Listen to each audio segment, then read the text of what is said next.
Peace in Friendship Village. The Feast of Nations. 3-4 of us older ones were down winding up Red Cross, and 8 of our daughters were helping.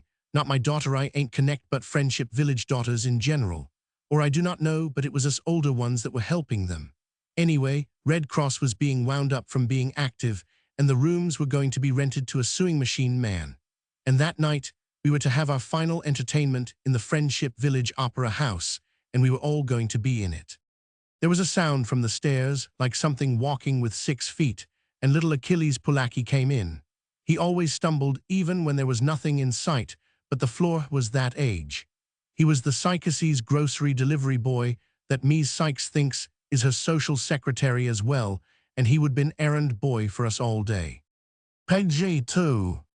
Anything else, Ms. Sykes, he says. I wonder, says Ms. Sykes, if Killy cannot take that basket of cotton pieces down to old Ms. Herman for her woolen rugs. We all thought he could, and some of the girls went to work to find the basket for him. Killy, I says, I hear you can speak a nice Greek piece. He did not say anything. He hardly ever did say anything. Can you? I pressed him, because somebody had been telling me that he could speak a piece his Greek grandfather had taught him. Yes, he says.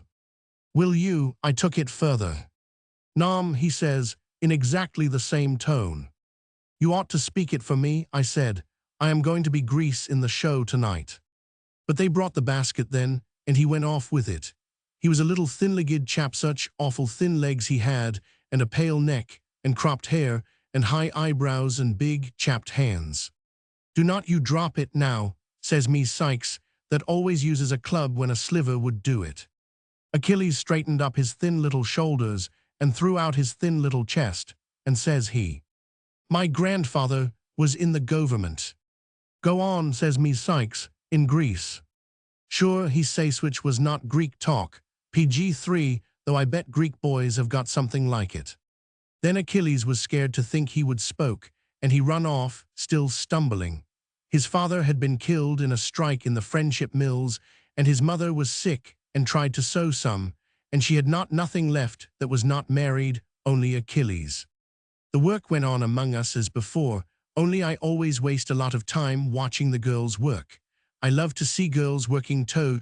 They seem to touch at things with the tips of their fingers. They remind me of butterflies washing out their own wings. And yet what a lot they could get done, and how capable they got to be. Ine Claire and Irene Ayres and Ruth Holcomb and some Morthy were packing up and making a regular lark of it. Seemed like they were so big and strong and young they could do most anything. Seemed like it was a shame to close down Red Cross and send them back to their separate church choirs and such, to operate in exclusive. That was what I was thinking when Ms. Silas Sykes broke in her, that's the leading woman of the Friendship Village cast of folks. I do not know, says Ms. Sykes, I do not know, but pride is wicked. But I cannot help feeling pride that I have lived in Friendship Village for 3 generations of us, unbroken. And for 3 generations back of that we were American, on American soil, PG-4 under the American floggers, soon as Everett got here. Was you, I says, well, a strain of me is English, and a touch of me way back was Scotch-Irish, and I have got a little Welsh, and I would like to find some Indian, but I have not ever done it, and I am proud of all them, Ms. Sykes. Ms. Hubblethwaite spoke up her, that's never been able to get a plate really to fit her, and when she talks it bothers out loud. I got some of nearly all the allies in me, she says, complacent. What, says Ms. Sykes. Yes, sir, says Ms. Hubblethwaite, I was counting up, and there ain't hardly any of 'em I ain't. Japanese, says Ms. Sykes, withering. How interesting, Ms. Hubblethwaite, says she. Oh, I mean Europe, says Ms. Hubblethwaite, cross. Of course you cannot descend from different continents. There's English, I've got that, and French, I've got that, and Italian is in me, I know that by my eyes, and folks that come from County Galway has Spanish. Spain ain't ally, says Ms. Fire Chief Merriman, majestic, it's neuter.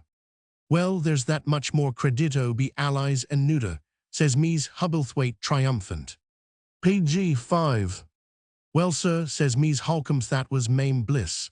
I ain't got anything in me, but sheer American, you cannot beat that. How would you manage that, Mame? I ask her. Kind of a trick, was not it? I do not know what you mean, she says, and went right on over my head like she does. Ain't it nice, ladies, she says, to be living in the very tip-top nation of this world. Except, of course, England, says Mies Jimmy Sturgis. Why except England, snaps Mame Holcomb. Oh well, we all know England's the grandest nation, says Mies Sturgis. Do not the sun never set on her possessions? Do not she rule the wave? Ain't she got the largest city? And all like that. Mame looked mad. Well, I am sure I do not know, she says. But from the time I studied geography, I always understood that no nation could touch us Americans. Why, says Mies Sturgis, I love America best. But I never had any doubts that England, that my folks came from, was the most important country. Mies Holcomb made her mouth both tight and firm. Their government beats ours, I suppose, she says. You know very well you cannot beat our government. Page 6. Berta, Mies Sykes's little Switzerland maid, spoke up. Oh, she says, I guess Switzerland has got the nicest government. Everybody speaks so nice of that. Mame looked over at me, behind Berta. But of course, we would not say a word to hurt the poor little thing's feelings. Up spoke that new Mies Antonio, whose husband has the fluff rug store. Of course, she says, nothing has Rome but Italy. We kept still for a minute. Nobody could contradict that. I feel bad, said Mies Antonio, for the new countries America, England that have not so much old history in them, and no old sceneries. Berta spoke up again. Yes, but then who's got part of the Alps? She wanted to know, kind of self-conscious. Mame Holcomb looked around, sort of puzzled. Rome used to be nice, she admitted, and of course the Alps is high. But everybody knows they cannot hold a candle to the United States, all in all. After that we worked on, without saying anything. It seemed like pretty near everything had been said. Pretty soon the girls had their part all done, and they stood up, looking like rainbows in their pretty furs and flowers. Page 7. Miss Calliope, in A. Claire said to me, come on with us to get some things for tonight. Go with you and get out of doing any more work, says I, joyful. Well, will not I? But we are working, cried Ruth. We have got oceans of things to collect. Well, says I, come along. Sometimes I cannot tell work from play, and this is one of the times. I thought that more than once while I went round with them in Ruth's big car late that afternoon. How do you tell work from play when both are the right kind? How do we know that someday play will not be only just the happiest kind of work, done joyful and together? I guess you are going to miss this kind of work when Red Cross stops, I said to them. Ruth is tall and powerful and sure, and she drives as if it was only one of the things she knows about. Miss it, she said. We will be lost simply. What we are going to do I do not know. We have been some use in the world, said Claire, and now we have got to go back to being nothing but happy. We will have to play bridge 5 nights a week to keep from being bored to tears, says Ironathat is pretty, but she thinks with her scalp and no more. Ruth, that's the prettiest of them all, she shook her head. We cannot go back to that, she said. At PG-8 least, I will not go back to that, but what I am going on to do I do not know. What were they going on to do? That was what I kept wondering all the while we gathered up the finishing touches of what we wanted for the stage that night. Now the Greek flag, said Ruth finally. Mies Sykes said we could get that at Mies Polaki's. That was Achilles' mother, and none of us had ever met her. We went in, real interested.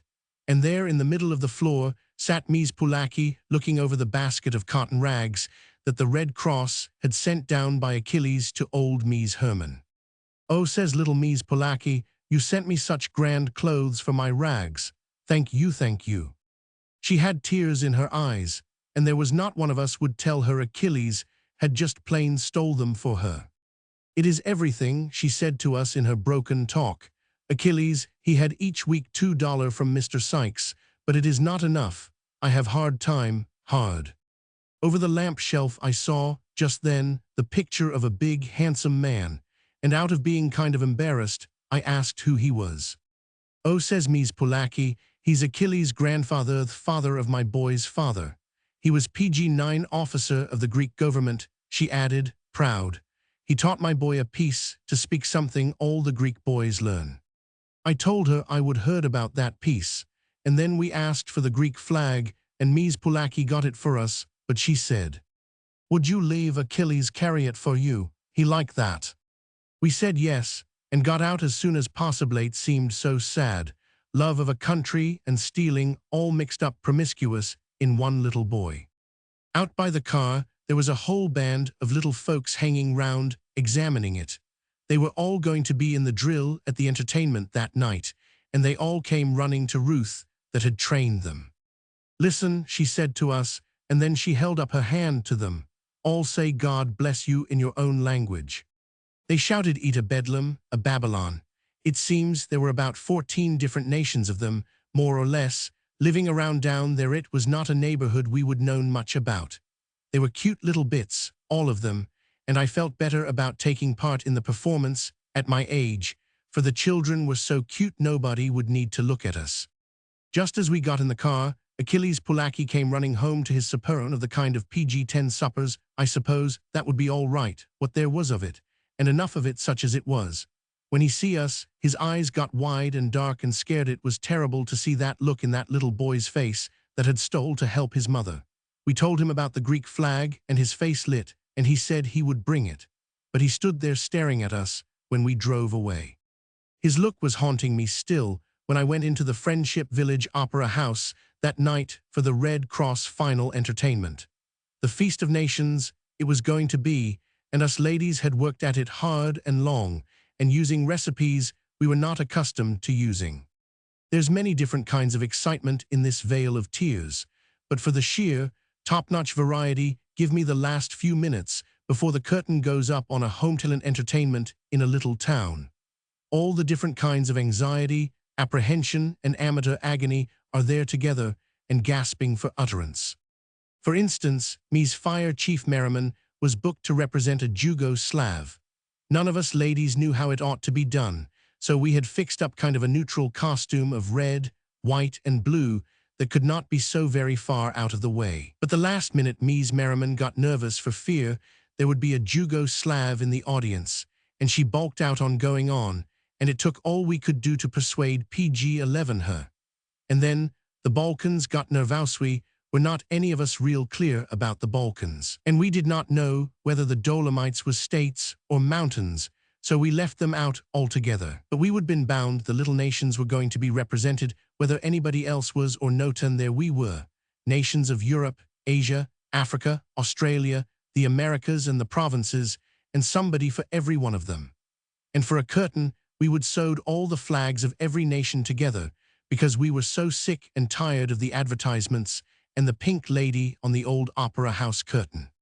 It's no part of my purpose, as the orators say, to tell about the Friendship Village Feast of Nations entire.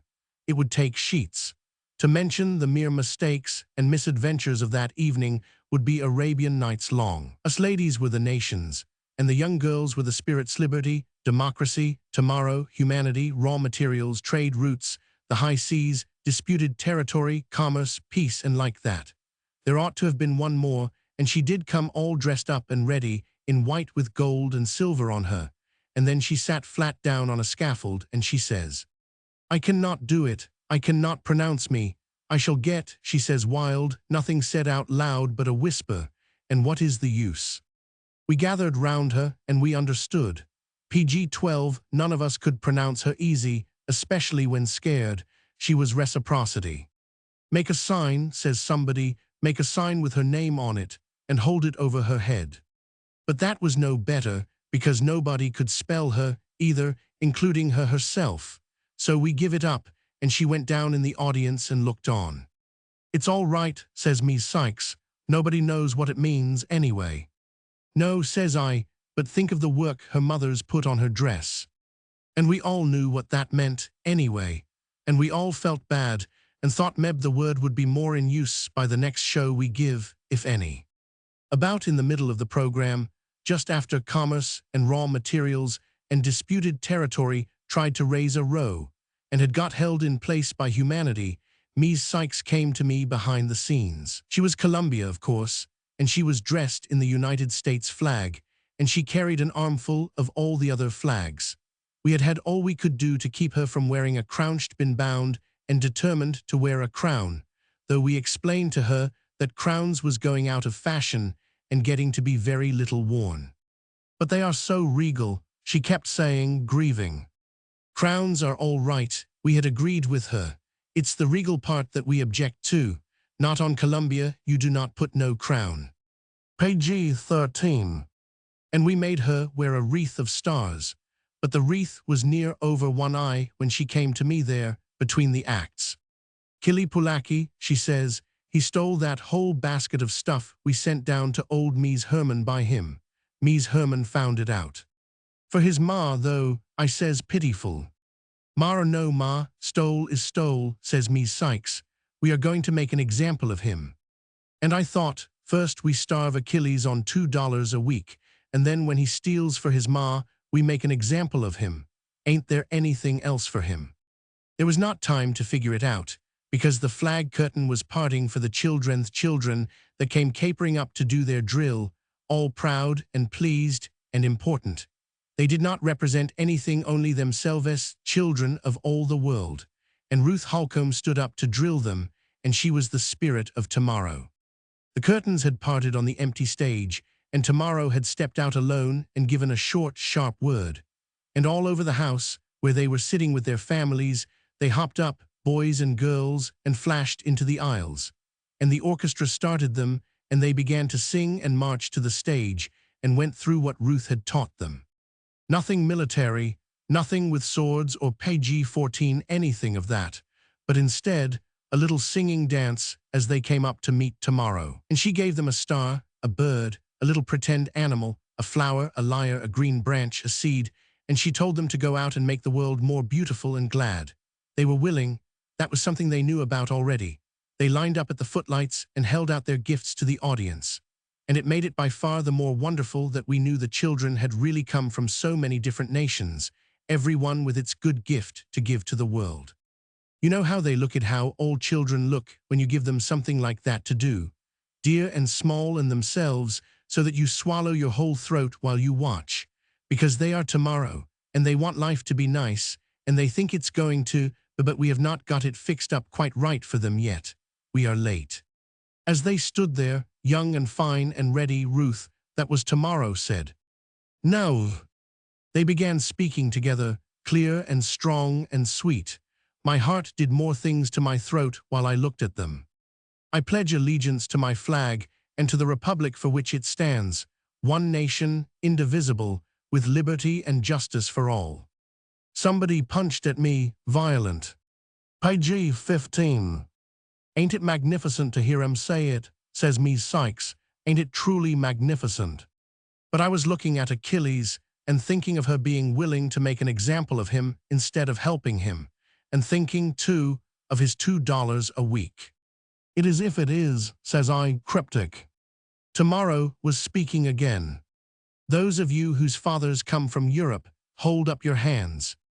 Up shot maybe 20 hands, scraggy and plump, and Achilles' little thin arm in the first row among them.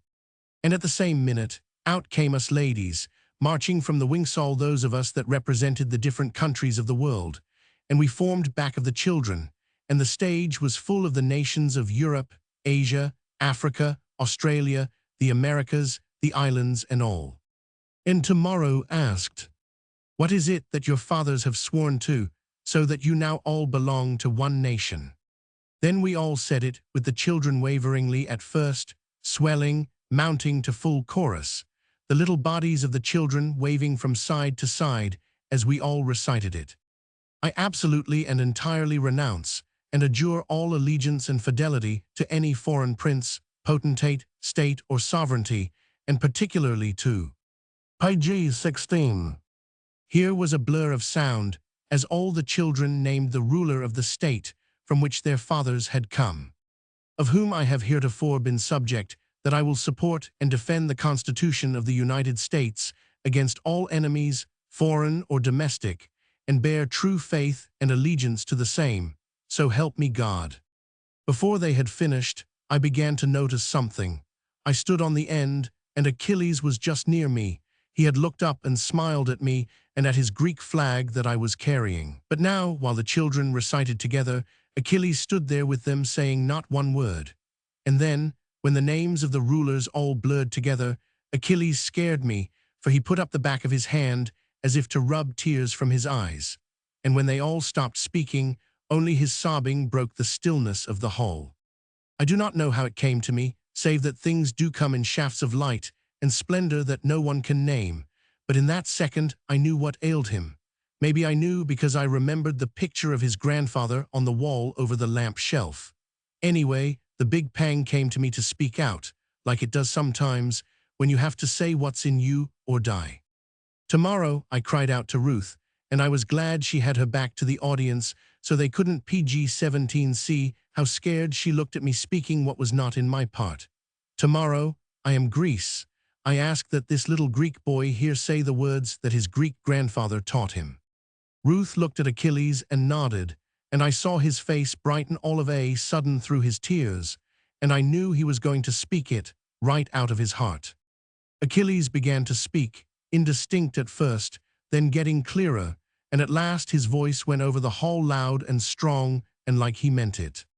We will never bring disgrace to this our city by any act of dishonor or cowardice, nor ever desert our suffering comrades in the ranks. We will revere and obey the city's laws and do our best to incite alike respect and reverence in those above us who are prone to annul them or set them at naught.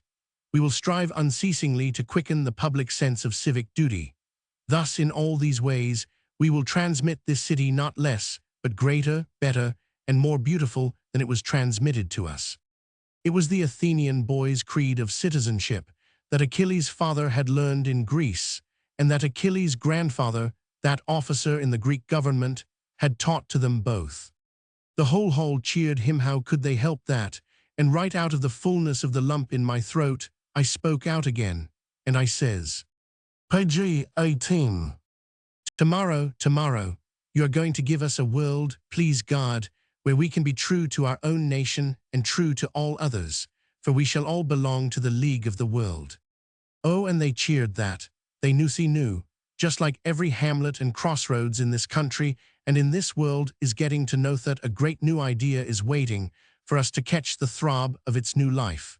Tomorrow, the League of the World is going to teach us how to be alive, if only we can make it the League of the World indeed. Right then came beating out the first chords of the piece we were to close with, and as it was playing, they brought out the great world flag that us ladies had made from the design that we had thought up and made ourselves, a white world and white stars on a blue field. It floated over the heads of all of us that were dressed as the nations of the earth, and not one of us ladies was trying to tell which was the best one, like we had that afternoon, and that flag floated over the children, and over tomorrow, and democracy, and liberty, and humanity, and peace, and like that.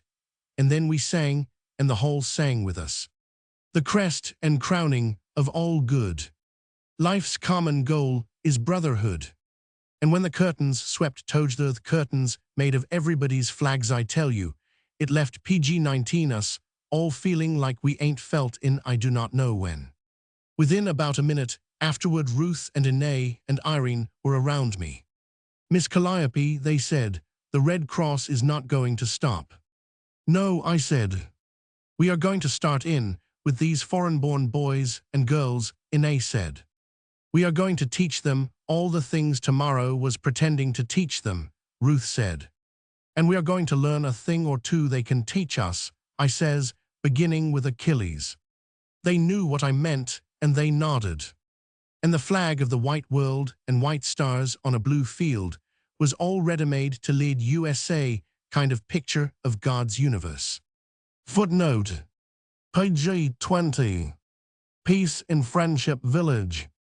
Post Office Hall, where the peace celebration was to be held, was filled with flags, both bought and borrowed, and some made up by us ladies, part guessed, but most of them real accurate out of the back of the dictionary. 2 days before the celebration, us ladies were all down working in the hall, and all pretty tired, so that we were liable to take exception and object, and I do not know but what you might say contradict. My feet, says me's top lady, ache like the headache, and my head aches as if I would stood on it. Do they, says me's postmaster Sykes, with her little society pucker. Why, I feel just as fresh. I have got a wonderful constitution. Oh, anybody's constitution feels fresh if they do not work it too hard, says me's Holcomb. That was Mame Bliss, having been down to the hole all day long, as me's Sykes had not. Then me's top lady, that is always the one to pour oil and balm and myrrh and milk onto any troubled page 21 situation. She brought out her question more to reduce down the minute than anything else. Ladies, she says, holding up one foot to rest the aching soul of it, ladies, what under the sun are we going to do now that our war work's done? What indeed, says me's Holcomb. That was Mame Bliss. What indeed, says one. True for you, says me's Sykes, that always has to sound different, even though she means the same. Of course we were all going to do what we could to help all Europe, but saving food is a kind of negative activity, and besides us, ladies had always done it. Whereabouts was the novelty of that? And we would took over an orphan each, and were going to skin it out of the egg money and such. That is, not the orphan, but its keepend. Still, these actions were not quite what we meant, either. The mornings, says me's top lady dreamy, when I used to wake up crazy to get through with my work, and get with you ladies to Suez, all that gone. The meetings, says Mame Holcomb, when Baptists and Catholics and young folks and elks met promiscuous and sung and heard talking where's them. And somebody brought out the thing we would all thought most about. The days, she says, when we worked next page 22 to our old enemies, both church and family enemies, and all bad feelings forgot where's them times. What we going to do about it, I says, and when? Miss Sykes had a suggestion. She always does have a suggestion, being she loves to have folks disciple after her. Why, ladies, she says, there's some talking more military preparedness right off, I hear. That means for another war. Why not a start in and knit for it now? And she beamed around triumphant. Well, says Mame Holcomb, reasonable, if the men are going to prepare in any way, it does seem like women had ought to be getting ready too. Why not knit? And have a big box all setting ready, all knit up, to match the other preparednesses. It was on to this peaceful assemblage that Berta, Miss Sykes's little Switzerland maid, came rushing, and her face was pale and white. Oh, Miss Sykes, she says, oh, what d'you s'pose? I found a little boy setting on the front stoop. Miss Sykes is always calm, not so much because calm is Christian as because calm is grand lady, I always think. On whose stoop, Berta? She asked her kind. On your own stoop, ma'am, cried Berta excitable. Page 23. And whose little boy is it, Berta? She asked, still more calm and kind. That's what I dunno, ma'am, says Berta, nor they do not know, one seem to know. We all ask her then, so that I do not know, I am sure, how she managed to say a word on her own hook. It seems that she would come around the house and see him setting there, still as a mouse.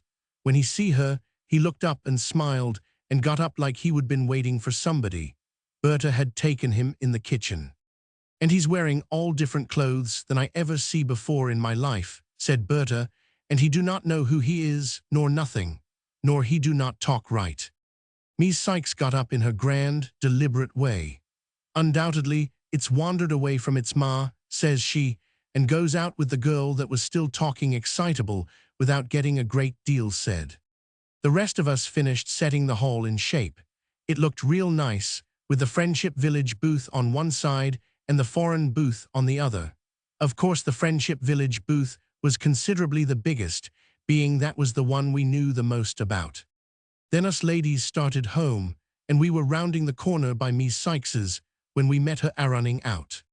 Ladies, she says, if this is anybody's child that page 24 lives in Friendship Village, I wish you would tell me whose. Come along in. She was awful excited, and I do not blame her. Sitting on the foot of the lounge in her dining room was the funniest little dud ever I see. He was about 4 years old, and he had on a little dress that was all gold braid, and animals and pictures and biscuits and shells looked like. But his face was like any black eyes he had, and a nice skin, and plain, brown hair, and no hat. For the land, we all says, where did he come from? Now listen at this, says Mies Sykes, and she squatted down in front of him that was eating his cracker so pretty, and she says, what's your name? It stumped him, he only stared. Mies Sykes rolled her eyes, and she pressed him, where do you live? That stumped him too, he only stared on. What's your papa's name? That was a worse poser, so was everything else we asked him. Pretty soon he begun to cry, and that was a language we could all understand. But when we asked him, frantic, what it was he wanted, he said words that sounded like soup with the alphabet stirred in. Heavens, says Mies Sykes, he ain't English. PG 25. And that's what we all concluded. He wore what we would never seen, he spoke what we could not speak, he come from nobody knew where. But while we were staring at each other, the Switzerland maid come a-racing back. Seems she would been up to the depot, a block away, and Copper, the baggageman, had noticed a queer-looking kid on the platform when some folks got off number 16 that had gone through west an hour or so back. Copper thought the kid was with them, but he did not notice it special. Where the folks went to, nobody knew. Down on the flats somewhere, that's where its folks went, says Mies Sykes. Sure too. Well then, they will be looking for it. We must get it in the papers. We raced around and advertised that little boy in the daily. The Friendship Village Evening Daily goes to press almost any time, so if you happen to hit it right, you can get things in most up to 7 o'clock. Quite often the Evening Daily comes after we are all in bed, and we get up and read it to go to sleep by. We told the sheriff, and he come up that evening and clucked at the little boy without getting a word out of him, no more than we could. The news flew round town, and lots of folks come up to see him. It was more exciting than a night-blooming serious night. But not a soul come to claim him. He might have dropped down from inside the air. PG 26. Well, says Mies Sykes, if some of them foreigners down on the flats has lost him, it will be us that will have to find him. They ain't capable of nothing. That was how Mies Sykes and Mies Toplady and Mame Holcomb and I hitched up and went down to the flats and took the baby with us, right after breakfast next morning, to try our best to locate him. The flats are where the Friendship Village ex-foreigners live. Ain't it scandalous the way we keep on calling ex-foreigners foreigners? And then, of course, nobody's so very foreign after you get acquainted. Americans, even, ain't so very foreign to Europeans after they get to know us, they say. I would been down there often enough to see my washwoman or dicker for a load of wood, or buy new garden truck, or get somebody to house clean, but I did not know anybody down there to visit, and none of us ladies 999. The flats were like that. The flats did not seem ever to count real regular in real Friendship Village doings. For instance, the town was just getting in sewerage, but it was not to go in down on the flats, and nobody seemed surprised. The only share the flats seemed to have in sewerage was to house the long, red line of bunk cars where the men lived, drawn up on a spur of track by the gas house. It was a heavenly day, warm and cool and bright, PG 27 with a little whiff of wind, like a sachet bag thrown in.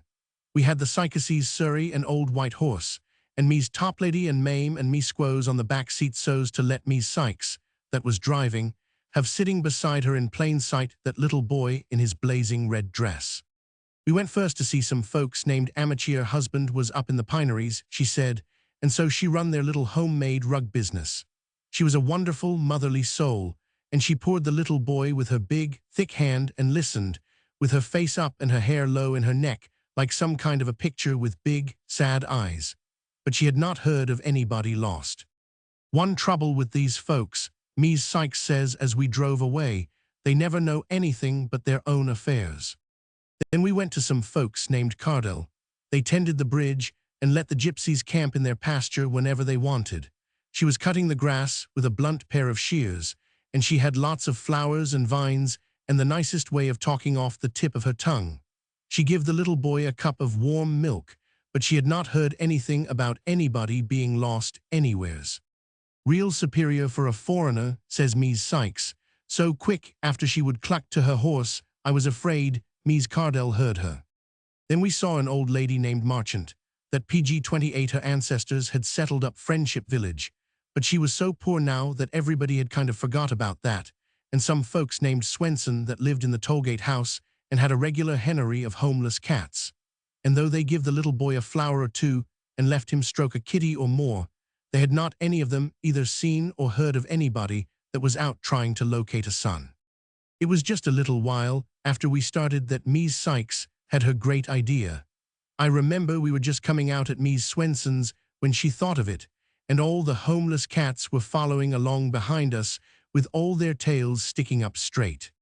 "Ladies," says Ms. Sykes, "why in under the canopy do not we get some work out of some of these folks for the peace meeting tomorrow night?" "I was thinking of that," says Mame Holcomb. "Some of them would wash the dishes and not charge anything, being it's for the peace. And help clean up next day," says Ms. Sykes. "That's when the back-arching, feet-burning work comes in. Costs a sight to pay by the hour," says Mame, "and this way we could get the whole thing free, for patriotism. Mop the whole floor too," says Ms. Sykes. "Land," she adds, "only about half soft enough. PG-29 look at them children. Did you ever see such skinny sights?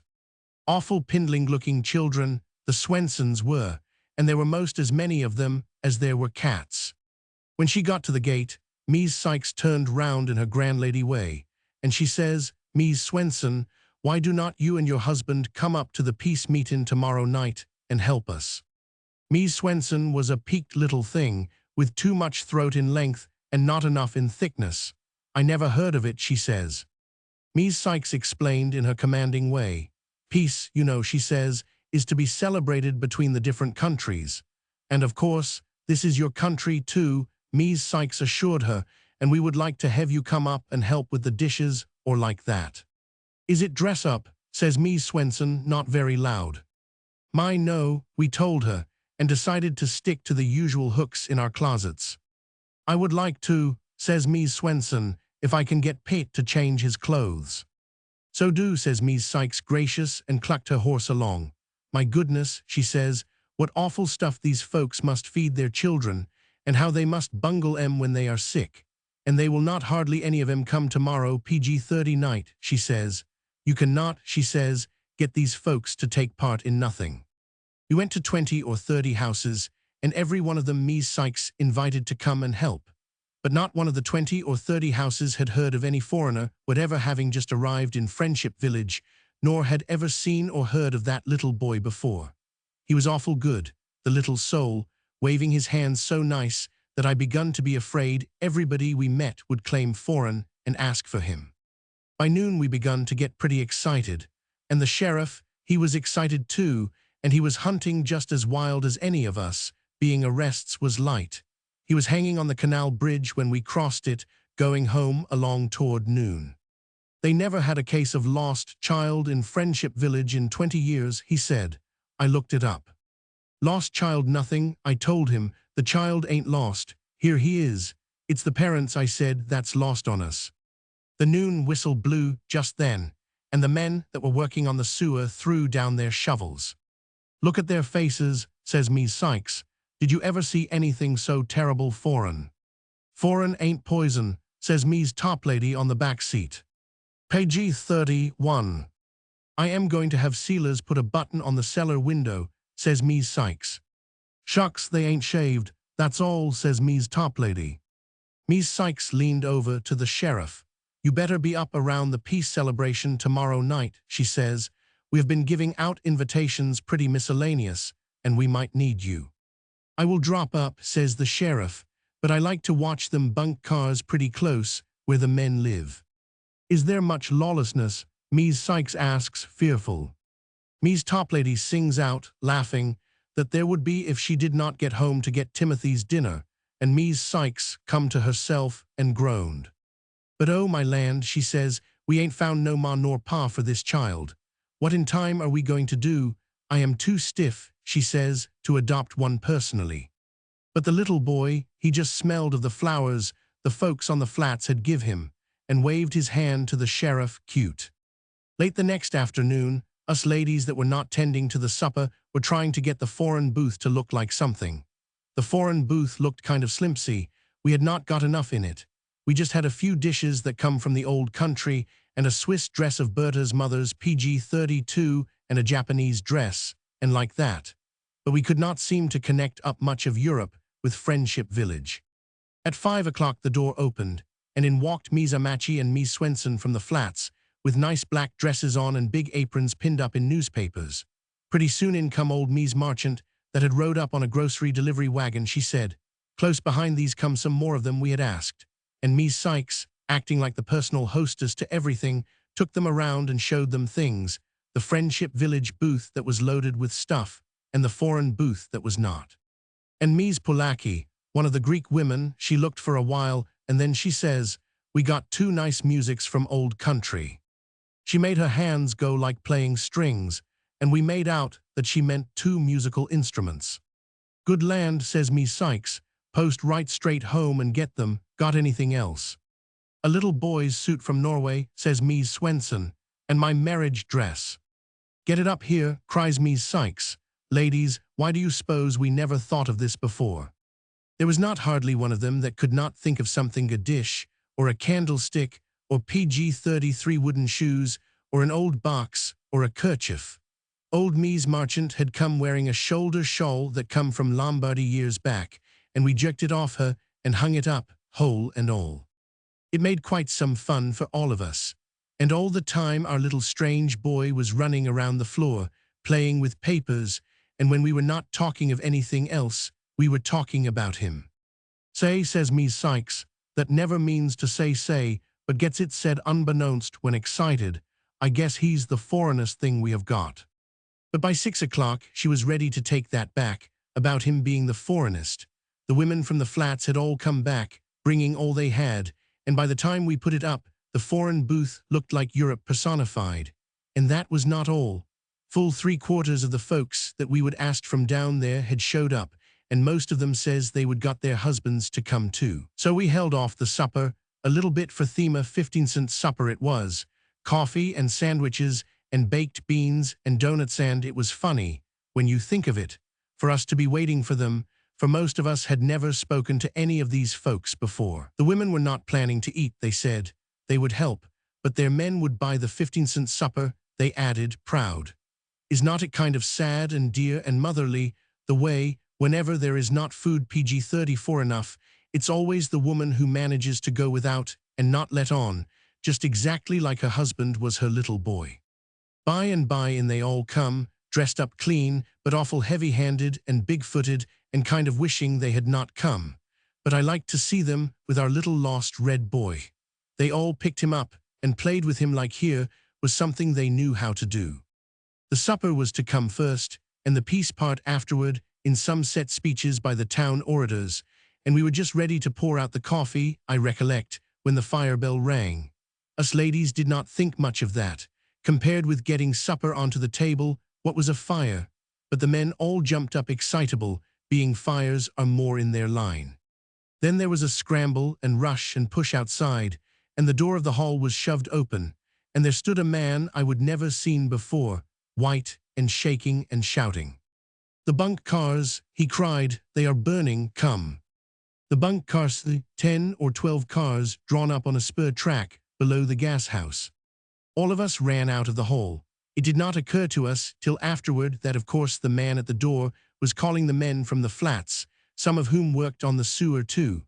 I do not suppose it would ever have entered his head to come up to call PG-35 us if the flat folks had not been there. And it was they who rushed to the door first, and then the rest of us followed. It was still dusk, with a smell of the ground in the air, and a little new moon was dropping down to bed. It did not seem as if there ought to be a fire on such a night. Everything seemed too usual and casual. But there was. When we got in sight of the gas house, we could see the red glare on the round wall. When we got nearer, we could see the raggedy flames eating up into the black air. The men that lived in the cars were trying to scrabble out their poor belongings. They were shouting queer, throaty cries that we did not understand, but some of the folks from the flats were answering them. I think that it seemed queer to some of us that those men of the bunk cars should be having a fire right there in our town. "Do not let's get too near," says somebody. "They might have smallpox or something." It was Ms. Sykes, with Silas, her husband, and him carrying that bright red little boy.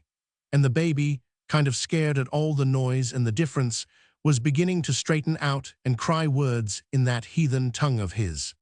"Mercy," says Ms. Sykes, "I cannot find Berta. He's going," she says, to yell. Just then I saw something that excited me more PG-36 than the baby. There was one car near the middle that was burning hard when the stream of water struck it. And I saw that car had a little rag of lace curtain at its window and a tin can with a flower in it. And when the blaze died for a minute and the roof showed all burned, but not the lower part of the car or the steps, I saw somebody in blue overalls jump up the steps, and then an arm tearing down that rag of lace curtain and catching up the tin can. "Well," I says, pitiful, "ain't that funny? Some man down there in a bunk car with a lace curtain and a posy." I started down that way, and me's Toplady, me's Holcomb, and the Sycases come too, the Sycases more to see if walking would not keep the baby still. It would not.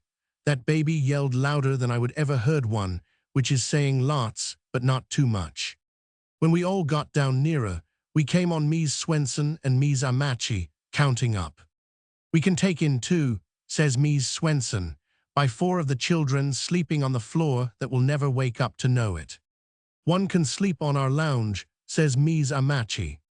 "We can put a couple or 2 in our barn," says a flats man. "Oh, we will find em room, no trouble to that." Ms. Toplady and me looked at each other. Always before, in a Friendship Village catastrophe, her PG-37 and me had been among the planners. But here we were, it seemed, left out, and the whole thing being seen to by the flats. "Say," says Ms. Toplady, all of a sudden, "it's a woman." We were down in front by now, and I saw her too. The blue overalls, as I had called them, were a blue dress. And the woman, a little dark thing with earrings, stood there with her poor, torn lace curtain and her tin can with a geranium all wilted down. "Mercy," says Ms. Sykes, shuddering, "a woman down here." But I was looking at that woman, and I saw she was not listening to what some of the flat women were saying to her. She had her head up and back, as if she was listening to something else. And now she began moving through the crowd, and now she began running, straight to where all of us stood, and Ms. Sykes was trying to hush the crying child. The next second, Ms. Sykes was near knocked down by the wildness and the strength of that little dark thing who threw herself on her and grabbed the baby. Speaking Greek, speaking Hebrew and Hittite and Amalekite, and the tongues of Babylon at the confusion and the last day for all we knew, these were what that woman was speaking. We could not make more head nor tail out of what she was saying than we had of the baby. But we could PG-38 understand without understanding.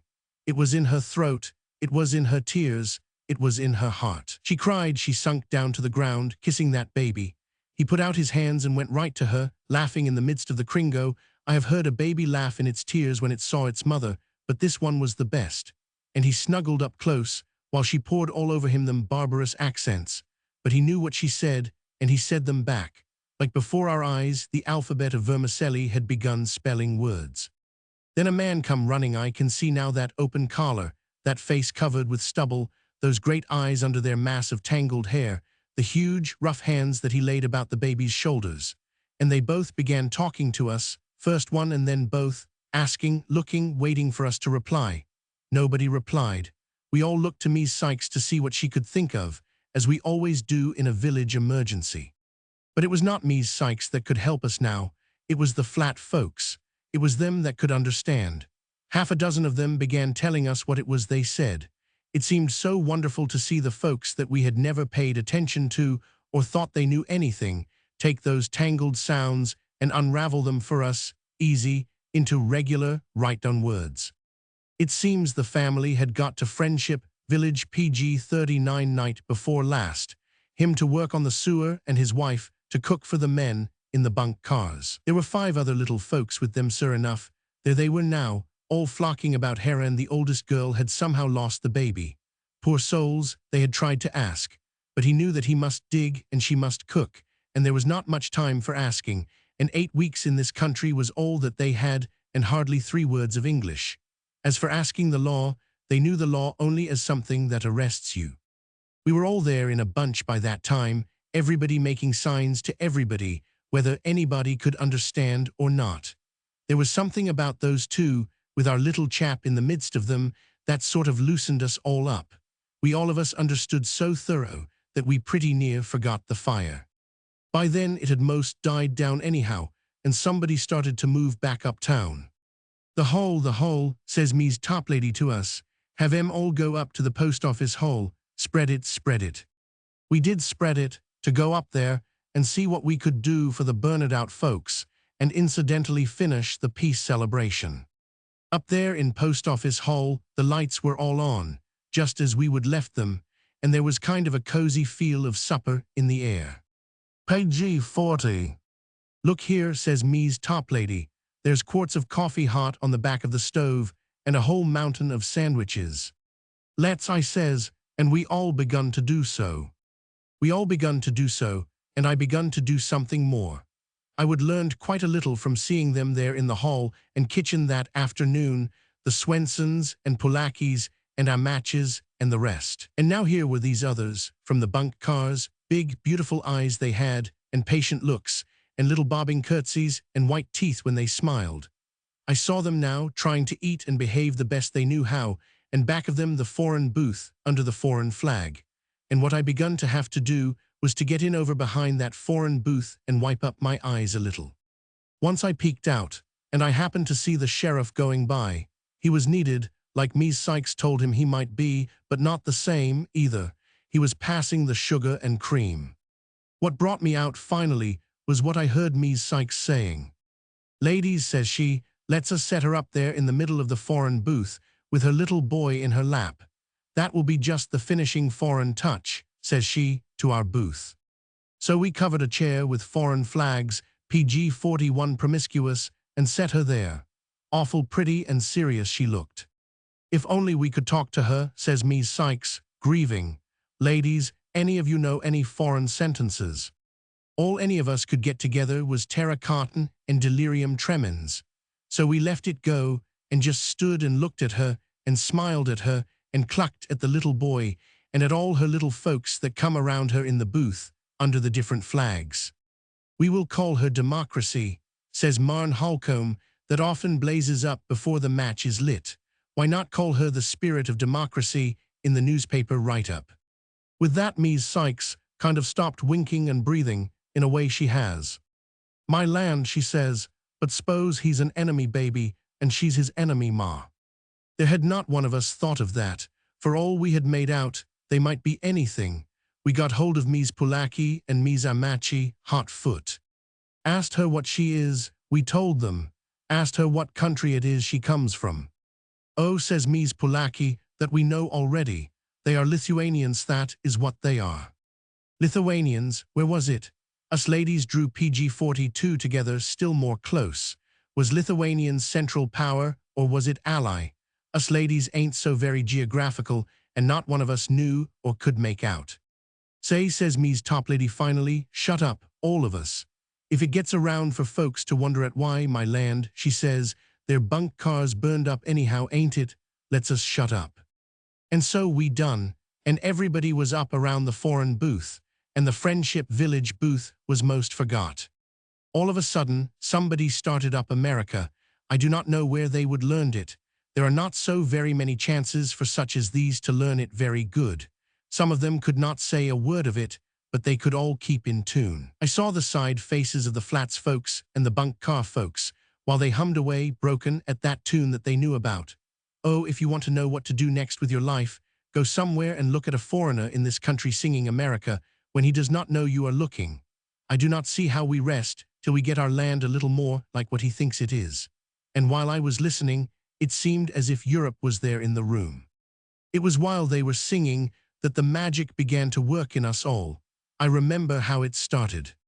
Oh, says Mies top lady, ladies, think of PG-43, that little boy, and the other folks, living in those bunk cars. Do not it seem as if, while they are here, us ladies could? Do not it, I says. And the little skinny ones down on the flats, Mies top lady whispers pretty soon. Cannot some of us teach them women how to feed them better and cost no more? And take care of them when they are sick, says Mame Holcomb. I should not wonder if they die when they do not need to, all day long. We see ideas gathering back of one another's eyes, and all of a sudden I thought of something else. Ladies, I says, and get sewerage down there on the flats. Do not it belong there just exactly as much as in the residence part? Us ladies all looked at each other. We were just taking it for granted the flats should not have sewerage and should have the skeptic tank. Say, says me's top lady, it do not look to me like we would have a very hard time knowing what to do with ourselves, now this war is over. The mornings, says Mame Holcomb, when we used to wake up, crazy to start in on something it looks to me like they ain't all through with yet. The meetings, says me's top lady, when Baptists and Catholics and Elks. Me's Sykes was listening. It ain't very often that PG-44 she comes down off her high horse, but when she does, I tell you she lands hard. Ladies, she says, it was me that was talking about beginning to knit for another war. Why did not you shut me up and bolt the door? Footnote. Page 45. The story of Jeffro. When I have told this story of Jeffro, the alien, someone has always said, yes, but there's another side to that. They are not all Jeffros. When stories are told of American gentleness, childlike faith, sensitiveness to duty, love of freedom, I do not remember to have heard anyone rejoin, yes, but Americans are not all like that. So I wonder why this comment should be made about Jeffro. When Jeffro first came knocking at my door that spring morning, he said that which surprised me more than anything that had been said to me in years. He said, "Madam, if you have a house for rent, a house for rent, have you?" For years nobody had said that to me, and the little house which I own on the Red Barns Road, not far from the schoolhouse, was falling in pieces because I never could get enough ahead to mend it PG-46 up. In the road in front of it, there was a big hole that had never been filled in, and the house only had 2 rooms anyway and a piece of ground about as big as a rug, and the house was pretty near as old as the ground was. "Land," I says, "man, you do not want to rent that house." He smiled, nice and wrinkled and gentle, and said yes, he did, and nothing that I as my own real estate agent could say discouraged him. Even when I would whipped off my kitchen apron and found the key to the little house in my button box, and had gone down the road with him to look the house over and let him see what it was like, he insisted that he wanted to rent it. And so in the end he done, at $4 a month, which was not much more than, by rights, the sale price should have been. "I do little things to this house," said Jeffro. "I make little change for good. I have some handy with a hammer." I remember turning back a ways from the house and seeing him standing there with his hands behind him, looking at the house as if it was something and something of his. When I got home and was up in the garret hunting up the 3 green paper shades for his windows, it come to me that I had not asked him for any references, and that for all I knew, he might be going to counterfeit money or whiskey or something there PG-47 on the premises, but anybody'd known better than that just to look at Jeffro's face. A wonderful surprised face he had, surprised, but believing it all too and trusting the good. A brown face with big brown eyes and that wrinkled smile of his. I like to think about him. After a few days I went over with the shades, and he would got a few pieces of furniture there, setting round, loose and unattached. And on a big basket of stuff was sitting a little boy, about 8 years old. "That's Joseph," says Jeffro, simple. "We are the 2 that came." Then he told me, in the old country, his wife and 2 little ones were waiting till he could earn money to send back for them. "I thought when I had these little follow here," he said, "I could work then more easy. He do not eat but little," he added. "But how," says I, "are you expecting to earn all that money out of Friendship Village where folks saves for years to put on a new stoop?" At this he smiled, sort of knowing, and he pointed to a poster over his woodbox. It was printed in Yiddish, all but the words United States, but the picture at that was plain enough. It showed a mill on one side of the street and a bank on the other, and from the mill a stream of working men with bags of money on their backs were streaming over toward the bank. Page 48. "That was put up on my cowshed at home," said Jeffro. "I have brought it, but I have no trade. I cannot earn money fast like those. I make the toys." He threw open the door into the only other room of the house. In it was piled dozens of boxes and some broad shelves to be put up, and a table was covered with colored stuff. Then I go up to the city and sell, said he. It is only 5 miles, but I cannot live there, not with these boy. I say, I will find some little cheap place out in the country for us too. So then I come here. I am now in America 5 weeks, he added, proud. 5 weeks, says one, then where would you learn to talk American? I have study and save for 6-7 years to be ready, said Jeffro, simple. Now I come. Next year I think I send for them.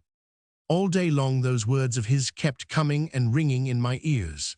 And it kind of seemed to me that in them was a great chorus of thousands going up that minute, and this minute, and all the time, all over America. Now I come, next year I think I send for them.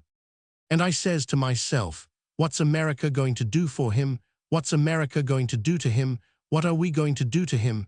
And what is he going to do for us? Page 49. Well, the story of the first few weeks of Jeffro's in Friendship Village is for me a kind of window set in the sidewall of the way things are. One morning, a little before 9 o'clock, I had to go to the schoolhouse to see Miss Mayhew. When I went by Jeffro's, I did not see anything of him, but when I got along by the schoolhouse grounds, there I saw him, leaning on the fence under the locust tree. Good morning, Mr. Jeffro, I says. Do the children bother you down to your house with their noise? That's one reason my house used to be so hard to rent. It was so close by the schoolhouse. His face, when he turned to me, startled me. Bother me, he said, slow. Every day I come across to look at them near. To see them it is a wonder. These big building, these big yard, these children that do no work, only learn. And see Joseph is there. Over by the swing you see him. He learn to me Joseph, I do not even buy his books. It is free, all free. I am always vatching them in these place. It is a wonder. Then one night, when he had been there about 2 weeks, Jeffro's house caught fire. A candle that he used for melting his wax tipped over on his toy shavings and blazed up. Timothy Toplady, driving by, heard him shout and galloped into town for the department, and they went tearing out Red Barn's PG-50 way soon after Jeffro had the fire put out. He was making toys again when the fire engine drew up at his gate, and the men came trampling up to his porch, wanting the blaze pointed out to them. Bud Miles, that's in the department, told me how Jeffro stood in the door bowing to them and regretting the trouble he would made, and apologizing to them for not having any fire ready for them to put out. And the next day, Jeffro walked into the engine house and asked the men sitting round with their heels up how much he owed them. For what, says they. For putting down my fire, Jeffro says. That is, for coming to put it down if I had one. The men stared at him and burst out laughing. Why, nothing, they said, that do not cost anything, that's free. Jeffro just stood and looked at them. Free, he said, but the big engine and the wagons and the men and the horse-stows, nobody pay them to come and put down fires. Why, the town does, they told him. The town pays them. He said eagerly, no, you have not understood.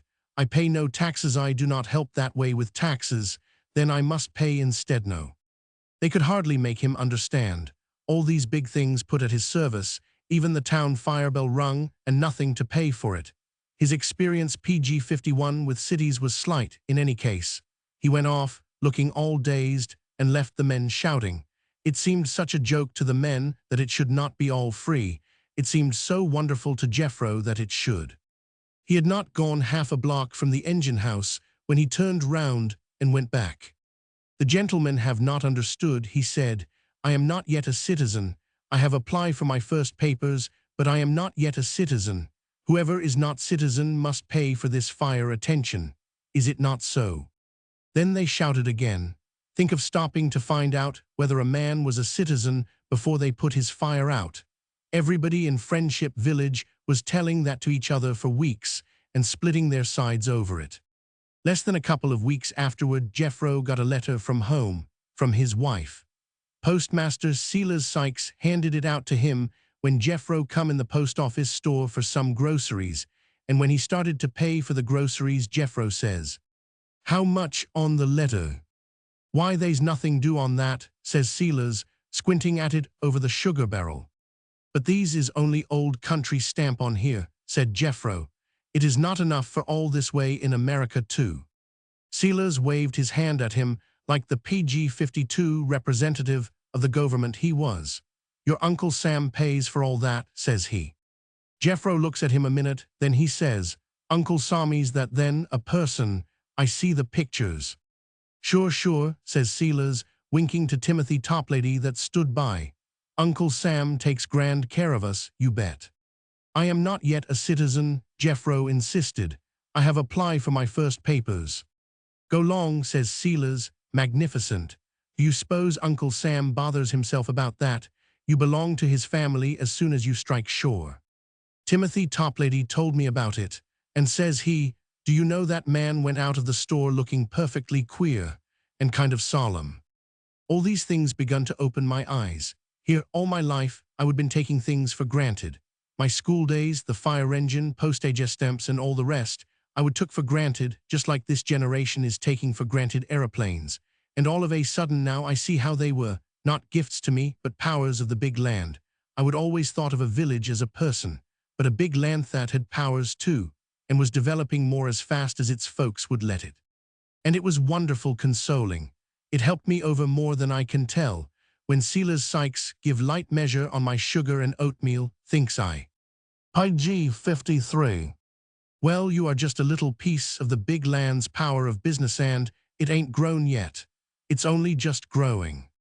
And when the Friendship Village, Married Ladies Cemetery Improvement Sodality, that's just the name of it, and it works at more things than just cemetery ruin. It had spent 5 years studying our government, and then turned around and created an executive board whose reports to the Society of 40 had to be made unanimous. I says to myself, well, the club's just a little piece of the big land's power of democracy, and it ain't grown yet. It's only just growing. And when the Friendship Village chapter of the Daughters of the American Revolution refused to leave us ladies borrow their copy of the American flag, because they reverenced it so hard they were afraid it would get tore, I says to myself, but it's just a little scrap of the big land's power of patriotism to the universe, and it ain't grown yet only just to one country and not entirely to that. And it made me see things intimate and tender, and it was Jeffro that did that for me. That summer he come to kind of belong to the town, the way a hill or a tree does, only lots more so. At first, folks used to call him that Jew peddler, and circus day I heard Ms. Sykes saying we better lock up our doors during the parade, because we PG-54 did not know what that foreigner might take it in his head to do. Ms. Sykes, says I, where were your mother and father born? New York State, says she, like the right answer. And their folks, I went on. Massachusetts, says she, like she was going to the head now sure. And their folks, I continued smooth, where would they come from? Ms. Sykes began to wobble. Well, says she, there was 3 brothers come over together. Yes, I says, I know, there always is. Well, where would they come from, and where would their folks come from? Were they immigrants to America too? Or did they just stay foreigners in England or Germany or Scandinavia or Russia, maybe? Says one, which was it? Ms. Sykes put on her most ancestral look. You can ask the most personal questions, Calliope, she began. Personal, says one, why I dunno, I thought that question was real universal. For all we know, it takes in a dozen nations with their blood flowing, sociable, in with yours. It's awful hard for any of us, I says, to find a real race to be foreign to. I would not bet I was foreign to no one, says I, nor that no one was foreign for certain to me. PG-55. I shall lock my door circus day, just the same, says Ms. Sykes. Do, says one, circuses is likely to be followed up by hoodlums, and I have known them to be native airborne now and again. But after a while, in spite of his being a foreigner, most everybody got to like Jeffro. You could not help either was so patient and ready to believe. And the children that like your hearty all loved him. They would follow him along the curb, and he would set down and show them his pack time, and again I have come on him in a shady side street opening his pack for them. And sometimes, when he had a new toy made, he would walk up to the schoolhouse a purpose to show it to them, and they would all crowd round him, at recess. On account of that, the children's folks took to noticing him and speaking to him, and folks done little things for him and for Joseph. Abigail Arnold, that keeps the home bakery, she had him make a wooden bridal pair for the top of the wedding cake she keeps permanent in her show window. Me's Timothy Toplady had him do little odd jobs around their place, and she would pay him with a cooked chicken. He would show most all of us the picture of his little young wife and the 2 children.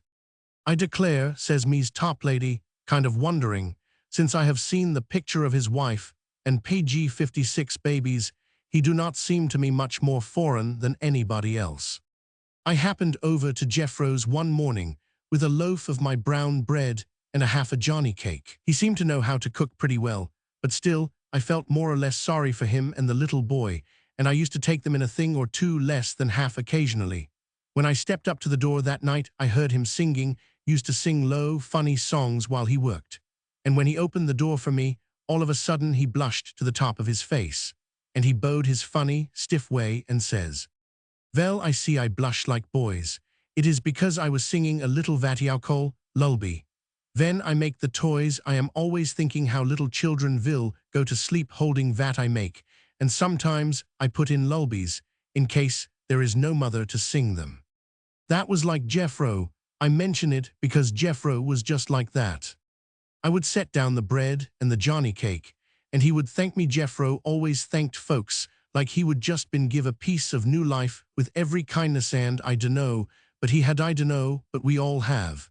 And I would started to go when he says hesitating, "I have wanted to ask you these. If I walk at that bad place in the road in front, if I bring sand PG 57 from the hill behind, what I can, and fill in that hole, slow, you know, but some every day you would not mind." "Mind," says one, "why my no, but it's part the village's business to do that. You are in the village limits, you know, it would ought to been done long ago."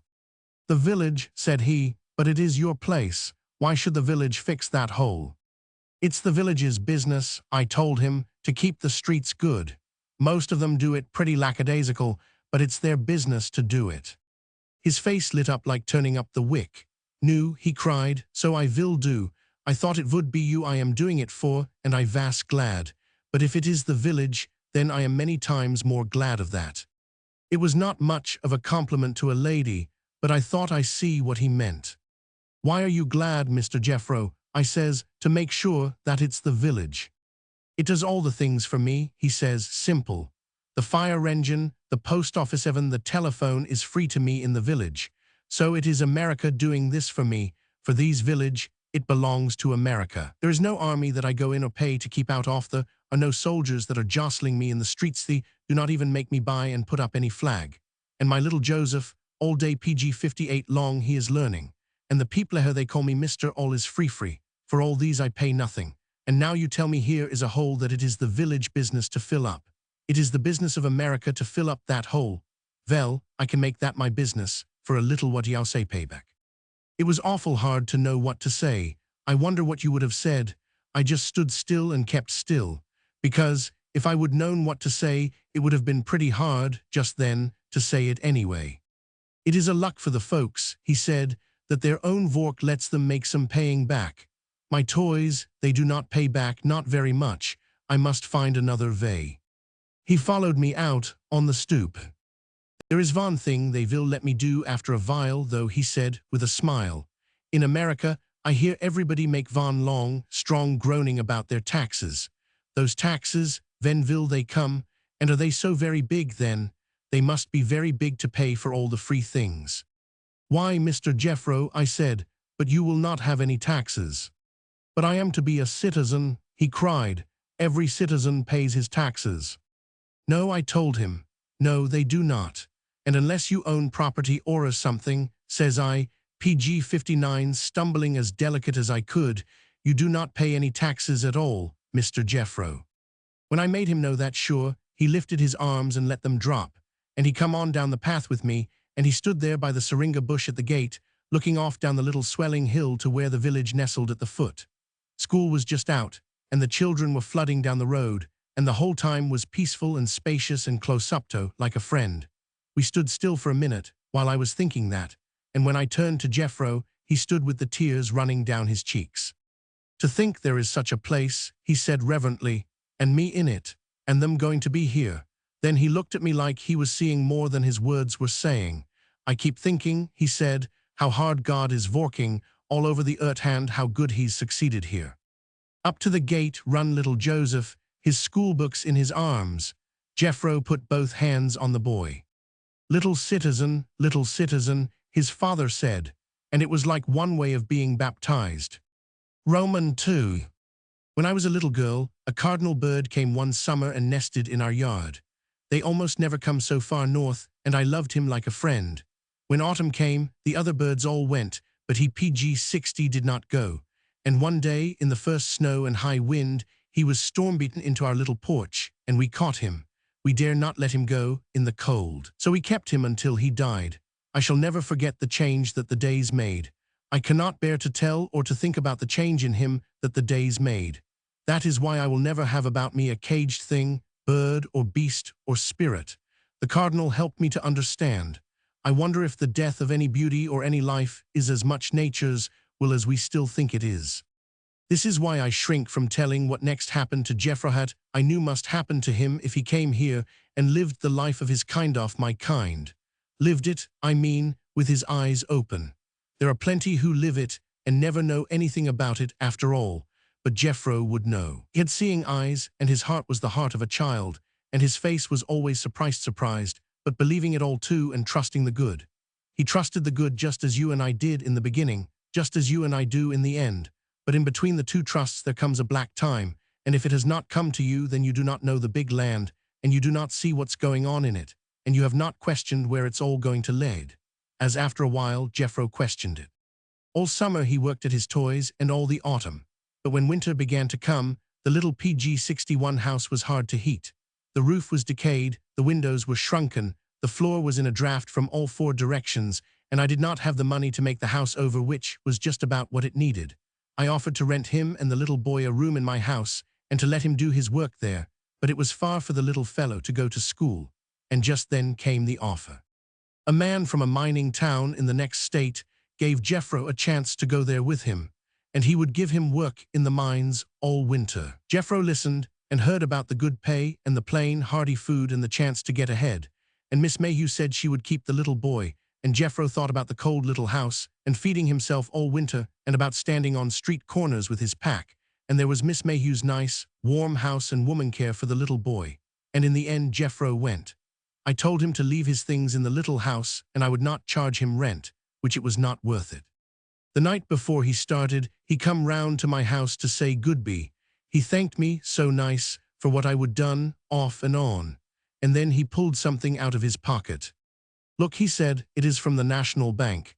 It is my bank book's proofs that I have money there. Here is my checker book, said he. You know how these things go, see that? His PG-62 eyes got big and deep. They give me credit on these two books, he said, and they will give me interest on these little money. It will make money for me while I am gone.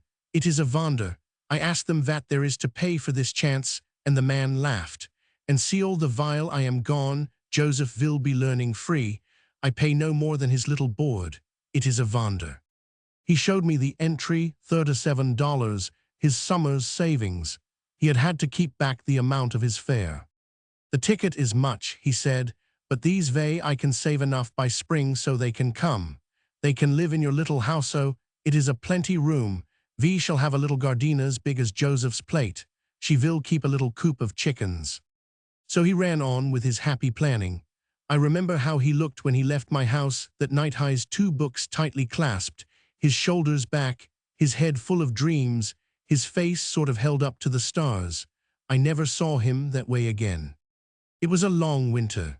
It's strange how the calendar sets down winter as just being 3 months when everybody that's lived through one knows how it's either long or short and never clipped right off at the 3 months, same as the almanac would have you believe. This one was long, and it was white, and it was deep. It kept me shoveling coal and splitting kindling and paying for stovewood PG-63 and warming my feet, and it seemed to me that was pretty near all I did do those months. It's surprising and it's discouraging how much of our lives goes along just doing the little fussy things necessary to keep a going. that you cannot count in on just pure, sheer living. 8 hours for work, 8 hours for sleep, and 8 hours for exercise, they used to tell me, and I used to think, yes, but what about just messing ground? That do not get itself counted in at all, and that just eats up time by the dialful. And I think, if you look close, that one of the things we have got to learn is how to do less of the little hectoring, wearing messing ground, and to do more of the big, plain, real, true, unvarnished living like real work, and real play, and real talk, and real thinking. And fewer little jobs. But after a while the winter got done, and early April came here, little faint green down below, a little fine gold up above, and a great wide wash of pale blue at the top, spring in 3 layers. I would been often to see Joseph, and he was well, and in the reader ahead of the reader, a boy of his age would naturally have been in. He had had several short letters from his father, and I was looking to have one of them say when we might expect him, but none of them 999. Then in April no letter came. We thought it PG 64 meant that he would be home. I would been over and cleaned the little house.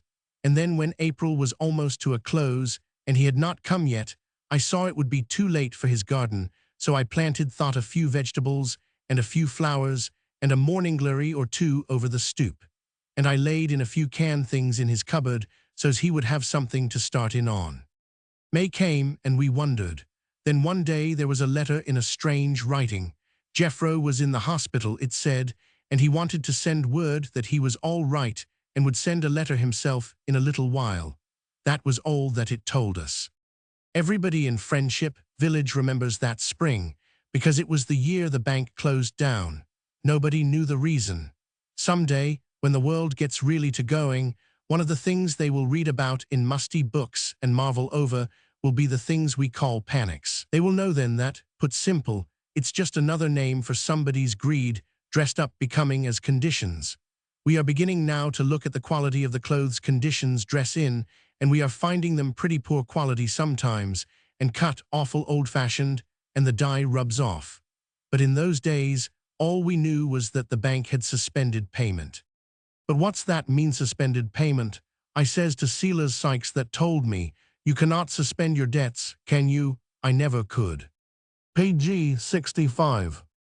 It means, Silas says, that they will never pay a cent on the dollar.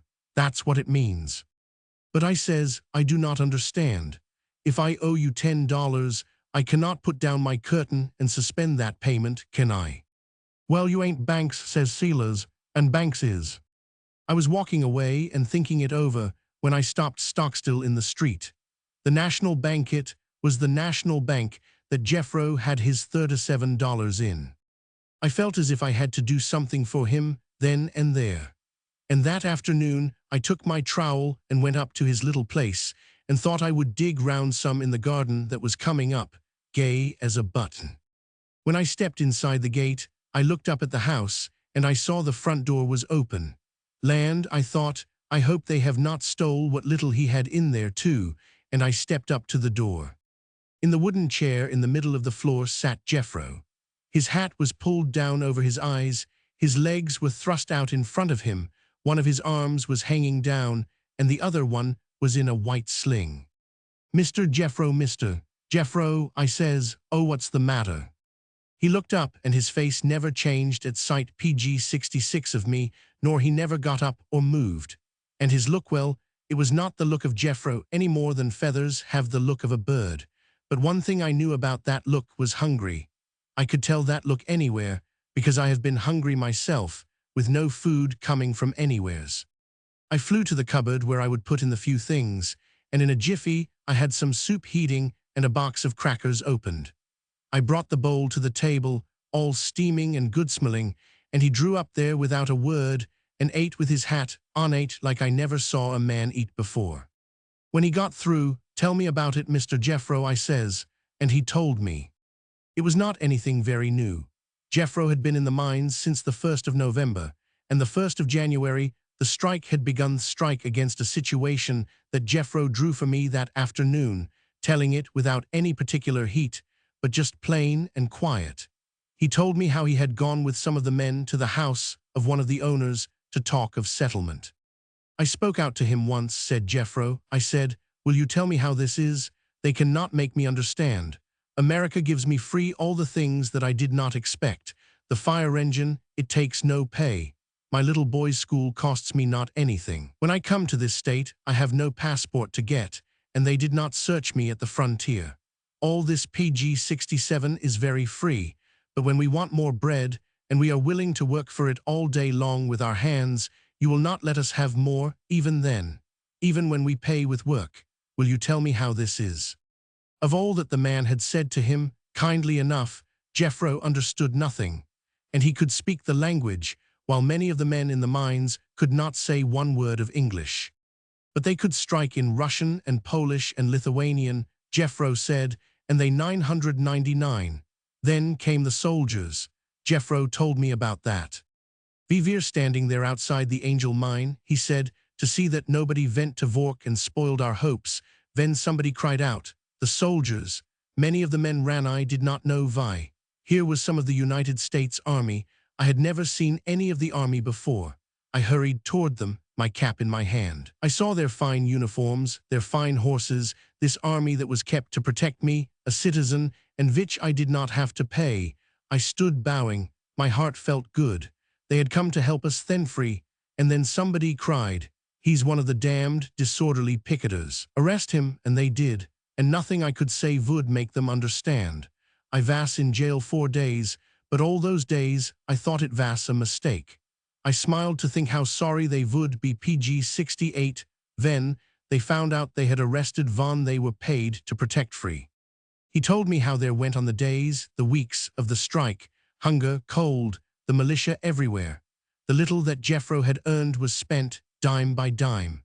He stayed on, hoping for the settlement, certain that it would all be right as soon as everybody understood. It was this way, he said laboriously. Mine owners and money and militia veer here. Over here veer the men. Wrong was done on both sides, different kinds of wrong. The sides could not speak together clear. No Von understood no Von. Then a miner had resisted an officer who tried to arrest him. The officer fired, and Jeffro had the bullet in his shoulder, and had been locked up for being implicated. I do not know yet what they mean by that long word. Jeffro said and had been taken to the courthouse, and later to the hospital. On his discharge, 8 days ago, he had started to walk home to Friendship Village. Tomorrow, Jeffro said, I will get out from the bank my money. I have not touched that and send to her what I have. It may be she has saved a little bit. Somehow she will come. Tomorrow I will get it, as soon as the bank is open. I knew I had to tell him. I knew I had to tell him right then. Mr. Jeffro, Mr. Jeffro, I said, PG-69, you cannot get your money. The bank's failed. He looked at me, not understanding. What is that, he said, failed for a bank? I do not know what it is, I told him. It's something banks can do, you never can tell when, and this one has done it. But he cried, what do you mean? It was the national bank. This nation cannot fail. This much of it has, I says, the banks shut up tight. Everybody that had money in it has lost it unless maybe they pay back to each one just a little bit. He stood up then and looked at me as if I were strange. Then this too, he says, can happen in America, and the things I see all winter, the soldiers to shoot you down. No, no, I says, you must not think. I do not think, says Jeffro, I know, I have seen, I am there when it happens, and more that I did not tell. In March a man came to me when I was hungry and tried to buy my vote. Then I understood, I struck him in his face, just the same as if I have Von. But I saw men sell their vote and laugh at it, and now I understand. You throw dust in our eyes, free firing engines, free letter carriers, free this and free that, and all the time somebody PG-70 must be laughing somewhere at how it makes us fools. I hate America. Being free here, it is a lie. And me, I sat still, trying to think. I sat looking at the bright-colored poster that Jeffro had found on his cowshed in the old country, and I was trying to think. I knew that a great deal of what he would said was true. I knew that folks all over the country were waking up and getting to know that it was true. And yet I knew that it was not all the truth, that there was more, and that something had got to make him know. But what was going to do that? Faint and high and quite a ways off, I heard a little call. It was not much of a call, but when another came and then another, It set my heart to beating and the blood to rushing through me as though it was trying to tell me something. I stood up and looked, and up the street I saw them running and jumping, shouting little songs and laughing, all the way, the children coming out of the Friendship Village schoolhouse there at the top of the hill. And in a minute it came over me that even if I could not help him, there was something to do that Meb might comfort him some just now when he was needing it. I stepped to the door, and up by the locust tree I see Joseph coming. I could pick out his little black head and his bobbed hair and his red cheeks, and I called to him. "PG 71. Joseph, Joseph," I says, "you come over here and have the rest come too." He came running, his eyes beginning to shine, and the others came running and followed him, eager to know what was what. And up the road a piece I see some more coming, and they all begun to run too. Joseph ran in the gate ahead of everybody and past me, and in at the door that was close to the road. And he threw away his book and ran to his father and flung both arms around his neck. And the rest all came pressing up around the door, and when they see inside, they set up a shout. "It's the presentman, it's the presentman, he's back already." Because I guess most every one of them there had had something or other of Jeffro's making for Christmas, but I would never known till that minute, and neither had he, that they would ever called him that. When he heard it, he looked up from Joseph, where he stood holding him in his arms almost fierce, and he come over to the door. And the children pressed up close to the door, shouting like children will, and the nearest ones shook his hand over Joseph's shoulder. And me, all of a sudden I shouted louder'n they did, "Who you glad to see come home?" And they all shouted together, loud as their lungs, "The presentman, the presentman." PG 72. And then they caught sight of Miss Mayhew coming from the school, and they all ran for her to tell her the news. And she came in the gate to shake hands with him. And then in a minute they all trooped off down the road together around Miss Mayhew, one or two of them waving back at him. Then I turned round and looked at Jeffro. "Why they have felt glad to see me," he says, breathless, and back to his face came creeping some of the old Jeffro look. "Why they are glad," says one, "we all are. We have missed you like everything, trudging along with your toys." Joseph was not saying a word. He was just snuggling up, nosing his father's elbow like a young puppy. Jeffro stood patting him with his cracked, chapped hand, and Jeffro was looking down the road, far as he could watch, after the children. "I have got a little canned stuff there in the cupboard for your suppers," I says, not knowing what else to say. "And I stuck a few things in the ground for you out there that are coming up, real nice potatoes and onions and a cabbage or two. And they's a little patch of corn that will be along by and by." All of a sudden Jeffro turned his back to me and walked a few steps away. "A garden," he says, not looking round. "A little garden." "Kind of a one," I told him. "Such as it is, it's PG 73 all right what there is of it. And Abigail Arnold," I says, "once you should make her another wooden bridal pair for the cake in the window, the groom to the other one is all specked up. And I heard her say you could set some of your toys there in her front case. Oh yes, and me's Timothy Toplady's got a clucking hen she's been trying to hold back for you, and she says you can pay her in eggs." I stopped because Jeffro frightened me. He wheeled round and stood looking out the door across the pasture opposite, and his lips were moving. I thought maybe he was figuring something with them, and I kept still. But he wasn't, he was thinking with them. In a minute he straightened up, and his face, it was not brave or confident the way it had been once, but it was saying a thing for him, a nice thing, even before he spoke. He came and put out his hand to me, round Joseph. "My friend," he says, "I will tell you what it is. These is what I thought America was like." Was not that queer, when I understood all he had hoped from America and all he had not found?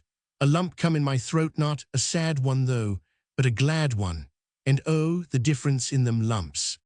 He went back to work at his toys again, and he began at the bottom, a whole year after his first PG 74 coming, to save up money to bring over his wife and the little ones.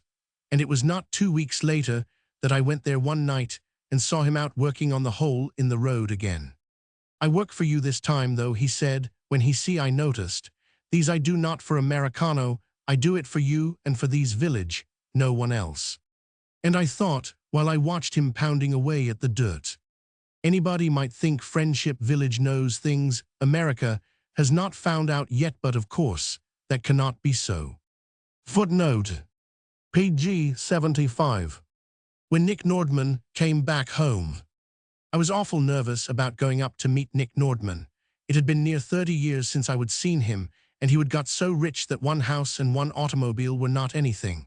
He had about 3 of each, and he frisked the world in between occupying them. Still, when he wrote to me that he was coming back to visit the village, I made up my mind that I would be there to welcome him, being as we were boys and girls in school together. It was a nice October evening when I started out. When I came down through town, I saw the council chamber all lit up, being it was the regular meeting night. And sitting in there, I saw Silas Sykes and Timothy Toplady and Appleby Holcomb and some more, smoking to heaven and talking to each other while the mayor addressed them. I wondered, as I went along, which of the 1,300 things we needed in the village they were talking about. I concluded they were talking about how to raise the money to do any one of them some years away. In the middle of town, I came on Lucy Hackett. She was down buying her vegetables. She always PG 76 bought them at night, because then they give her a good deal for her money and some cheaper. Lucy was 40-odd, with long brown hair, braided round and round her head, crown after crown. She was tall and thin, with long arms, but a slow, graceful way of walking and of picking her way, holding up her old work skirt that made you think of a grand lady moving around. And she had lovely dark eyes that made you like her anyway. "Oh, Lucy," I says, "guess who I am up here to meet Nick Nordman." She just stared at me. "Nick Nordman," she says, "coming here." "First time in 20 years, I says, and went off, with her face a-following me, and me a-chiding myself energetic. What was the matter with me to spring that onto her all of a sudden that way, and clean forget that her and Nick used to keep company for a year or more before he went off to town. "Paper, Miss Marsh, as soon's we get him off the train," says somebody, and there I saw from 4 to 6 little boys getting orders for the city paper before the train had come in. But it was just whistling down by the gasworks, and I was so excited I dunno if I answered them. My gracious, what do you suppose? On the back of the Dick Dasher accommodation train we called it that because Dick Dasher was the conductor came rolling in a special car, and a black porter PG 77 bounced off and set down a step, and out of the car got one lonely, solitary man. "Is that a show car hitched on there, or what?" I says to me Sturgis, that got off the train. "That's what we was wondering," says she. Dick Dasher, he was lifting off bundles of laundry and stuff that's entrusted to him to bring home all along the line, and he heard me. "If you are to meet somebody, that's the man you're looking for's private car," says he. "He's the only other one off here." Land, there he was. As soon as I faced the man the porter had bowed off the step, I knew him. Stockier, redder in the face, with blunt grey hair and blunt grey mustache, and clothes that fit him like a label round a bottleger as could be, it was him. "Well, Nick," I would been going to say, but instead of it what I did say was, "Is this Mr. Nordman?"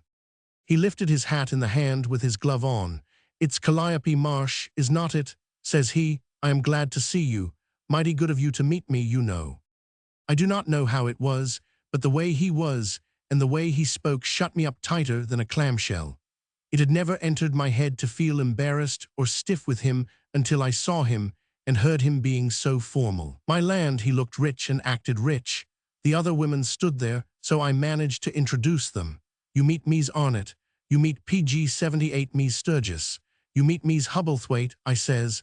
"Them that was Hetty Parker and Mamie Bain and Cassie White, I guess you remember them, do not you?" Perfectly, says he, and he done his heartiest, it seemed to me. But to bow quite low and lift his hat higher and higher to each one, well, I dunno. It was not the way I thought it would be. "I thought we would walk down," I says. "I thought meb you would like to see the town," but I kind of wavered off. All of a sudden the town did not seem so much to me as it had. "By all means," says he. But just then there was above 6-7 of them little boys found him. They would got their papers now, and they were bound to make a sale. Paper, buy a newspaper, mister," they says, most of them running backward in their bare feet right in front of him. "Sure," he says, "I will buy a paper. Give me one of all your papers." Now let's see, he says then, where's the popcorn wagon? There was not any, none of the boys had ever heard of one. No popcorn wagon. Bless me, he says, you do not mean to say you do not have a circus every year with popcorn wagons, and a groan broke out from every boy. No, they PG-79 says in chorus, or it ain't common. Pitcairns wanted to show here, but the town struck 'em for high license. Mr. Nordman looked at the boys a minute. Then he rapped his cane down hard on the platform. It's a burning shame, he says out, indignant and human. Ain't they even any ice cream cones in this town? He cries. Oh yes, there was them. The boys set up a shout. Mr. Nordman, give them a nickel apiece, and the next instant the platform was swept clean of every boy of them, and him and me begun walking down the street. Bless me, he says, what a nice little town it's grown, what a very nice little town, and the way he said it shut me right up again. I dunno how it was, but this was no more the way I would imagine showing Nick Nordman over the village than anything on earth. I would been going to tell him about old Harvey Myers hanging himself in the garret we were then passing, but I had not the heart nor the interest. Just as we got along down to the main block of Daphne Street, the council meeting was out, and Sealers and Appleby and Timothy Toplady and the rest came streaming out of the engine house. Mies Toplady and Mame Holcomb were sitting outside, waiting for their husbands, and so of course I marched Mr. Nicholas Nordman right up to the lot of them, and PG-80 named them to him. Every one of them had known him over 20 years before. Off came the grey hat, and to each one of the ladies he bowed low, and he says, delighted to see you again. Indeed we remember, do not we? And Timothy, Appleby, Sealers, I am delighted. Then there was a long pause. We all just stood there. Then Sealers, as the chief leading citizen, he clears his throat and he says, do you remain long? I do not know a better sample of what Mr. Nicholas Nordman's manner done to us all. Remain. Sealers never said remain in his life before. Always he would, under any real other circumstances, have said stay. The whole few minutes was like that, while we just stood there. And perhaps it was like that most of all in the minute, when it ought to have been like that the least. This was when Mr. Nordman told a plan he had. I want you all, he said, and a few more whom I well remember, to do me the honor to lunch with me tomorrow in my car. We can have a fine time to talk over Theohold days. There was a dead pause. I guess everybody was figuring on the same thing. Finally Appleby asked about it. Much obliged, says he. What car? My private car, says Mr. Nordman, PG-81 somewhere on the siding. You will recognize her. She's grey. Much obliged, pleased, I am sure, pleased to come, says everybody. And we broke up and he walked along with me. Halfway down the block, who should I see ahead of me but Lucy Hackett?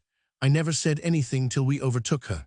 When I spoke, she wheeled and flushed up like a girl and put out her hands so nice and eager, and with her pretty way, that was a glad way, and was a grand lady way too.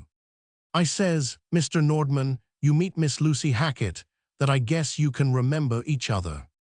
He took off his hat and bowed. Ah, Miss Lucy, says he, this is a pleasure. How good to see you again. I am glad to see you too, Nick, she says, and walked along on the inside of the walk with us, just drooping. Yes, you might as well have tried to greet a fountain in full play as to greet him. He invited her to come to his luncheon next day. She said she would, with a nice little catch of pleasure in her tone, and he left her at her gate, him bowing tremendous. And it was the same gate he used to take her to when they were boy and girl. He said the same kind of a formal good night to me at my gate, and I was just going to go into my house, feeling sick and lonesome all rolled into one, PG-82, because there was not a mite of Nick Nordman about him at all. But all of a sudden, like an explosion out of a clear sky and all points of the earth, there came down onto us the most tremendous, outrageous racket that ever blasted a body's ears. It seemed to come from sky, earth, air, and sea at one and the same instance, and it went like this. Les. Yow. Wassel right. Mr. Nordman. And then there was a great burst of yelling, and the whole 7 boys came dropping out of trees and scrambling up from under the fence, and they ran off down the street, still yelling about him. Seems the ice cream cones had made a hit. Then just for one little minute I saw the real Nick Nordman that I remembered.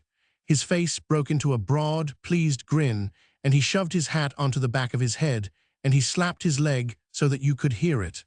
"Why," says he, "the dern little kids." We all dressed up in the best we had for the luncheon.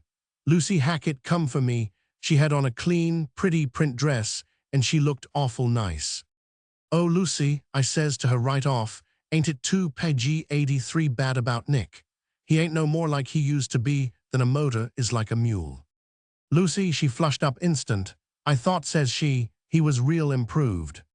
"Land, yes, improved," I says, "improved out of all recognizing him." She staggered me some by giving a superior smile. "Of course," she says, "he's all city ways now, of course he is."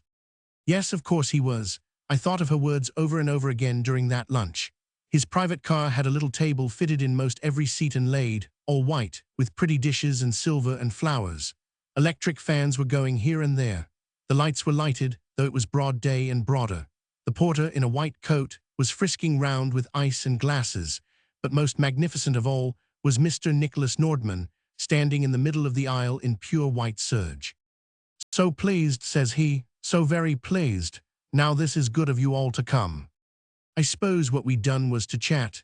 That, I figure, would be the name of it. But when he set us all down to the little tables, 4 and 4, a death-like silence fell on the whole car. It was hard enough to talk anyhow. Add to that the interestingness of all this novelty, and not one of us could work up a thing to say. Mr. Nordman took the minister and Lucy Hackett PG 84 and me to his table, being we were all odd ones, and begun to talk benevolent about the improvements that a little town of this size ought to have. "I suppose they have grand parks and buildings in the cities, Nick," says Lucy. "Have not you ever been to see them?" says he. "Oh, so kind." "Never," says she, "but I have heard about them." He sat staring out the car window across the pump pasture, where the shadows were all laying nice. "City life is intensely interesting," says he, "intensely so." "As interesting as the time you stole Grandpa Toplady's grapes," I says. I could not help it. He tapped on the table. "Let us be in order for a few minutes," he says. He needn't of. We were in order already. We had not been anything else. Nobody was speaking a word hardly, but everybody twisted round and looked at him as he got onto his feet. "Ladies and gentlemen," he says, and looked at us once round, "I have summoned you here for a purpose. On this, the occasion of my first visit back to my boyhood's home, I feel that I should and, indeed, I most earnestly desire to mark the time by some small token. Therefore, after some conversation about the matter during the forenoon, and much thought before my coming, I have decided to PG 85 set aside $10,000 from today to be used for your town in a way which a committee of which I hope that you, my guests of the day, will be appointed members may decide. For park purposes, playgrounds, pavements, what you will, I desire to make this little acknowledgement to my native town, to this the home of my boyhood. I thank you." He sat down, and after a minute, everybody burst out and spatted their hands. And then Silas Sykes, that is our professional leading citizen, got to his feet and accepted in the name of the town. Some of the other men said a little about the needs of the town, and Appleby Holcomb, he got up and proposed a toast to the host. And by that time, the sun had got around considerable, and it was blazing hot there on the side track, and us ladies in our black silks begun to think, longing, of our side piazzas and our palm leaf fans. We filed down the aisle and shook the hand of Mr. Nicholas Nordman and thanked him, individual and formal, both for the lunch and the big gift, and got out. But Lucy Hackett burst out talking with the tears in her eyes. "Nick," she says, "oh Nick, it was wonderful. Oh, it was the most wonderful time I ever had in my life at luncheon, with everything so pretty I ever saw things before. And then the present to the town, $10,000. Oh, none of us can be happy PG 86 and grateful enough. And to think it's you that's done it, Nick, to think it's you." "Thank you, Miss Lucy," says he, "thank you. You are very good, I am sure." But I noticed that he was not so much formal now as he was lifeless, and I was wondering if he had not had a good time to his own luncheon party or what, when I heard something out on the platform, and then there come a walking in a regular procession.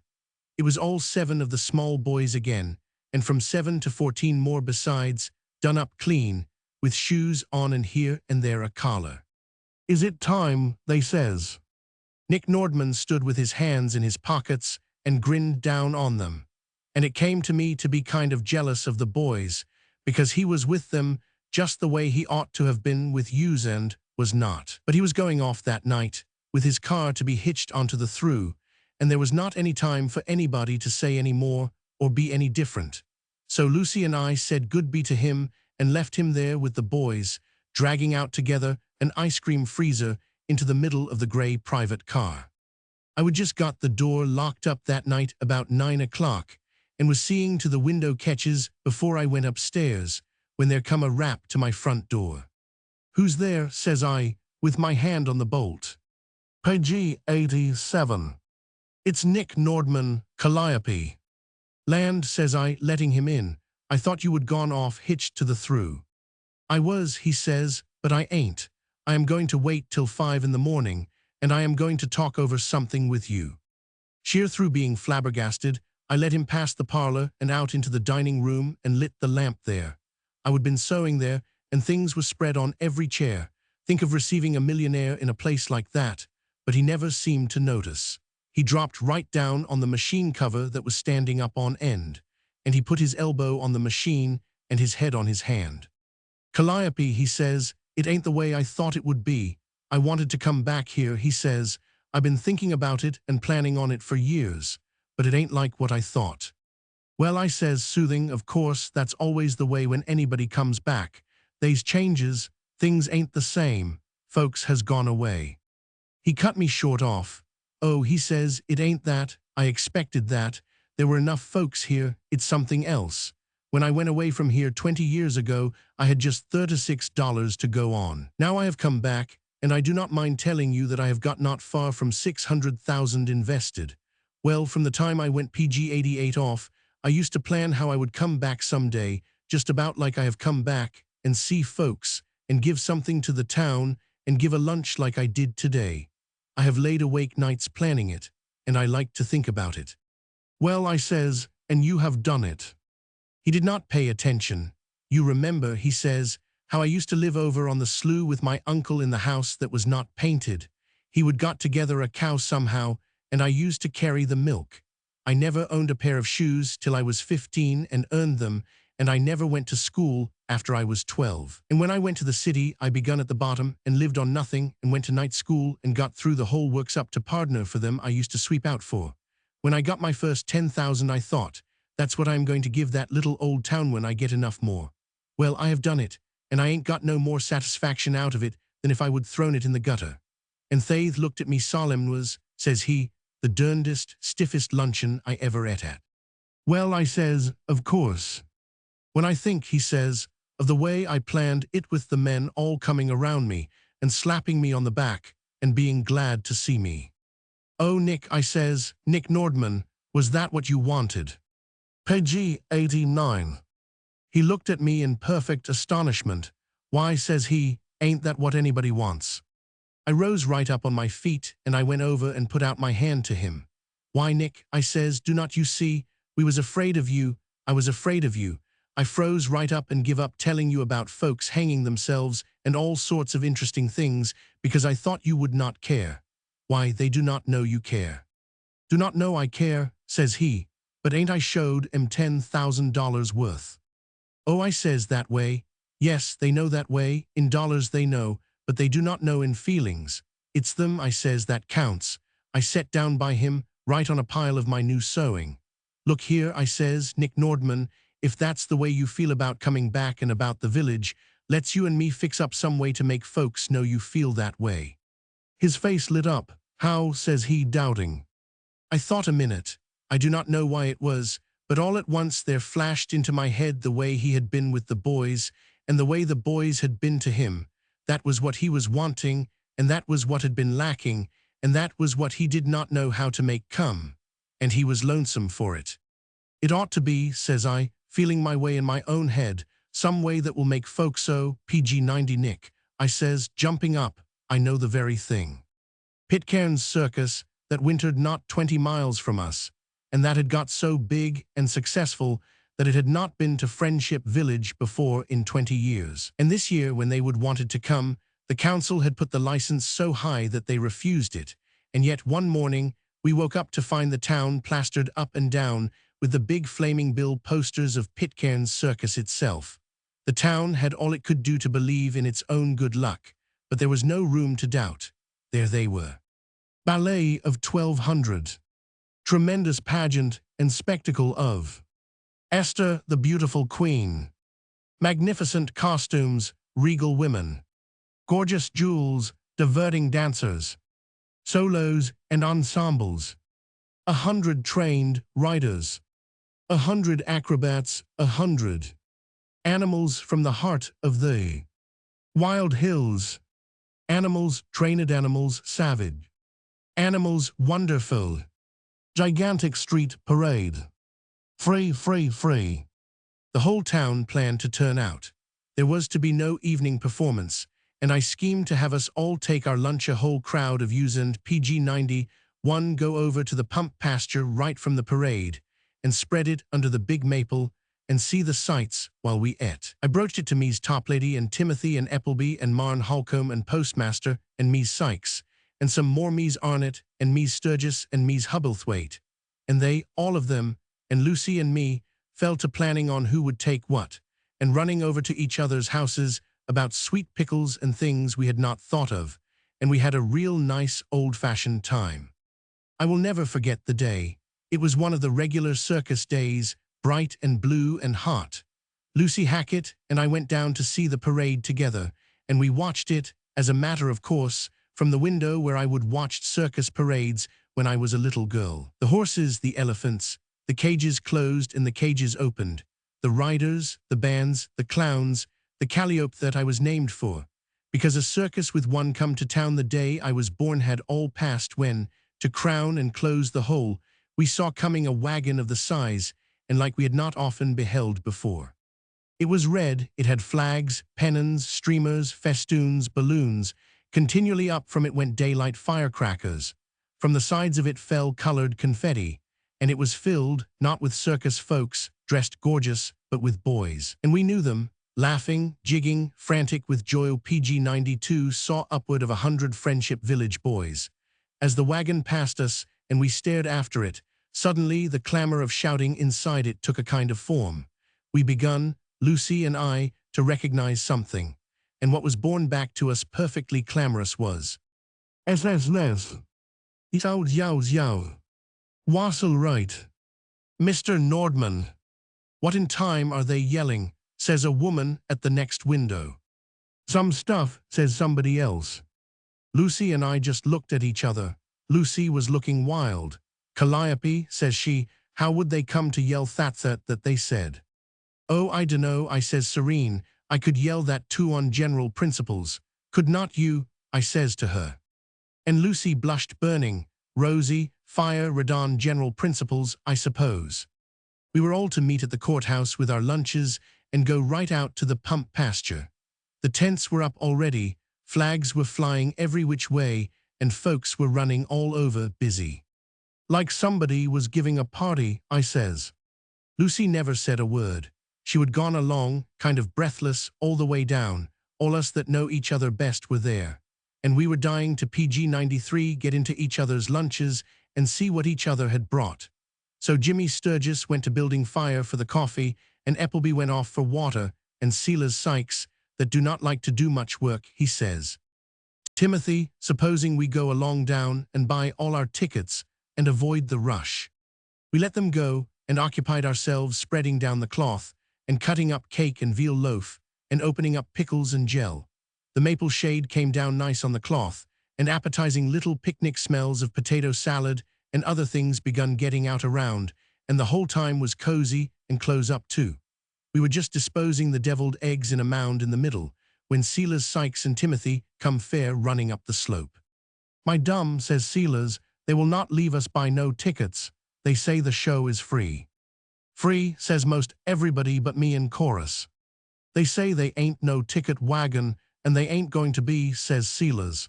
"What you going to make out that?" "Blisterin' Benson," says Timothy Toplady. "What I think is this, they are kidding us." Lucy stood, opening up a little bag she had. Here's one of the slips they threw round this morning, she says. I dunno. She had it out and we studied it. We would all seen them blowing round the streets, but nobody had paid PG-94 any attention. She held it out and they all stared at it. Friendship Village is invited to come to the circus this afternoon. Free. No tickets on sale. Free admission. For Friendship Village. My gracious, says Ms. Sykes, I never heard of such a thing since the world began. Land, says Ms. Toplady, but what does it mean? What does it mean, says Silas Sykes, what are we all being a party to? I guess it's who are we being a party to, Silas, I says, 1449. They all looked at me, and then they looked where I was looking, and I was looking at something hard.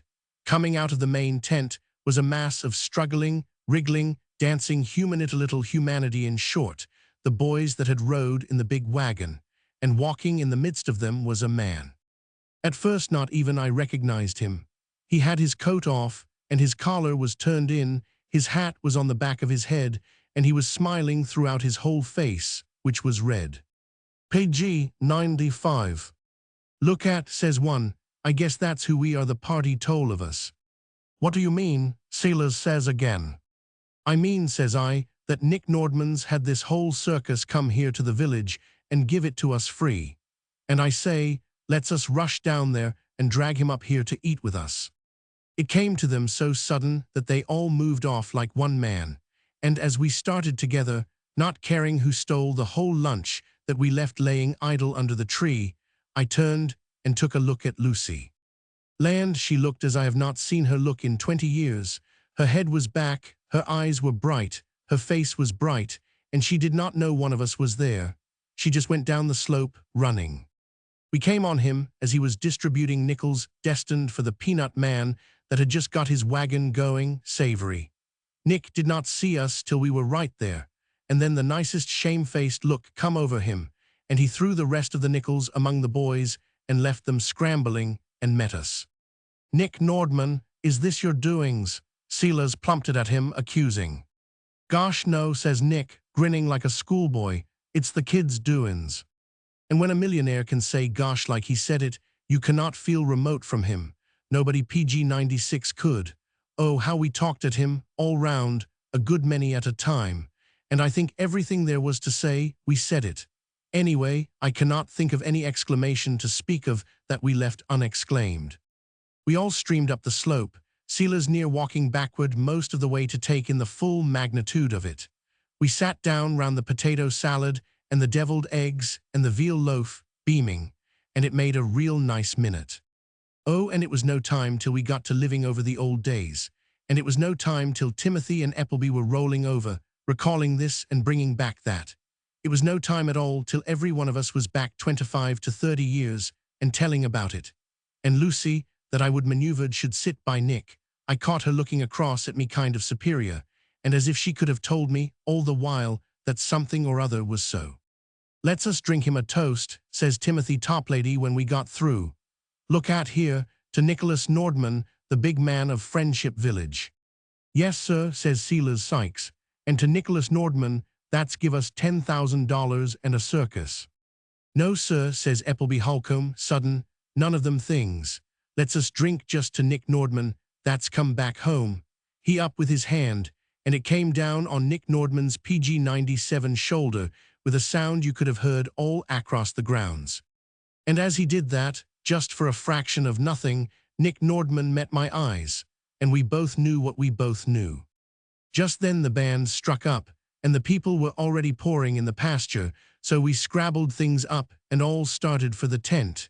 Nick was walking with Lucy. Lucy, I heard him say, you look near enough like you used to, for you to be you.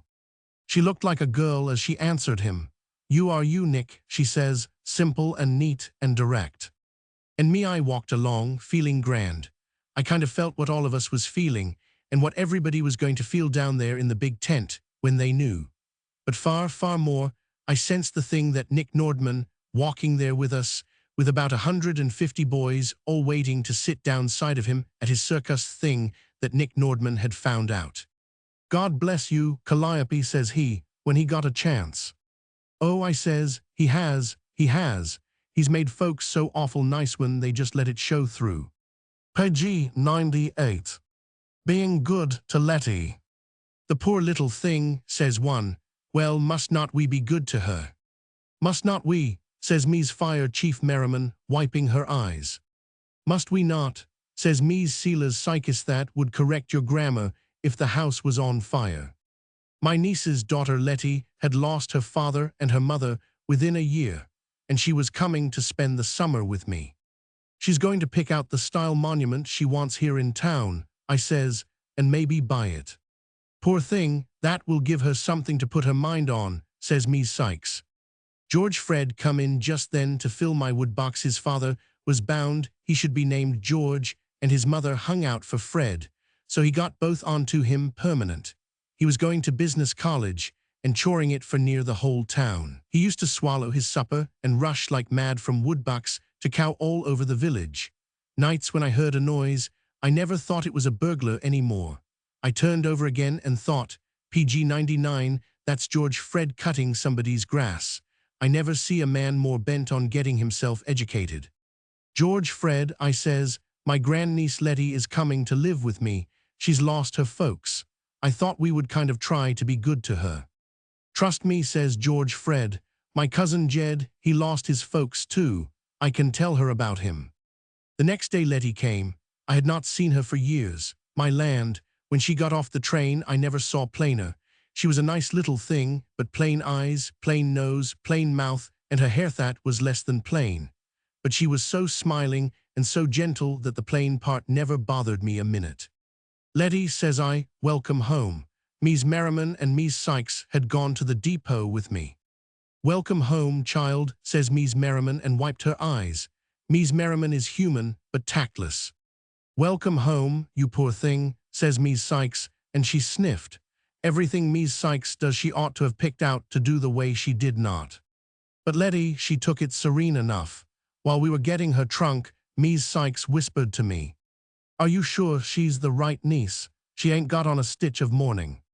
Sure enough, she had not. She wore a little blue dress. Page 100. "Like enough she could not afford it," says Mies Merriman, and we thought that must be it.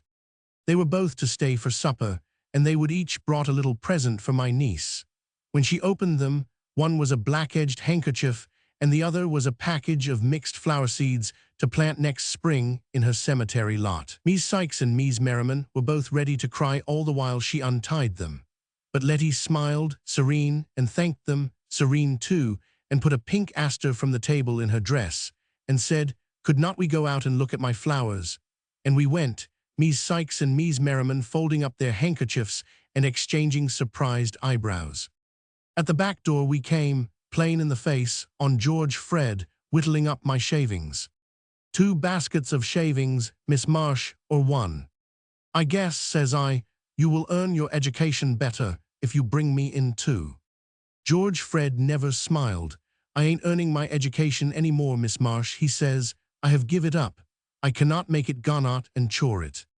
"Then you cannot be a bookkeeper, George Fred," I says. "I have took a job delivering for the post office store." "Tell me about it, will not you?" says Letty.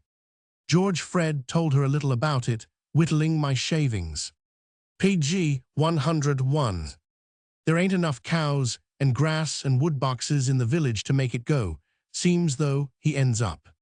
Then he rushed into the house with my stuff and headed for the Sykes' cow that we could hear lowing. We talked about George Fred while we looked at the flowers, Letty all interested in both of them, and then we came back and sat on the front porch. "Dear child," says Mies Sykes, "would not it be a comfort to you, now that you are among friends, to talk about your folks? What was it they died of? Was they sick long?" Letty looked over to her, sweet and serene. "Beautiful things happened while they were sick," she said. "A little child across the street used to come every morning with a flower or a fresh egg. Then there was an old man who picked every rose in his garden and sent them in. And a club there hired a singer who was at the theater to come and serenade them just a few days before. Oh, so many beautiful things happened. Ms. Sykes and Ms. Merriman sat still. This is not the way we talk about sickness in the village. We always tell symptoms and treatments and pain and last words and funeral preparations, right up to the time the hearse backs up to the door. She acts the queerest, to me for a mourner, says Ms. Sykes, when she went for her shawl. Page 102. Next morning we went down, Letty and me, to pick out the monument. Letty, she priced them, and then she figured some on a card. Then she walked over and priced some more things, and then she came out. I supposed she was going to think about it. Did not she cry when she picked out the monument, says Ms. Sykes to me over the telephone that noon. I did not see her, says I, truthful.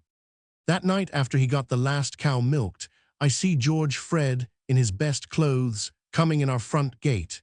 He was coming, I see, to do what I said, help be good to Letty and cheer her up. Miss Letty, says he, I know just how you feel. My cousin Jed, he lost his folks a year ago. They took down with the typhoid, and they suffered frightful. I am so sorry, Mr. Fred, says Letty. I explained. Fred, says I, is his other front name. His final name is Bacchus. She colored up pretty, and went right on it, was curious.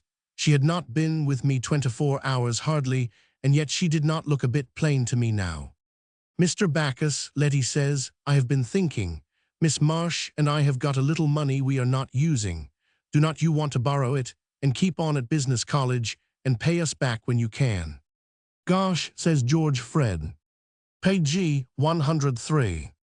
If I had not been aiming to be a lady, I dunno what I might have said similar. They talked about it, and then George Fred went off, walking some on the ground and some in the air. Letty, says I then, we're in this world. Why, says Letty, I am going to get just headstones instead of a monument and leave that boy be a bookkeeper instead of a delivery boy. Father and mother, it was the only time I heard her catch her breath sharp, would both rather, I know it. Before breakfast next morning, I ran over to Ms. Sykes's and Ms. Merriman's and told them. Like enough she done something better than by morning, too, says Ms. Merriman. It was the first and only time in my life I ever see Ms. Sykes's eyes fill up with tears. Why, my land, she says, she's using her sorrow. And all of a sudden, the morning and the world meant something more. And Letty, that we were going to be so good to, had brought us something like a present. Footnote.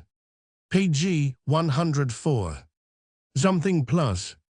I laid the letter up on the clock shelf where I could see it while I did my dishes. I needed it there to steady me.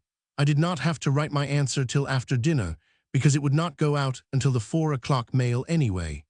I kind of left the situation lie around me all the morning so I could sense it and taste it, and you might say, be steeped in it, and get so I could believe. Me kind of guest housekeeper for 6 months in a beautiful flat in the city with 2 young married folks and a little baby to amuse myself with, and the whole world sitting around me, expansive, and waiting for me to enjoy it. It seemed as if the golden plan folks always think is going to open up for them had really opened now for me. How I kept from baking my donuts and frying my spongy cakes in lard, I dunno, but I did sheer through instinct, I guess.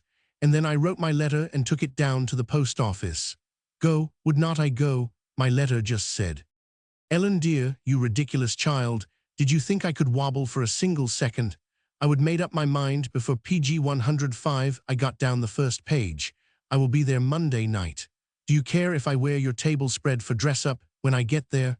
All I have got is everyday or not so much so. And for your wanting me, I will say thank you when I get there. Calliope. On my way to mail my letter, I came on Mies Toplady and Mies Holcombs, that was Mame Bliss, downtown to get something for supper, and I told them all about it. Mies Toplady hunched her shawl farther up her back and sighed abundant. Ain't that just grand, Calliope, says she, to think you are going to do something you ain't been doing all your days. That was the point, and she knew it. I says to Timothy the other night, she went on, I says, do not you wish I had something to tell you about, or you had something to tell me about, that we both of us did not know by heart, forward and back? Appleby and me, too, says Mies Holcomb. I wish to the land we could do something be something that would give a body something to kind of relate to each other. I know, I says, husbands and wives is awful simultaneous, I always think. But I did not say anything more, being I was not married to one, and they did not say anything more, being they was. Page 106. Ms. Holcomb waved her cheese at me, cheerful. Be gay for us, says she, and then went home to cook supper for her hungry family. And so did I, wishing with all my heart that the two of them that had not seen over the rim of home in 30 years could have had my chance.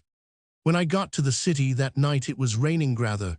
It was past raining and on up to pouring. So I got in a taxi to go up to Ellen's, a taxi that was nothing but an automobile after all, in spite of its foreign name, ending in a letter that no civilized name ought to end in.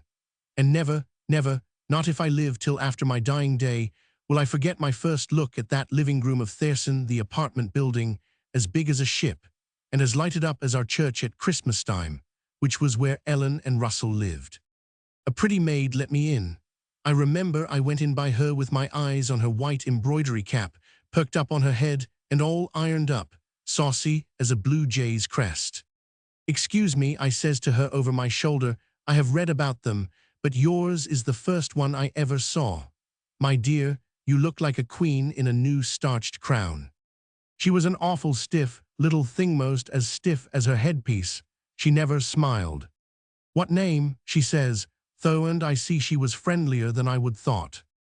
Page 107. Why, mine's Calliope Marsh, I says hearty, what's yours? She looked so funny, I guess, not many paid her much attention. Delia, she says, you are expected, she says, and opened the inside door. The room was long and soft and wine-colored, with a fire burning in the fireplace, and more lamps than was necessary, but that altogether did not make much more light than one, only spread it out more. The piano was open, and there was a vase of roses in winter. They seemed to have them, I found out later, as casual as if there was a combined wedding and funeral in the house all the time. But they certainly made a beautiful picture. But all this I sort of took in out of my eyes' four corners, while the rest of me looked at what was before the fire. A big low-backed chair was there, as fat and soft as a sofa, and in it was Ellen in a white dress in winter. She wore them, I saw after a while, as casual as if she was at a party perpetual. But there was something else there in a white dress, too, sitting on her lap, with his pink, bare feet stretched out to the blaze. And he was laughing, and Ellen was, too, at Russell, her husband, sitting on the floor and aiming his head right at the baby's stomach to hear him laugh out like bluebells must be doing in the spring. Page 108. Pretty enough to paint, says Iwich was the first they knew I was there. It was a shame to spoil it, but Ellen and Russell sprang up and tried to shake hands with me, though I was not taking the slightest notice of them. It was the baby I was engaged in. I would never seen him before. In fact, I would never seen Ellen and Russell since they were married 2 years before and went off to Europe and lived on a peak of the Alps where the baby was born. They took me to a grey little room that was to be mine, and I put on a fresh lace collar and my cameo pin and my best back comb. And then dinner was ready, a little, round white table with not one living thing on it, but lace and roses and glass and silver. Why, says I, before I got through with my melon that came first, why, you two must be perfectly happy, ain't you? And Ellen says, looking over to him, perfectly, absolutely, radiantly happy. Yes, I am. And this is what Russell done. He broke his bread and nodded to both of us promiscuous, and he says, considerable happier than any decent man has a right to be, I am thinking. I noticed that incident particular, and when I look back on it now, I know that very first PG 109 evening I begun noticing other things. I remember the talk went on about like this. Ellen, says Russell, the dog show opened yesterday. They have got some great little pups, I hear. Are not you going in? Why, I am if you are, says Ellen. Nonsense, says Russell. I can run in any time, but I cannot very well meet you there in the middle of the day. You go in yourself. Well, I only enjoy it about a third as much to go alone, says she. The dogs do not differ when I am along, you know, lady, says he, smiling. You know that is not what I mean, she says. And she looked over at him and smiled at his eyes with her eyes. But I saw that he looked away first, sort of troubled, and I thought, why she acts as if not enjoying things when he ain't along is a kind of joyful sacrifice that would please any man. I wonder if it does. It happened 2-3 times through dinner. She had not been over to see some kind of a collection, and could not he come home some night early and take her? He could not promise you he did not she go herself and tell him about it. You would not have said that 3 years ago, she says, half fun, half earnest, and waited for him to deny it. But he did not seem to sense what was expected of him, and he just ate on. Page 110. Ain't it funny how you can sort of see things through the pores of your skin? By the time dinner was over, I knew most as much about those two as if I had lived in the house with them a week. He was wonderful tender with her, though. I do not mean just in little lover-like ways, saying things and calling her things and looking at her gentle. I mean in ways that do not have to be said or called or looked, but that just are, to my mind they mean 1,000 times more.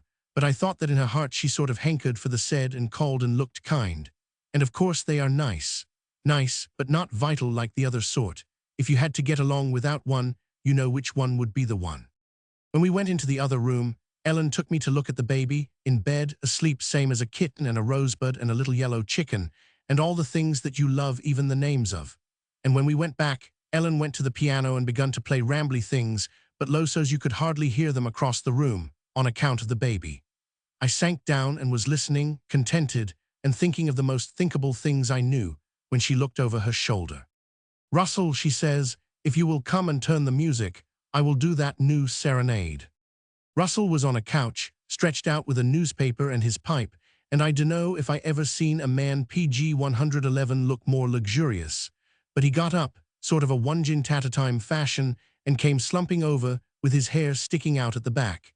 He stood and turned the music, with his pipe behind him, and when she would got through, he says, very pretty indeed. Now I will just finish my article, I guess, dear. He went back to his couch, and she got up, kind of quick, and walked over and stared into the fire. And I got up and went over and stared out the window. It seemed kind of indelicate to be looking when I knew so well what was happening in that room. For she would forgot he was a person. She was thinking that he was just another one of her. And that seems to me a terrible thing for any human being to get to thinking about another, married to them or not though they be. When I looked out the window, I needed new words. I had not realized the elevator had skimmed up so high with Maind done it in the time it would have taken the Emporium elevator home to go the 2 stories. But we were up 10, I found afterward. And there, I was looking the city plain in the face. Rows and fields of little lights from windows that were homes. I would never seen so many homes in my life before at any one time. And it came over me as I looked, that in all the hundreds of them, I was PG 112 looking at. And in the thousands that lay stretched out beyond, the same kind of thing must have gone on at some time or other, or be going to go on, or be going on now, like I saw clear as clear was going on with Ellen and Russell. It was the 3rd night I was there that the thing happened. I was getting along fine. I did the ordering and the managing and took part care of the baby and mended up clothes and did the dozens of things that Ellen was not strong enough to do. Delia and I had got to be real good friends by the 2nd day. Russell came home that 3rd night looking fagged out. He was never nervous or impatient. I noticed that about him. I would never once seen him take it out in his conversation with his wife merely because he had had a hard day. We were just gone in from the dining room when Russell, instead of lighting his pipe and taking his paper, turned round on the rug and says, "Dear, I think I will go over to Belden's a while tonight." She was crossing the floor, and I remember how she turned and looked at him. "Belden's," she said, have you some business?" "No," Russell says. "He wanted me to come in and have a game of billiards." Page 113. "Very well," she says only, and she went and sat down by the fire. He got into his coat, humming a little under his breath, and then he came over and stooped down and kissed her. She kissed him, but she hardly turned her head, and she did not turn her head at all as he went out. When he would gone and she heard the apartment door shut, Ellen fairly frightened me. She sank down in the big chair where I had first seen her and put her head on its arm and creed till her little shoulders shook, and I could hear her sobs. "Ellen," I says, "what is it?" Though, mind you, I knew well enough. She put her arms round my neck as I kneeled down beside her. "Oh, Calliope, Calliope," she says, "it's the end of things." "End," says I, "of what?" She looked in my face, with the tears streaming down hers. "Did not you realize," she says, "that that is the first time my husband ever has left me in the evening when he did not have to? I saw that I had to be as wise as 10 folks and as harmless as none if I was to help her and help him. And all at once I felt as if I was 10 folks and as if I would got to live up to them all. Because I did not underestimate the minute. No woman can underestimate that minute when it comes PG 114 to any other woman. For out of it, there are likely to come down onto her the issues of either life or death. And the worst of it is that, 10 to 1, she never once sees that it's in her power, maybe, to say whether it shall be life or death that comes. What of it, I says, as calm as if I did not see anything at all, instead of seeing more than she saw, as I know I 999. She stared at me. "Do not you understand," she says, "what it means?" "Why, it means," says I, "that he wants a game of billiards, the way any other man does once in a while." She shook her head, mournful. "3 years ago this winter," says she, "only 3 short years ago, every minute of the world that Russell had free, he wanted to spend with me. That winter before we were married, do you suppose that anybody could have got him to play billiards with him if he could have been with me? I thought it over. Well, I says, no, likely not. But then, you see, he could not be with you every evening and that just naturally give him some nights off." "Some nights off," she says. "Oh, if you think that is the way he looks at it, there is no way in this world that I would rather spend my evenings," she says, "than to sit here with my husband." "Yes," I says, "I suppose that's true. I suppose PG 115, that's true of most wives, and it's something they have got to get over thinking is so important." She gasped. "Get over," she says. Then says she, "They will have to get over loving their husbands." "Oh dear, no, they won't, no, they will not," says one. "But they will have to get over thinking that selfishness is love for one thing.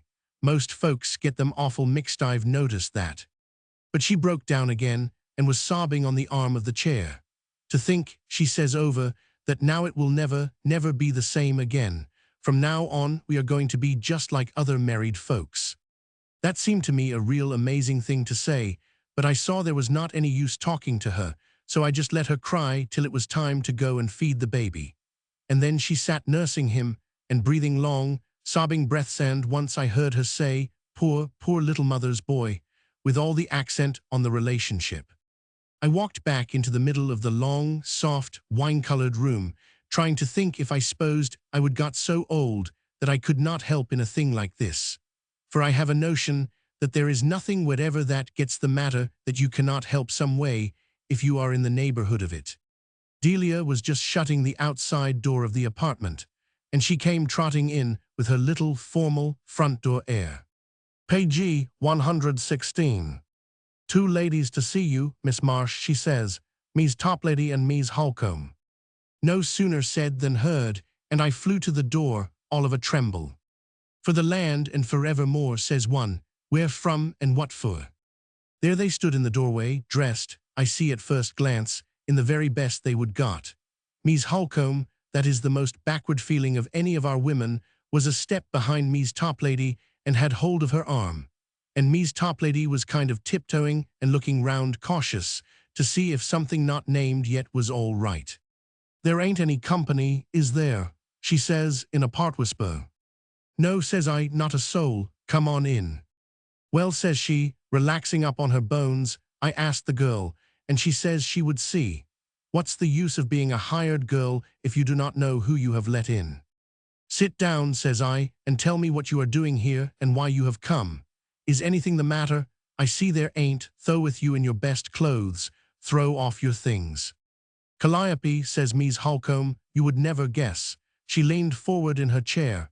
"We ain't come up for a single thing," says she, "not a thing." Me's top lady leaned forward too.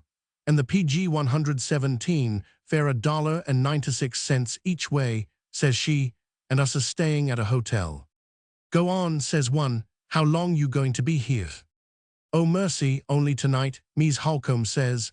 Why, the room is $250 just for us to sleep in it. I told him we should not be setting in it a minute, but I guess he did not believe me. Well, go on, says one, tell me what you have come for. Ms. Toplady leaned back and looked round her, and sighed, and anybody could have told that her sigh was pleased and happy.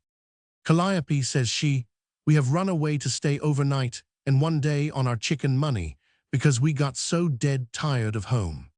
Ms. Holcomb just giggled out. It's a fact, she says, we thought we would come while you was here for an excuse, but we were just sick of home, and that's the truth.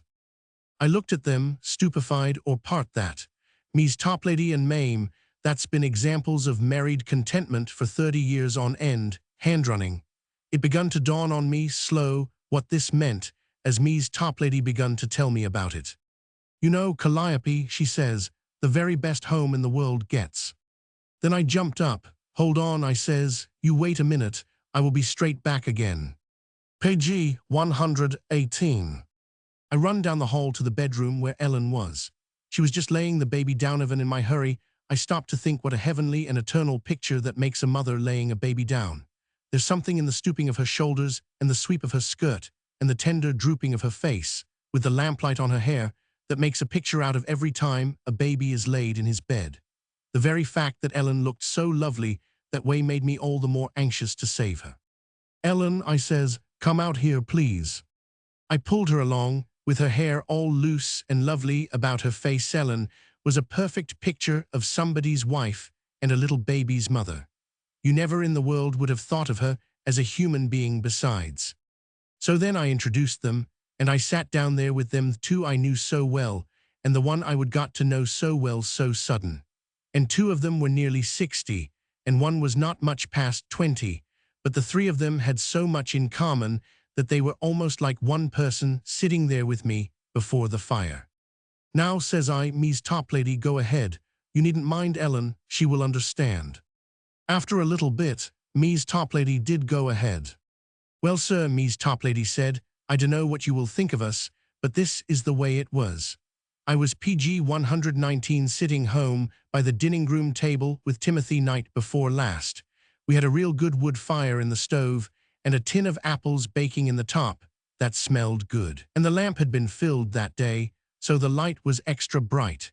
And there was a little green wood in the fire that sort of sungan Timothy set with his shoes off, as he so often does evenings, reading his newspaper and warming his stocking feet on the nickel of the stove. And all of a sudden I looked around at my dining room, the way I would looked at it evenings for 30 years or more, ever since we went to housekeeping, and I says to myself, I hate the sight of you, and I wished I was somewheres else. Not that I do hate it, you know, of course, but it just come over me like it has before.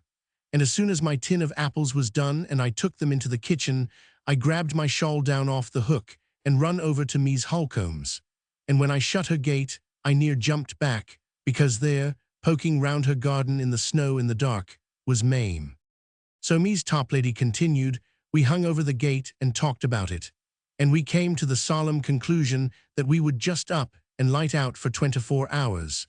We told our husbands, and they took it philosophically. Men understand a whole lot more than you give them credit for. They know if they are any real goods at it ain't that you ain't fond of them, or that you ain't thankful you are their PG 120 wife, but that you have just got to have things that's different and interesting and tellable. Anyhow, that's the way Mame and I figured it out. And we got into our good clothes, and we came up to the city and went to the hotel and got us a bowl of hot oyster soup apiece. And then we had the streetcar ride out here, and we will have another going back. And we have seen you, and we will have a walk past the store windows in the morning before train time. And I bet when we get home, long towards night, our two dining rooms'll look real good to us, don't you, Mame? Yes, sir, Mame says, with her little laugh again, and our husbands too. I would been listening to them, but I would been watching Ellen. Ellen was one of the women that are not deceived by outside appearances, same as some. Mies Toplady and Mies Holcomb did not look any more like her city friends than a cat's tail looks like a plume, but just the same, Ellen saw what they were and what they were worth. And when they got done, "Do you mean you are going back tomorrow?" she says. "Noon train," says Mame, "and be home in time to cook supper as natural as life, and as good as new." Ellen kept looking at them, and I guessed what she was thinking.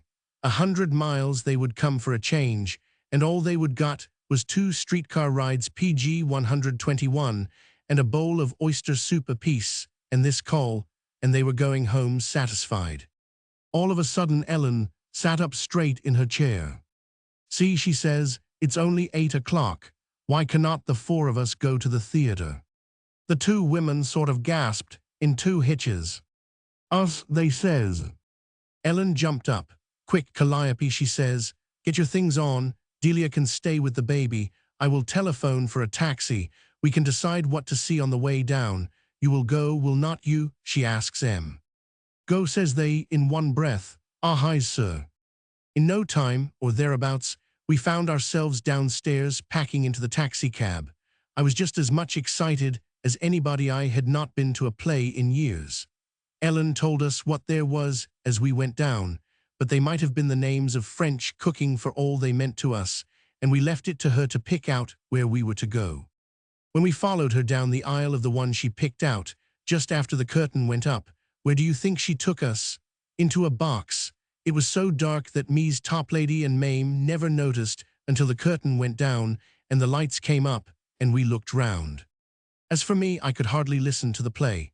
I was thinking of these 2 dear women from the village, PG 122, and what it meant to them to have something different to do. But even more, I was watching Ellen, that had set out to make them have a good time, and was doing her best at it, getting them to talk and making them laugh, when the curtain was down. But when the curtain was up, it seemed to me that Ellen was not listening to the play so very much, either. Before the last act, Ellen had to get back to the baby, so we left the 2 of them there and went home. "Alone in the box," says Mame Holcomb as we were leaving, "my land and my hat's trimmed on the wrong side for the audience." "Do we have to go when it's out?" says Mies Toplady. "Will not they just leave us set here, on and on and on?" I remember them as I looked back and saw them, sitting there together. And something, I dunno whether it was the wedding trip poplin dress, or the thought of the 2 dinning rooms where they would set for so long, or of the little lark they would planned, sort of made a lump come and meet a word I was trying to say. We would got out to the entry of the box, when somebody came after us, and it was little bit of Mame Holcomb, looking up with eyes bright as a blue jay's at the fetish. "Oh," she says to Ellen, "I ain't half told yow neither of us has what this means to us. And Ipk 123 wanted you to know we both of us doth it. The best part is, you so sort of understood." Ellen just bent over and kissed her, and when we came out in the hall, all light and red carpet, I see Ellen's eyes were full of tears. And when we got in the taxicab, "Ellen," I says, "I thank you 2 ever so much. You did understand. So did one." I do not know," she says, "but, Calliope, how in the world do you understand that kind of thing?" So I said it, right out plain. "Oh," I says, "I guess sheer because I have seen so much unhappiness, and on up to divorce, come about soul, because married folks will hunt in couples perpetual, and not let themselves be just folks." When we got home and we had not said much more all the way, there as we opened the living room door, I saw that we would got there first, before Russell. I was glad of that. Ellen ran right down the hall to the baby's room, and I took off my things and went down to the end of the room where the couch was, to lay down till she came back. I must have dozed off, because I did not hear Russell come in. The first I knew, he was standing with his back to the fire, filling his pipe, so I looked in his face when he did not know anybody was looking. He had evidently walked home, and had come in PG 124 fresh and glowing and full of frosty air, and his cheeks were ruddy. He was smiling a little at something or other, and altogether he looked not a bit like the tired man that had come home that night to dinner. Then I heard the farther door click, and Ellen's step in the hall. He looked toward the door, and I saw the queerest expression come in his face. Now there was Russell, a man of 27 or 8, a grown man that had lived his independent life for years before he had married Ellen. And yet, honestly, when he looked up then, his face and his eyes were like those of a boy that had done something that he had been scolded for. He looked kind of apologetic and explanatory, look no man ought to be required to look unless for a real reason. It seems so ignominious for a human being to have to look like that when they had not done a thing wrong. My heart sank some. I thought of the way Ellen had been all slumped down in that easy chair, crying and taking on. And I waited for her to come in, feeling as if all the law and the prophets hung on the next few minutes and, I guess, they 999. She would put on a little soft house dress, made you couldn't tell how of lace, with blue showing through, kind of like clouds in the sky. But it was her face I looked at, because I remembered the set look it had when she would told Russell Goodby. And when I see PG 125, her face now there in all that sky and clouds effect, honest, it was like a star. "Hello, dear," she says, kind of sweet and casual, "put a stick of wood on the fire and tell me all about it." I tell you, my heart jumped up then as much as it would have if I would heard her say "I will" when they were married. For this was their new minute. "Sit here," he says, and pulled her down to the big chair and sat on the low chair beside her, where I would seen him first. Only now, the baby was not there, it was just the two of them. "Did you beat them all to pieces?" she asks, still with that blessed, casual, natural way of hers. He smiled, sort of pleased and proud and humble. "I did," he owns up. "You are my wife, and I can brag to you if I want to.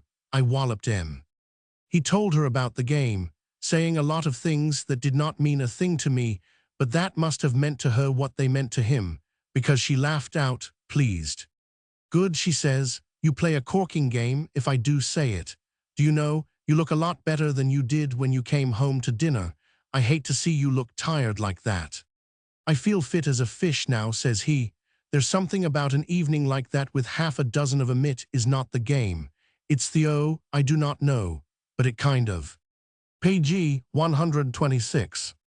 He petered off, and she did not make the mistake of agreeing too hard or talking about it too long. She just nodded, and pretty soon she told him some little thing about the baby. When he emptied his pipe, she said she thought she would go to bed. But when she got up, he reached up and pulled her back in the chair again and moved so that he sat with his cheek against hers. And he says, "I have got something to tell you." She picked up his hand to lean her head on and says, "What, me?" Which I would noticed was one of the little family jokes that no family should be without a set of. "Do you know, Ellen," he said, "tonight, when I went out to go over to Belden's, I thought you did not like my going." "You did," she says. "What made you think that?" "The way you spoke or looked or kissed me. I do not know, I imagined it, I guess," says he, "and I've got something to own up." She just waited, and he said it out, blunt. "It made me not want to come home," says he. "Not want to come home," she says, over startled. He nodded. "Lacey and Bright both left Belden's before I did," he says. "I thought probably I do not know. I imagined you were going to be PG 127 polite as the deuce, the way I thought you were when I went out." "Oh," she says, "was I that?" So when Lacey and Bright made jokes about what they'd say if they did not get home, I joined in with them and laughed at the apron strings. That's what we called it. She moved a little away. "Did you do that?" she said. "Oh, Russell, I should hate that. I should think any woman would hate it." "I know," he says. "I am dead sorry, but I wanted you to know. And dear." He got up and stood before her, with her hands crushed up in his. "I want you to know," he says, kind of solemn, "that the way you are about this makes me gladder than the dickens. Not for the reason you might think, because it's going to make it easy to be away when I want to, but because—" He did not say things very easy. Most men do not, except for their little bit of courting time. "Well, thunder," he said, "do not you see? It makes me so sure you are my wife and not just married to me." She smiled up at him without saying anything, but I knew how balm and oil were curing the hurt that she thought she would had that night when he went out. I have always thought of our each doing things PG 128 and coming home and telling each other about them, he says, vague. "Of my doing things too?" she asks quick. "Why, yes, sure, You, of course, he says, emphatic. Have not you seen that I want you to do things sometimes without me tagging on? Is that the way you look at it? She says, slow. He gave her 2 hands a gay little jerk and pulled her to her feet. Why, he said, you are a person, and I am a person. If we really love each other, being married is not only something instead, it's something plus. Russell, she says, how did you find that out? I do not know, he says. How does anybody find out anything? I will never forget the way Ellen looked when she went close to him. By loving somebody enough, I think, she says. That made him stop short to wonder about something. How did you find out, if it comes to that? He asks. What, me, she says. Oh, I found out by special messenger. Think of me's top lady and Mame being that, unbeknownst. They turned away together and walked down the room. The fire had burned down, and everything PG 129 acted like 11 o'clock at night. It made a nice minute. I like to think about it. Tomorrow morning, she told him, I am going to take Calliope and 2 friends of hers to the dog show. And y'ouldn't have to come, but you are invited, you know. He laughed like a boy. Well, now maybe I can drop in, says he. Footnote. Page 130. The Art and Loan Dress Exhibit. We could have a baking sale, or a general cooking sale, or a bazaar, or a 25th supper, says one. Me's top lady tore off a strip of white cloth so smart it sounded saucy. I am sick to death, she said, of the whole kit of them.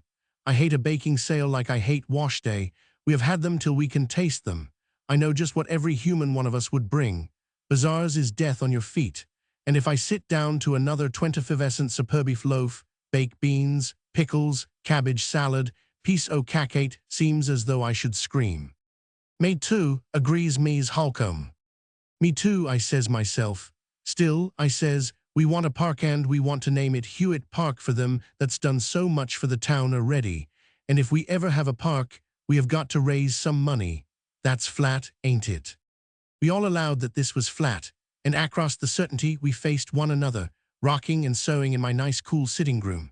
The blinds were open, PG 131, the muslin curtains were blowing, bees were humming in the yellow rose bush over the window, and the street lay all empty, except for a load of hay that lumbered by and brushed the low branches of the maples. And somewheres down the block, a lawnmower was going, sleepy.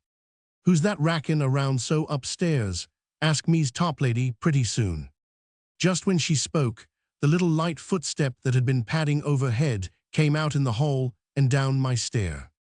It's Miss Mayhew, I told them, just before Miss Mayhew tapped on the open door. Come right in, what you knocking for when the door sets ajar, says I to her. Miss Mayhew stood in the doorway, her rough short skirt and stout boots and red sweater all saying I am going for a walk, even before she 999. Only she adds, I wanted to let you know I do not think I will get back for supper. Such a boarder I never saw, I says. You do not eat enough for a bird when you are here, and when you ain't, you are off gallivanting over the hills with nothing whatever to eat, and me with a fresh spice cake just out of the oven for your supper. I am so sorry, Miss Mayhew says, penitent to see. I laid down my work. You let me put you up a couple o' pieces to nibble on, says one, PG 132. You are so good, may I come too? Miss Mayhew asks, and smiled bright at the other 2 women, who smiled back broad and almost tender. Miss Mayhew's smile made you do that. I suppose them writing folks cannot stop to think of food, me's top lady says as we went out. Look at her lugging a book. What she want to be bothered with that for, Ms. Holcomb says. But that kind of fault-finding do not necessarily mean unkindness. With us, it was as natural as a glance. Out in the kitchen, I, having wrapped 2 nice slices of spice cake and put them in Miss Mayhew's hand, looked up at her and was shook up considerable to see that her eyes were filled with tears. I know I am real blunt when I am embarrassed or trying to be funny, but when it comes to tears, I am more to home.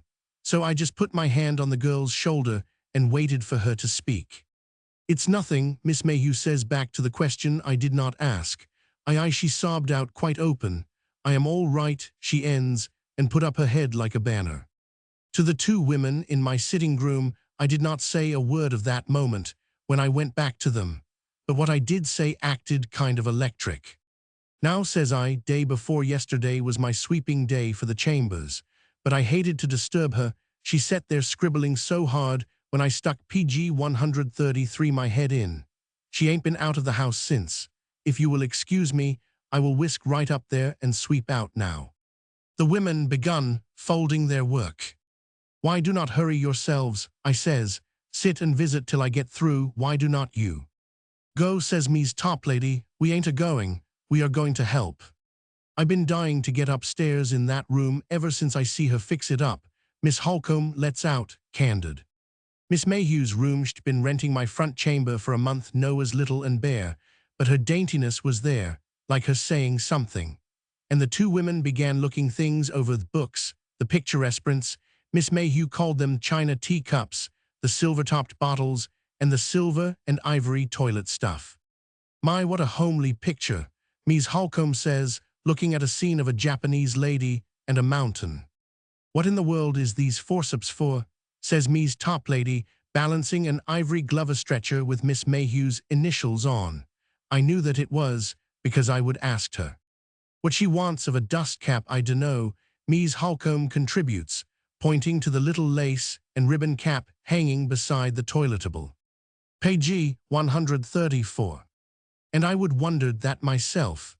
She put it on for breakfast like she was going to do some work, then she never done a thing the whole morning, only wrote. Then all of a sudden was when I come out with something surprising. Why, says I, it's gone. What's gone, they says, and I was looking so hard I could not answer. Bureau, chest of drawers, bookshelves, I looked on all of them. It ain't here anywhere, says I, and he was that handsome.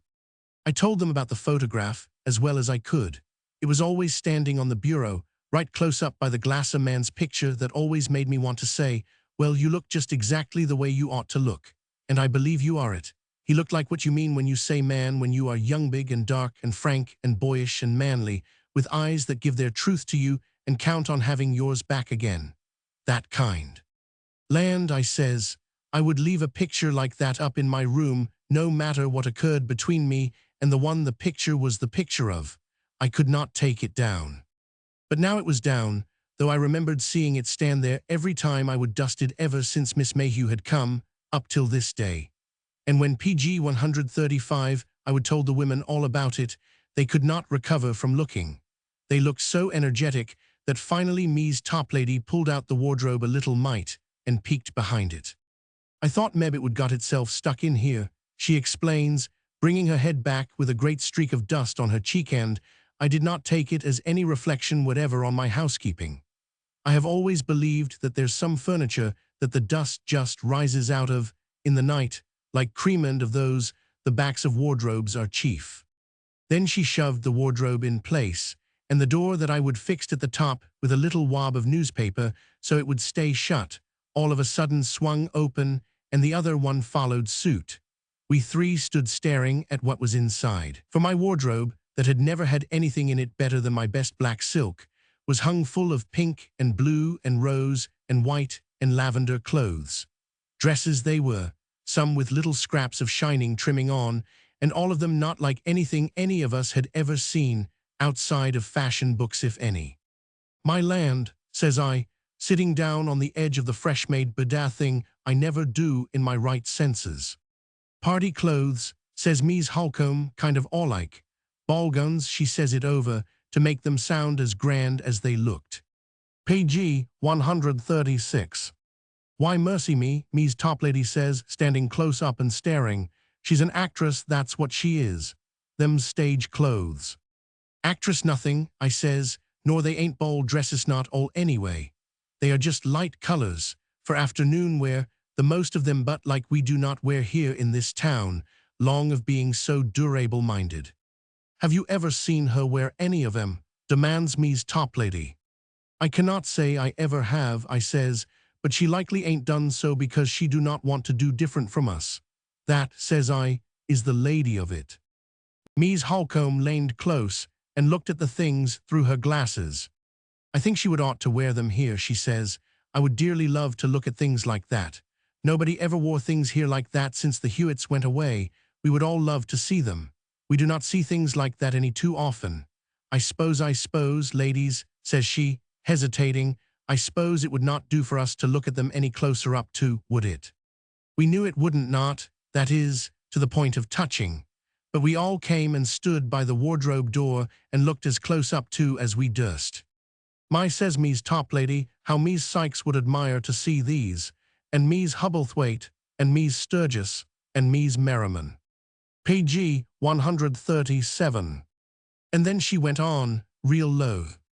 Why, ladies, she says, why could not we have an exhibit-alone exhibit, and put all those clothes on dressmakers' forms in somebody's parlor?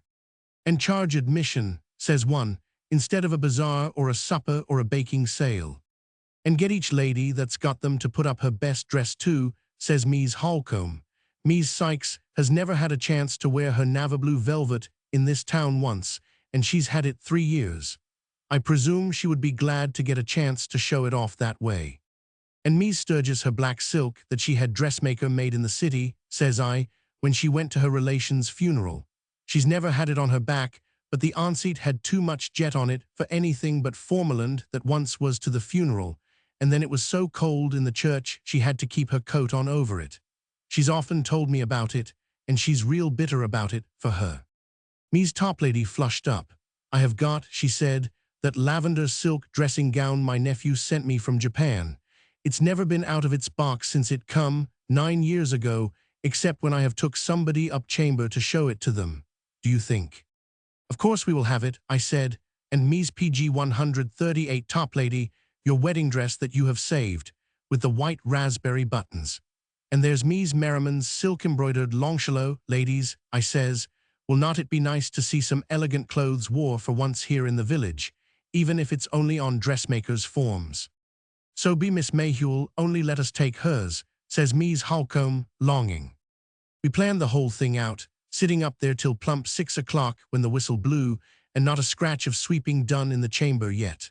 The ladies both flew for home then, and I went at the sweeping, being I was too excited to eat anyway, and I planned like lightning the whole time. And I made up my mind to arrange with Miss Mayhew that night.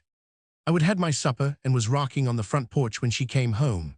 The moon was shining up the street, and the maple leaves were all moving pleasant, and their shadows were moving pleasant too, as if they were independent.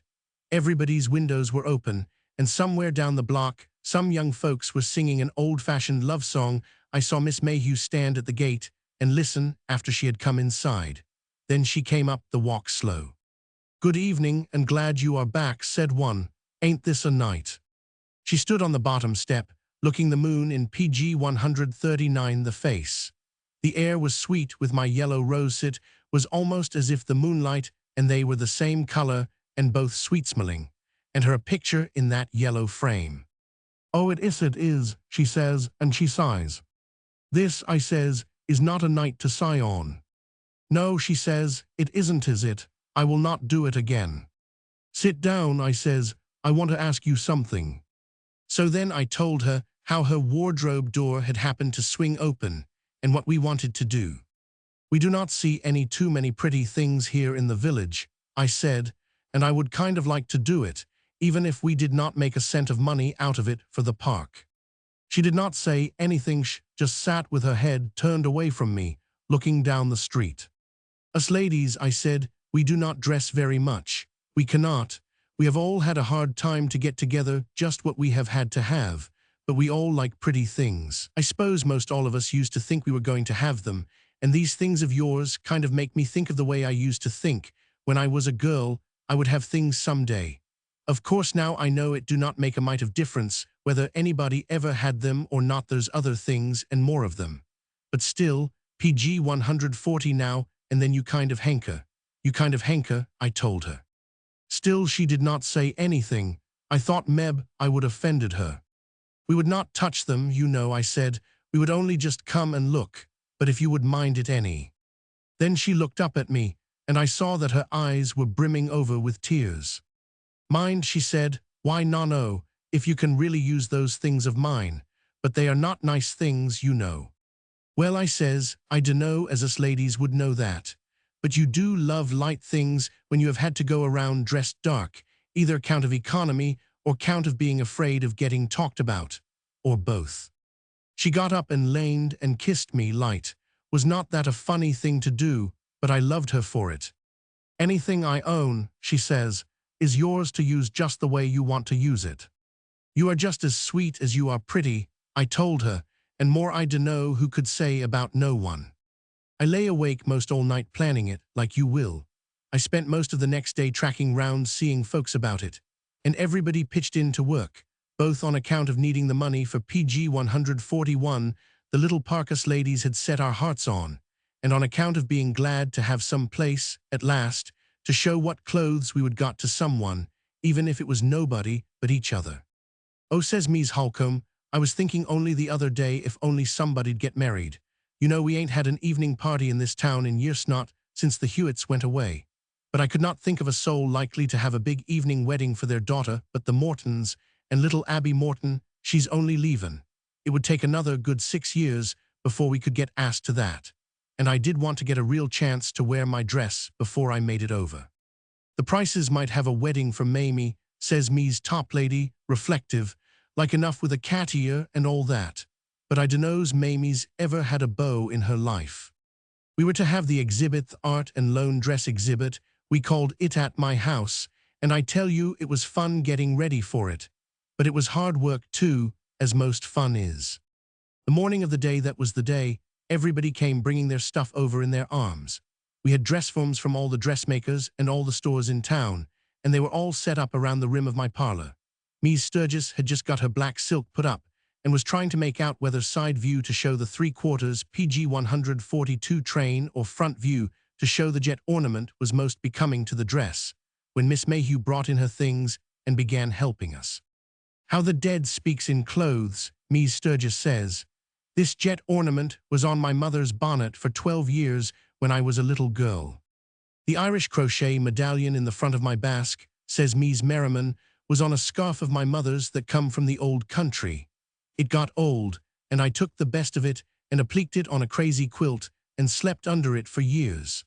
Then, when I see Irish crochet beginning to be wore in the magazines again, I ripped it off and ragged out in it. Oh, says Miss Mayhew, all of a sudden, what a lovely shawl, what you going to put that on? Where, says we.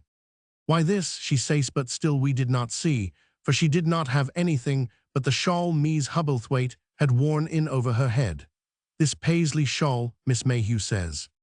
My land, says Mies Hubblethwaite, I put that on me to go through the cold hall and bring in the kindling, and run out for a panful of chips, and like that.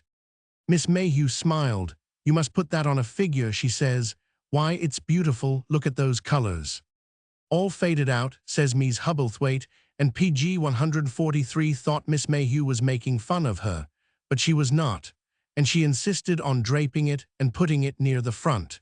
Miss Mayhew was nice, but she was queer in some things. I would upholstered my kitchen rocker with part of my Paisley shawl, and covered the ironing board under the cloth with the rest of it, and nothing would do, but that old chair must be toted up in her room. And yet I would spend $4 for a new golden oak rocker when she would engage the rooms but me. I urged them to let her do as she pleased with Mies Hubblethwaite's shawl that morning, because I remembered that what had been the matter in my kitchen the afternoon before was probably still the matter. And moreover, I would looked when I made the bed, and I see that the picture had not been set back on the bureau. Well, then we began putting up Miss Mayhew's own things, and I tell you they were pretty. There was not much to them little slimpsy soft silk things, made real inexpensive with no lining, and not fussed up at all, but they had an air to them that you can hardly ever get into a dress, no matter how close you follow your paper pattern. She had a pink, and a blue, and a white, and a lavender, and one lovely rose gown that I took and held up before her. I would dearly love to see you in this, says one. I bet you look like a rose in iter more so. Page 144. Her face, that was usually bright and soft all in one, sort of fell, like a cloud had blown over it. I always liked to wear that dress, she says. I had there were folks that liked it. Put it on tonight, I says, and take charge of this room for us. But she kind of shrunk back and shook her head. And I thought, like lightning, it was the picture man that was on the bureau that liked to see you in that dresser. I miss my guess. But I never said a word and went on putting a dress form together. The room looked real pretty when we got all the things up. There were 14 dresses in all around the room. In the very middle was me's top lady's wedding dress, white silk, made real full with the white raspberry buttons. For 20 years, she said, it's been in the bottom drawer of the spare room. It's nice to see it wore. And we all thought it was so nice that we borrowed the wax figure from the White House Emporium and put the dress on. It looked real funny, though, to see that smirking, red-cheeked figure with lots of light hair and its head on one side coming up out of me's top lady's wedding dress. Us ladies were all ready and on hand early that night, dressed in our black alpacas and wearing PG 145 white aprons, most of us. And Miss Mayhew had on a little white dimity, and she insisted on helping in the kitchen. We were going to give them only lemonade and sandwiches, for we were expecting the whole town, and the admission was only 15 cents apiece. Then I remember it was just after the clock struck 7 me telephone rang, and it was a man's voice, which is exciting in itself. No man ever calling me up without it's the grocerman to try to get rid of some of his fruit that's going to spoil, or the flour and feed man to say he cannot send up the cornmeal till tomorrow after all. And this voice was not like either one of them. He asked if this was my number, brisk and strong and deep and sure, and as if he was used to everything there is. Is Miss Marjorie Mayhew there? Says he. Miss Marjorie Mayhew, says I, thoughtful. Why, I dunno's I ever heard her front name. Whose front name? Says he. Why, says I, Miss Mayhew's. That's who we are talking about, ain't it? Oh, says he, then there is a Miss Mayhew staying there. No, sir, says I, short, there ain't.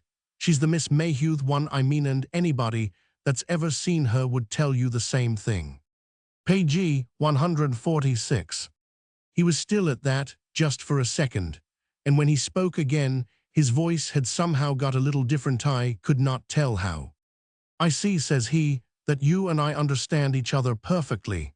May I speak to the Miss Mayhew? Why, sure, says I, hearty, sure you can. So I went in the kitchen and found her where she was stirring lemon juice in my big stone crock.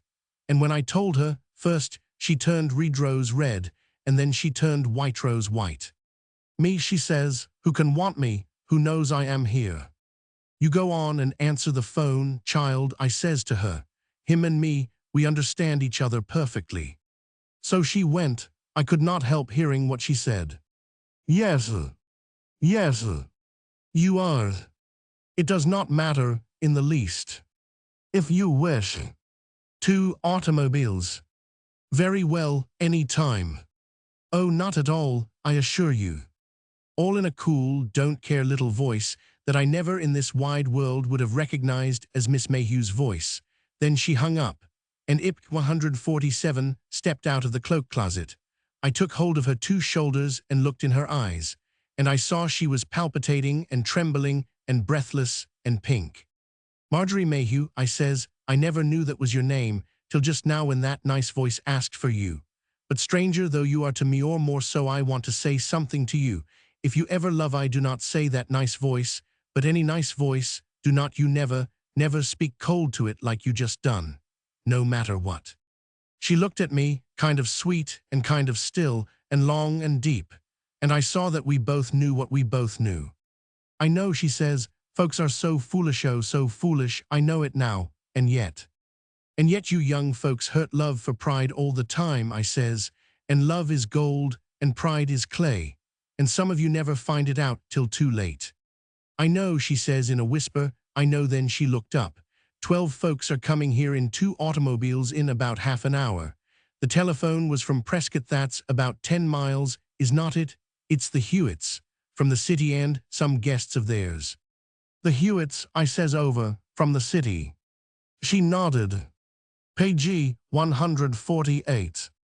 The Hewitts, I pressed on, that give us our library, and that we want to name the park for. Yes, it was them.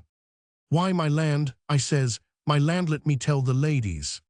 I rushed in on them, where they were walking round the parlor peaceful, each lady looking over her own dress and giving little twitches to it here and there to make the set right.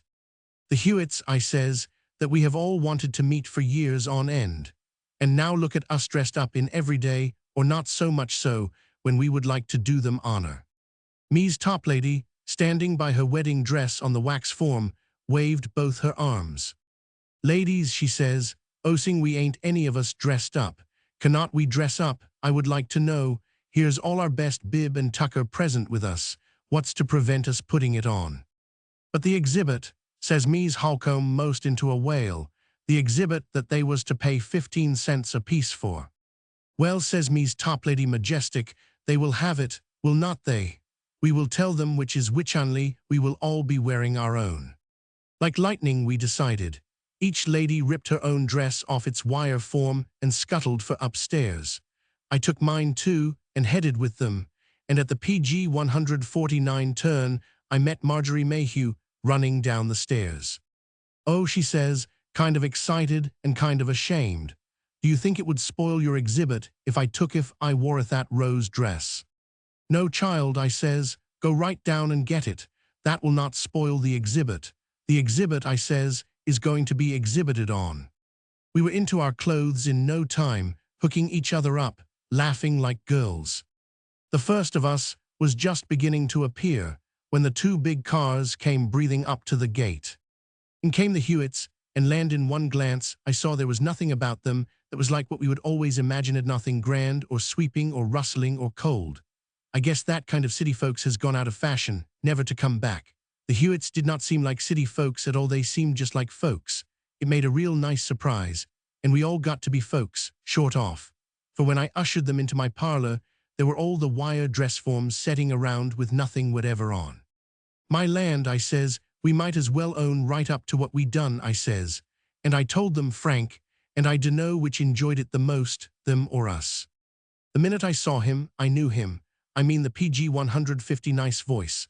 I would have known him by his voice if I had not been acquainted with his face, but I was. He was the picture that was not on Miss Marjorie Mayhew's dresser any longer, and, even more than the picture, he looked like what you mean when you say man. When I was introduced to him, I wanted to say, how do you do? Oh, I am glad you look like that. She deserves it. But even if I could, I would have been struck too dumb to do it. For I caught his name, and he was the only son of the Hewitts, and evident to all his folks. The only fault I could lay to his door was that he did not have any eyes, not for us. He was looking every which way, and I knew for who. So as soon as I could, I slips up to him, and I says merely, this way. He was right there with me in a second. I took him up the stairs and tapped at my front chamber door. She was setting in there on her couch, red as a red rose this time, and when she see who was with me, she looked more so than ever. But she spoke gentle and self-possessed, as women can that's been trained that way all their days. How do you do, says she, and gave him her hand, stranger cool. That man pays no more attention to me than if I had not been there. He just naturally PG 151 walked across the room, put his hands on her shoulders, looked deep into her eyes for long enough to read what she could not help being there, and then he took her in his arms. I slipped out and pulled the door to, and in the hall I met from 6 to 7 folks coming up to take their things off and heading straight for the front chamber. I stood myself up in front of the door. Walk right into my room, says Itho. I knew full well that it looked like bedlam and that I was letting good housekeepers in to see it. And so they done. And more heads appearing on the stairs about then, I see that what I had to do was to stand where I was if they were to have their great 5 minutes in peace. Could anybody have helped doing that? And could anybody have helped hearing that little murmur that came to me from that room? Dearest, he said, how could you do like this? I have looked everywhere. I thought, she said, that you would never come. I thought you were not looking.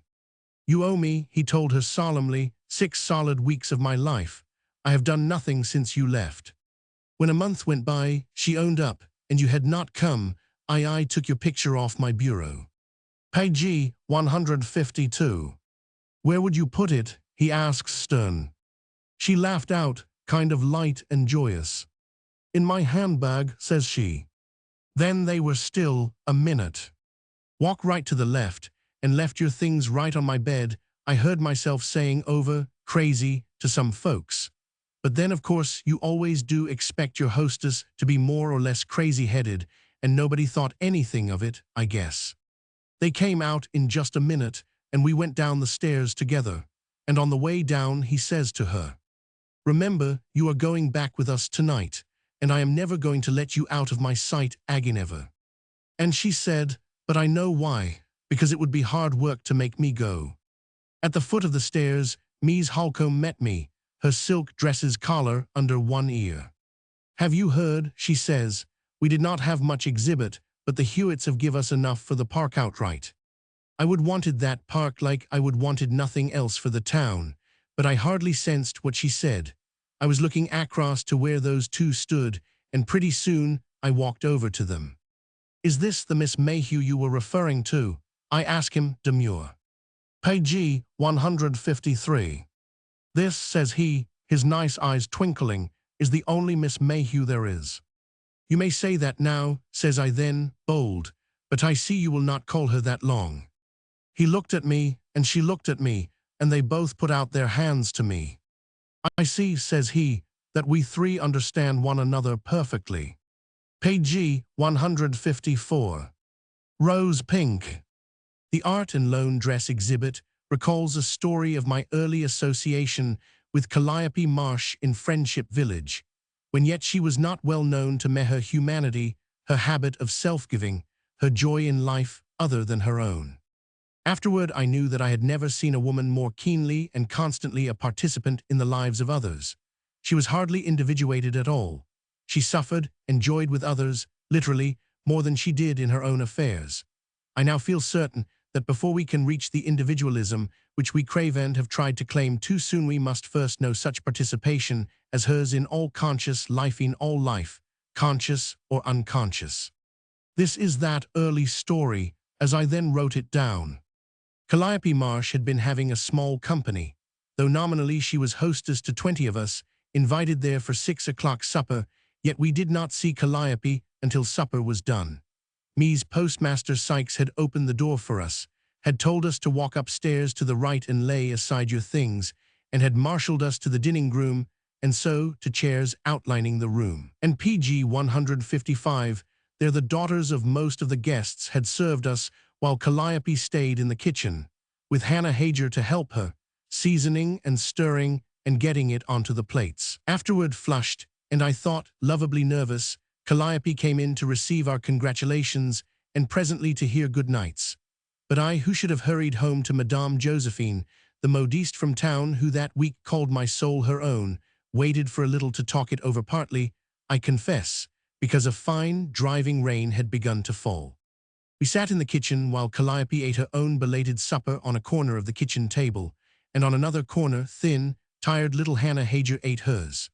And, as is our way in friendship, Hannah talked it over to that little maid-of-all-work, who was nowhere attached in service, but lived in a corner of Grandma Holly's cottage and went tirelessly about the village ministering to the needs of us all. "Everything you had was lovely, Miss Marsh," Hannah said with shining content and a tired sigh. "You did not have a single setback, did you?" "Well, I dunno," Calliope doubted. "It all tastes like so much chips to me, even now. I was kind-o nervous over my pressed ham, too. I noticed, too, the plates did not eat all theirs, but the girls could not recollect whose they was. Did you notice?" "No, sir, I did not," Hannah confessed with a PG 156 shake of the head at herself. "I did notice," she amended brightly, "that Mies Postmaster Sykes did not make way with all her cream, but I guess ice cream do not agree with her. She's got a kind, peculiar stomach." "Wella, anybody have on anything new?" Calliope asked with interest. "I could not tell a stitch anybody he on. I do not seem to sense things when I have company." There was no need for me to give evidence. "Oh," Hannah said, "as we say when we mean a thing very much, did not you see Liddy Ida? Seems to me I did take it in she had on something pink." Calliope remembered.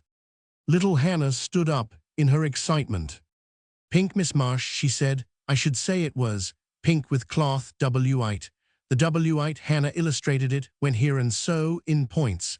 In between was lace and little ribbon, pink too, and all up so was buttons, and it all rustled when she stirred round, and it laid smooth down, like it was starched and ironed, and then all to once it would slimps into folds, soft as soft. In every way she stood it looked nice, it did not pucker nor skew nor hang wrong. It was dressmaker made, ma'am, Hannah concluded impressively, and it looked like the pictures in library books. My, you had oughta seen Grandma Hawley, she fair et Lydia up with looking at her. Page 157. I, who was not yet acquainted with everyone in friendship, had already observed the two that day Brown, bent Grandma Hawley, and the elaborately self-possessed Miss Ida, with a conspicuously high-pitched voice, who lived in the city and was occasionally a guest in the village. The girl, who I gathered had once lived in friendship, was like a living proof that all village maids may become princesses, and the brooding tenderness of the old woman had impressed me as might a mourning dove mothering some sprightly tanager. Grandma Hawley brought her up from a little thing, Calliope explained to me now, and a rich Miss Ida from the city she adopted her, and Grandma let her go. I guess it near killed Grandma to do it, but she would always been one to like nice things herself, and she could not get them, so she see what it would mean to Liddy. Liddy's got pretty proud, she's had so much to do with, but she comes back to see Grandma sometimes, I will say that for her. Did not anybody else have on anything new? No, Hannah knew positively, they all come out in the same old togs. When the finger bowl started I run up in the hall and peeked down the register, so's to see pass out o' the room. Company claws do not change much here in friendship. Me's postmaster Sykes says yesterday, when we was ironin', folks, she says, do not dress as much here in friendship as I wished we 999. Land knows, PG 158 Ms. Sykes says, I do not dress neither, but I like to see it done. Calliope, who is 60 and has a rosy, wrinkled face, looked sidewise down the long vista of the cooking stove coals. Like to see it done, she repeated. Why, I get so raving hungry to see some colored dress goods on somebody, seems though I would fly. Black and brown and gray and brown and black hung on to every woman in friendship. Every one of us has our claws picked out so everlasting durable. Hannah sympathetically giggled with, do not they though? My grief, Calliope exclaimed. It reminds me, I got my mother's calicos down to pass round, and I never thought to take them in. She went to her new golden oak kitchen cabin, a birthday gift to Calliope from the Friendship Church for her services at its organ, and brought us her mother's calicos, a huge box of pieces left from every wool and lawn and morning housework dress worn by the Marshes, quick and past, and by their friends. Calliope knew them all, and I listened idly while the procession went by us in sad-colored fabrics, black and brown and gray and brown and black. I think that my attention may have wandered a little, for I was recalled by some slight stir made by Hannah Hager. She had risen and was bending PG 159 toward Calliope, with such leaping wistfulness in her eyes that I followed her look. And I saw among the pieces, like a bright breast in sober plumage, a square of chambray in an exquisite color of rose. Oh, said little Hannah softly, hain't that just beautiful? Like it, Hannah? Calliope asked. My, said the little maid fervently. It was a dress Grandma Hawley made for Liddy Ida when she was a little girl, Calliope explained. I dunno but what it was the last one she made for her. Pretty, ain't it? Liddy always seemed to hanker some after pink. Grandma mostly always got her pink. Calliope glanced at Hannah over shoulder. Why do not you get a pink one for then? She asked abruptly. And when is it to be, Hannah? She challenged her teasingly, as we tease for only one cause. On which I had pleasure in the sudden rose-pink of Hannah's face, and she sank back in her seat at the table corner in the particular delicious anguish that comes but once. There, said Calliope soothingly, no need to turn any more colors, I know of. Land, if they ain't enough sandwiches left to fry for my dinner. When presently Calliope and I were in the dining room, and I was watching her red up the table while Hannah clattered dishes in the kitchen. PG 160 I asked her who Hannah's prince might be. Calliope told me with a manner of triumph. For was he not Henry Austen, that great, good-looking giant who helped in the post office store, whose baritone voice was the making of the church choir, and on whom many friendship daughters would not have looked unkindly? I am so glad for her, Calliope said. She ain't had many to love besides Grandma Hawley, and Grandma's so wrapped up in Liddy Ida. And yet I feel bad for Hannah too.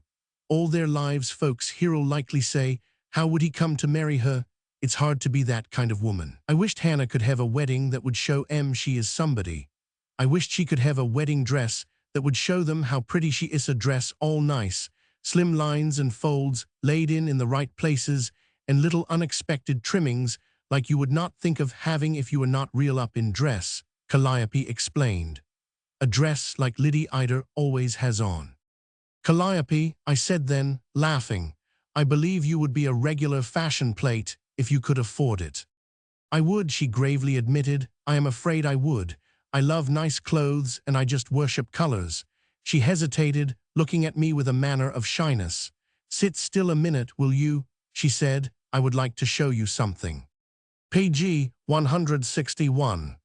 She went upstairs, and I listened to Hannah Hager, clattering kitchen things and singing. He promised to buy me a bunch of blue ribbons to tie up my bonny brown hair. Pink chambray and the love of blue ribbons and Miss Lydia Ida in her dress that was dressmaker made. These I turned in my mind, and I found myself thinking of my visit to the town in the next week, for which Madame Josephine was preparing, and of how certain elegancies are there officially recognized instead of being merely divined by the wistful amateur in color and textile. How Calliope and Hannah would have delighted, I thought idly, in the town's way of pretty things to wear, such as Josephine could make, the way that Lydia Ida knew in her frocks that were dressmaker made.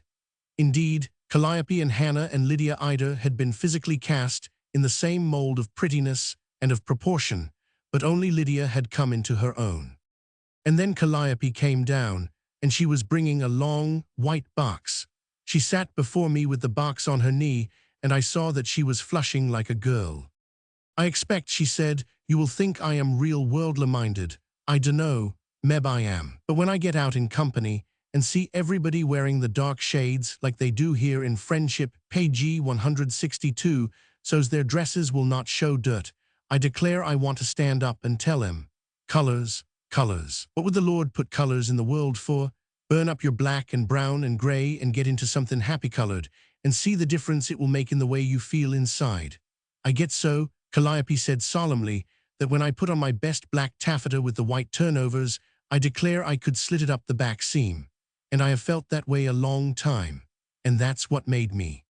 She fingered the white box and lifted the cover from a mass of tissue paper. When Uncle Ezra Marsh died 16 years ago last summer, she said, he left me a little bit of money, just a little dab, but enough to mend the woodshed roof or buy a new cook stove or do any of the useful things that's always staring you in the face.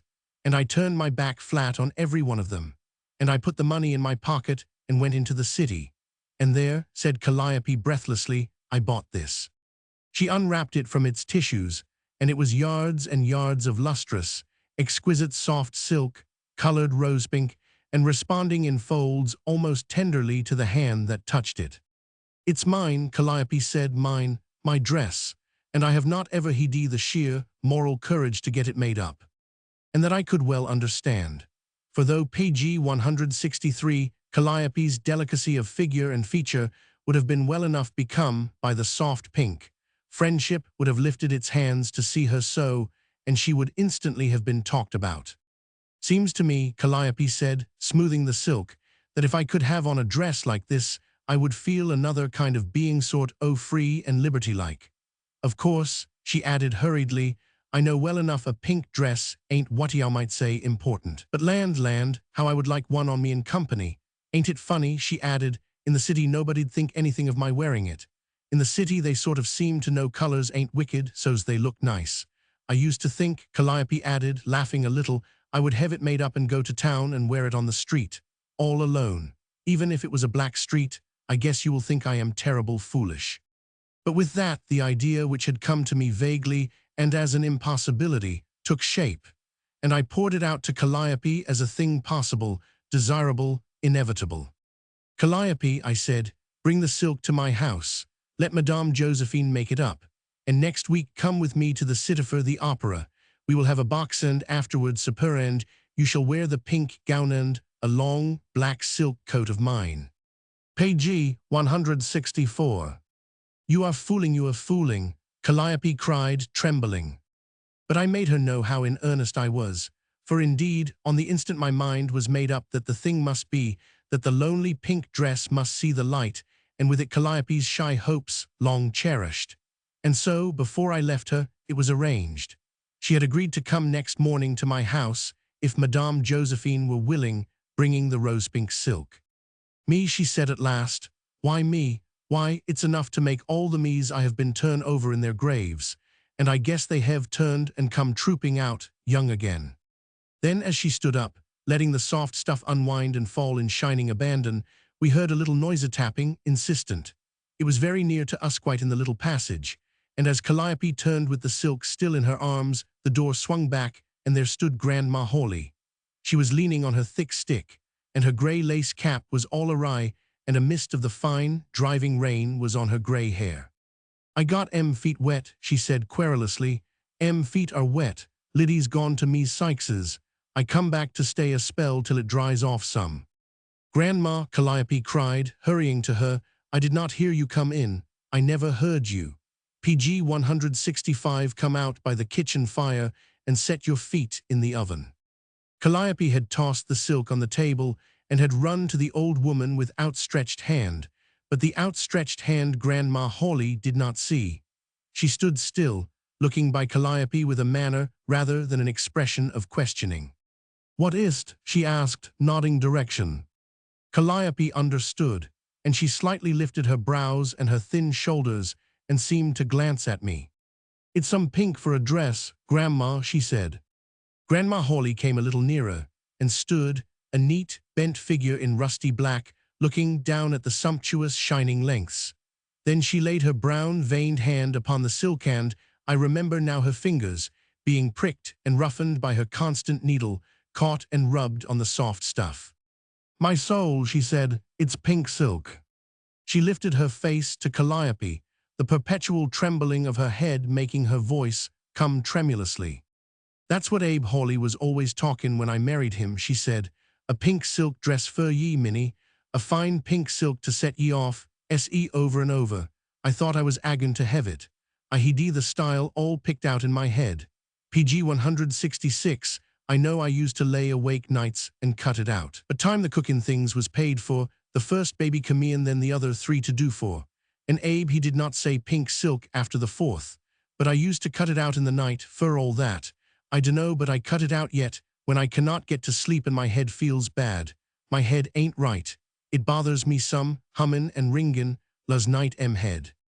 There, Grandma, said Calliope, and took her arm. You come along with me and set your feet in the oven. I had her other arm, and we turned toward the kitchen. And we were hushed, as if we had heard some futile, unfulfilled wish of the dead still beating impotent wings. In the kitchen doorway Hannah Hager was standing. She must have seen that glowing, heaped-up silk on the table, but it did not even hold her glance.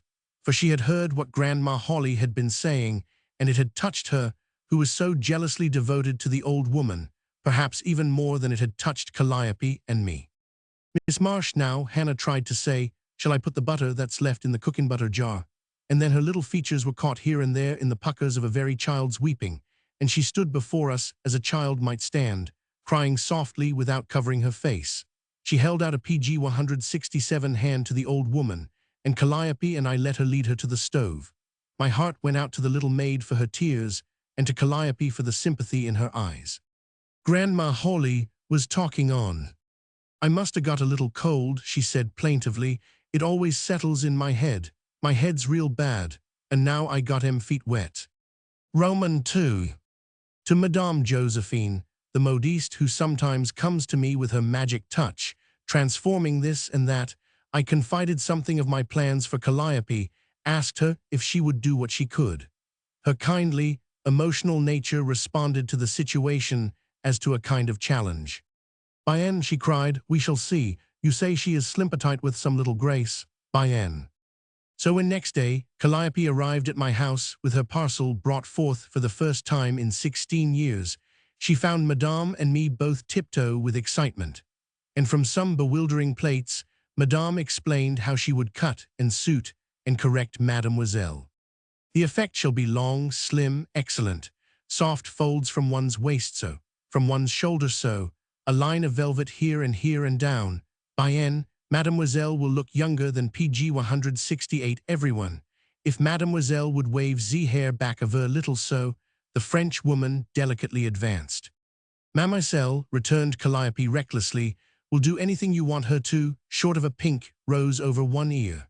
My land, I never had a dress before that I did not have to skimp the pattern and make it up less according to my taste than according to my cloth. That day I sent to the city for a box at the opera. I chose Faust and smiled as I planned to sing the Jules song for Calliope before we went, and to laugh at her in her surprising role of butterfly.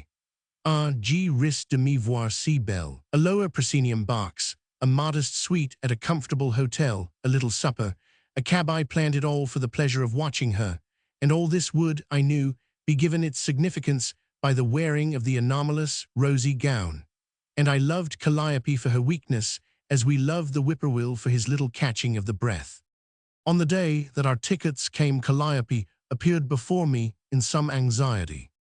Calliope, I said, without observing this, our opera box is, so to speak, here. But instead of the light in her face that I had expected. What night? She abruptly demanded. For Faust on Wednesday, I told her. PG 169. And instead of her delight, of which I had made sure. Will the Sixton Express get us in the city too late? She wanted to know. And when I had agreed to the Sixton Express, it's all right then, she said in relief. They can have it a little earlier and take the Sixton themselves instead of the accommodation. Hannah and Henry's going to get married a Wednesday, she explained. I have to be here for that. Then she told me of the simple plan for Hannah Hager's marriage to her good-looking giant. Naturally, Grandma Hawley could not think of giving Hannah a wedding, so these poor little plans had been for some time wandering about unparented. I wanted, Calliope said, she should be married in the church with Virginia Creeper on the pew arms, civilized. But Hannah said that would be putting on airs, and she would be so scared she could not be solemn. Me's Postmaster Sykes, she invited her real cordial to be married in her sitting room, but Hannah spunked up and would not. A sitting room wedding, as she to me, private, be like Bane baptized in the pantry. A parlor, as she, as the only true place for a wedding. And I have not no parlor, so we will go to the minister's and stand up in his parlor. Do you think, as she to me, real pitiful, Henry can respect me with no place to set him foot in to be PG 170 married, but juice the public parsonage? Poor little thing. Her wedding dress is nothing but a last year's mull with a sprig in, either. And her traveling dress to go to the city is her regular brown Sunday suit. And they are going to the minister's? I asked. Well, no, Calliope answered apologetically. I asked them to be married at my house. I never thought about the opera when I done it. I never thought about anything but that poor child. I guess you will think I am real flighty. But I always think when two's married in the parsonage and the man pays the minister, it's like the bride is just the groom's guest at the ceremony. And it ain't real dignified for her, seems though. I knew well what this meant. That Calliope would have asked in a few and stirred up this and that delectable and gone to no end of trouble and an expense which she could ill afford. Unless, as she was wont to say, when it comes to doing for other people, there ain't such a word as afford. You just go ahead and do it and keep some rational yourself, and the afford sort o bloom out right, same's a rose. So for Hannah, Calliope had caused things to bloom right, same's a rose, as one knew by Hannah's happy face. On Tuesday she was helping at my house brides, always like extra money. PG 171 Calliope had advanced, when I had questioned the propriety of asking her to iron on the day before her marriage. And on going unexpectedly to the kitchen, I came on Hannah with a patent flat iron in one hand and a piece of beeswax in the other, and Henry, her good-looking giant, was there also and was frankly holding her in his arms. I liked him for his manly way when he saw me, and most of all that he did not wholly release her, but with one arm about her, contrived a kind of bow to me. But it was Hannah who spoke. "Oh, ma'am," she said shyly, "I hope you will overlook. We have had an awful time finding any place to keep company, only walking round the high school yard." My heart was still warm within me at the little scene as I went upstairs to see Calliope in her final fitting of the rose-pink gown, the work on which had gone on apace. And I own that, As I saw her standing before my long triple mirrors, I was amazed. The rosy gown suited the little body wonderfully, and with her gray hair and delicate brightness of cheeks, she looked like some figure on a fan, exquisitely and picturesquely painted. The gown was, as Calliope had said that a gown should be, all nice, slim lines and folds laid in the right places, and little unexpected trimmings like you would not think of having them if you was not real up in dress. It was a triumph for skillful Madame, PG 172, who had wrought with her impressionable French heart as well as with her scissors. Calliope laughed as she looked over shoulder in the mirrors. "My soul," she said, "I feel like a sparrow with a new pink tail. I declare, the dress looks more like Lydie Ida herself than it looks like me. Do you think I look enough like me so's you would sense it was me?" "Mademoiselle," said Madame Josephine simply, "has a look of another world." "I wished I could see it on somebody," Calliope said wistfully. "And since I was far too tall and Madame not sufficiently slender," Calliope cried. "There's Hannah, she's downstairs helping, ain't she? Could not Hannah come upstairs a minute and put it on? We are most of us size." And indeed they were, as I had noted, cast in the same mold of proportion and prettiness. So with Madame just leaving for the city, and I obliged to go down to the village, Calliope and Hannah Hager were left alone with the rose-pink silk gown, which fitted them both. Ought I not to have known what would happen? And yet it came as a shock to me when, an hour later, as I passed Calliope's gate on my way home, she ran out and stood before me in some unusual excitement. Page 173. "Do they take back your opera boxes?" she demanded. "No," I assured her, "they do not. Nor," I added suspiciously, "do folk take back their promises, you know, Calliope." "Well," she said miserably, "I expect I have done wrong by you. The righter you try to do by some folks seems though the wronger it comes down on others." "Oh," she cried, "I wished I always knew what was right. But I cannot go to the opera and I cannot sit in the box. Yes, sir, I guess you will think I am real flighty, and I dunno but what I am. But I have give my pink silk dress to Hannah Hager for her wedding, and I have lied some. I have said I meant she should have it all along." Roman 3. The news that Calliope was to give Hannah Hager a wedding was received in friendship with unaffected pleasure. Everyone liked the tireless little thing, and those who could do so sent something to Calliope's house for a wedding gift. These things Calliope jealously kept secret, intending not to let Hannah see them until the very hour of the ceremony. But when on Wednesday, some while before the appointed time, I went to the house, Calliope took me to the dining room where the gifts were displayed. "Some of M's real peculiar," she confided. "Some PG 174 of M's, what I call pick-up presents things from round the house, you know. Me's postmaster Sykes, she sent over the rug with the running dog on, and she's hid it in her parlor in a dark corner for years, and Hannah must have cleaned it many's the time.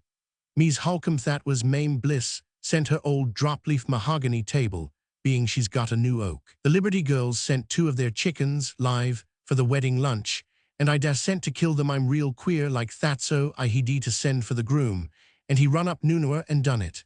And so on. But quite a few things are new: the granite iron, and the drip coffee pot, and the sweepers all new. And did you hear what Grandma Holly done? Drew $5 of her burial money out of the savings bank and give it to Hannah right out. You know how Grandma fixed itch had Zittelhoff figure up her funeral expenses, and she banked the sum, high and dry, and left herself just bare enough to live on coming in. But now she drew the 5 out and give Zittelhoff to understand he would have to skimp some on her coffin. Hannah told me, crying like a child at the iddy." Calliope paused impressively and shook her head at space. "But would not you have thought," she demanded, "that Lydie Ida might have give Hannah a little something to wear? One of her old dresses for street would have sent Hannah cloud high, and over. PG 175, I suppose you heard what she did send. Me's postmaster Sykes run over to tell me. A man from the city come up by trolley since noon today, bringing a rug from Lydie." "Well, of course a rug's a rug," Calliope admitted, "but it ain't a dress, seems though. Hannah knows about Grandma's and Lydie's, but she do not know a word about the other presents. I do admire a surprise. As for me, I too love a surprise. And that was why I had sent to the station a bag packed for both Calliope and me, and I meant, when the wedding guests should have gone, to take no denial, but to hurry Calliope into her black grosgrain with the white turnovers, and with her to catch the Sixton Express as we had planned aforetime.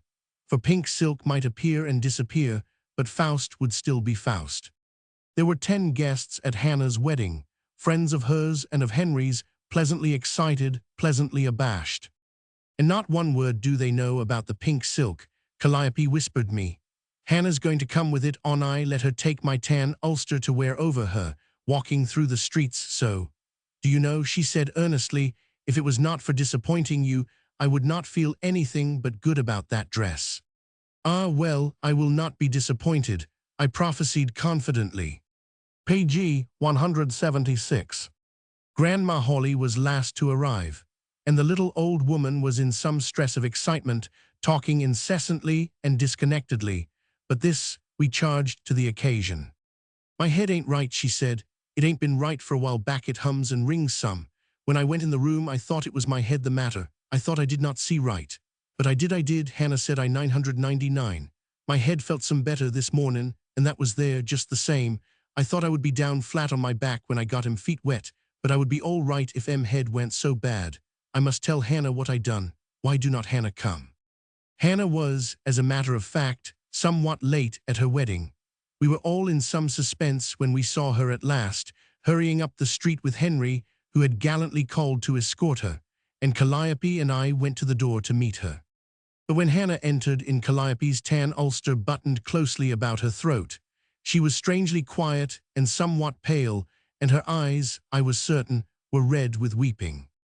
Is Grandma here? She asked at once, and at our answer, merely turned to hurry upstairs where Calliope and I were to adjust the secret wedding gown and fasten a pink rose in her hair.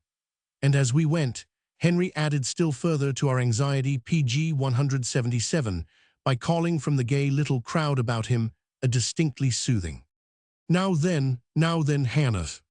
Up in Calliope's tiny chamber, Hannah turned and faced us, still with that manner of suppressed and escaping excitement. And when we would have helped with the ulster, she caught at its collar and held it about her throat as if, after all, she were half-minded to depart from the place and let her good-looking giant be married alone. Oh, Miss Marsh, ma'am, she said, trembling, oh, Miss Marsh, I cannot dare tell you what I done. With that she broke down and cried, and Calliope promptly took her in her arms, as I think that she would have liked to take the whole grieving world. And now, as she soothed her, she began gently to unbutton the tan ulster, and Hannah let her take it off. But even the poor child's tears had not prepared us for what was revealed. Hannah had come to her wedding wearing, not the rose-pink silk, but the last year's mull with the sprig in. Well, sir, cried Calliope blankly. Well, Hannah Hager. The little maid sat on the foot of the bed, sobbing. Oh, Miss Marsh, ma'am, she said, don't you know, ma'am, how I was so glad, Page 178, about the dress you give met. I was as weak as a cat all over me. All last night in the evening I was like a trance, and could not get my supper down and all. And Grandma, she was over to Miss Sykes's to supper and had not seen it. And Grandma and I sleep together, and I went and spread the dress on the bed, and I set side of it till Henry come. And I left it there to have him go in and look at it. And we was in the kitchen a minute or two first. And next we knew Grandma, she stood in the inside door, and I thought she was out of her head, she was so wild-like and laughing and crying. And she sat down on a chair, and he's done it, he's kept his word. Look on my bed, and see if I ain't seen it right. Abe Hawley, he's sent me my pink silk dress he wanted to out o' the grave. Hannah's thin, rough little hands were clinched on her knee, and her eyes searched Calliope's face. Oh, Miss Marsh, ma'am, she said, she was like one possessed, begging me to look at it and tell her if it was not so. She thought mebbe it might be her head, so I went and told her the dress was hers. The little maid sobbed. I was scared she would make herself sick talking on so, and afterwards I could not abear to tell her any different. Ma'am, if you could have seen her, she took her rocker and set by the bed all hours, kind o' gentlin' the silk with her hands. And she would not go to bed, and Page 179 disturb it off, and I slept on the dinner-room lounge with the shawl over me. And this morning she went on just the same. And after dinner Liddy sent a man from town with a rug for me, and I sat on the back stoop so's not to see him, I was crying so. And when I come in, Grandma, he'd shut the bedroom door and gone. I could not trust me even to look in the bedroom for fear I would put it on. and I could not take it away from her. I could not with all she's done for me, and the $5 and all. Oh, Miss Marsh, ma'am, Hannah ended helplessly. It seemed to me that I had never known Calliope until that moment. Gracious, she said to Hannah calmly, crying that way for a little pink silk dress, and Henry waiting for you downstairs. Wipe up your eyes this instant minute, Hannah, and get to I will. I think that this attitude of Calliope's must have tranquilized the wildest. In spite of the reality of the tragedy, it was no time at all until, having put the pink rose in Hannah's hair, anyway, Calliope, and I led the little bride downstairs. For was there not a reality of happiness down there? After all, Henry was marrying you, and not the dress, you know, Calliope reminded her on the landing. That's what he keeps a-sayin', consented Hannah with a wan little smile. But oh, ma'am, she added, for Hannah was all feminine. Page 180. And when the I will had been said, I loved the little creature for taking Grandma Hawley in her arms. Did they tell you what I done? The old woman questioned anxiously when Hannah kissed her. I was savin' it to tell you, and it went out o' my head. And I done it. Did you know what I done? She persisted. But the others crowded forward with congratulation, and as was their fashion, with teasing. And presently I think that even the rosy gown was forgotten in Hannah's delight over her unexpected gifts. The granitware, the sweeper, the rug with the running dig, after all, was ever anyone so blessed? And as I watched them, Hannah and her great, good-looking, adoring gianti who, like Calliope, love a surprise, caught a certain plan by its shining wings and held it close. They say that when one does this, such wings bear one away, and so it proved. I found my chance and whispered my plan to Hannah, half for the pastime of seeing the quickening color in her cheek and the light in her eyes. Then I told the giant, chiefly for the sake of noting how some mischievous god smote him with a plague of blushes. And they both consented, and that is the way when one clings to the wings of a plan. So it came about that in the happy bustle of the parting, as Hannah in her regular brown Sunday PG 181 suit went away on Henry's arm, they two and I exchanged glances of pleasant significance. Then, when everyone had gone, I turned to Calliope with authority. Put on, I bade her, your black grosgrain silk, with the white turnover sand. Mind, you do not slit it up the back seam. I am agon to do my dishes up, said Calliope. Cannot you set a spell and talk it over? Hurry, I commanded, or we shall miss the 6th express. What do you mean? She asked in alarm. Leave everything, said one. There's a box waiting for us at the opera tonight, and supper afterward. You ain't, she said tremulously. I am, I assured her firmly, and so are you, and Hannah and Henry are going with us. Hurry. Roman forward. He promised to buy me a bunch of blue ribbons. Is in effect the spirit of the G risque de me voir si belle of Marguerite when she opens the casket of jewels. As we sat, the four of us, in the dimness of the opera box, Calliope in her black silk with the white turnovers, Hannah in her regular brown Sunday suit, and Henry and I, it seemed to me that Marguerite's song was really concerning PG 182, the delight of rose-pink silk. And I found myself grieving anew for the innocent hopes that had been dissolved, immaterial as Abe Hawley's message from the grave. Then the curtain fell on the 3rd act, and the soft thunder of applause spent itself, and the lights leaped up. And immediately I was aware of a conspicuously high-pitched voice at the door of the box, a voice which carried with it some consciousness of elaborate self-possession. Really, said the voice, of all people, my dear Hannah Calliope Marsh, you butterflies. I looked up, and at first all that I saw was a gown which laid smooth down, and then all to once it would slimps into folds, soft as soft, and did not pucker nor skew nor hang wrong. A gown that was dressmaker made, a gown, in short, such as Lydia Ida always had on. And there beside us stood Lydia Ida herself, wearing some exquisite, priceless thing of pink chiffon and old lace, with a floating, glittering scarf on her arms. I remember that she seemed some splendid, tropic bird alight among our nun-like raiment.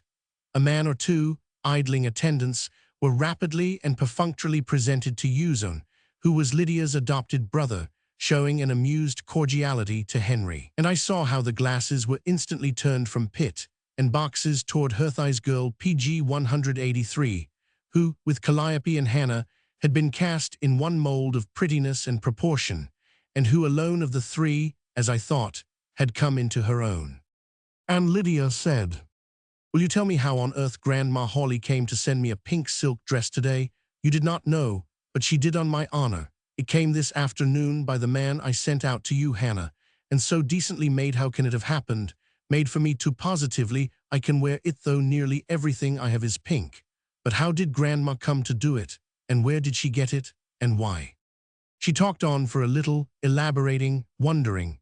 But I fancy that she must have thought us uncommonly stupid, for none of us had the faintest suggestion to offer. We listened and murmured a bit about the health of Grandma Hawley, and Henry said some hesitating thanks, in which Hannah barely joined, for the wedding gift of the rug, but none of us gave evidence.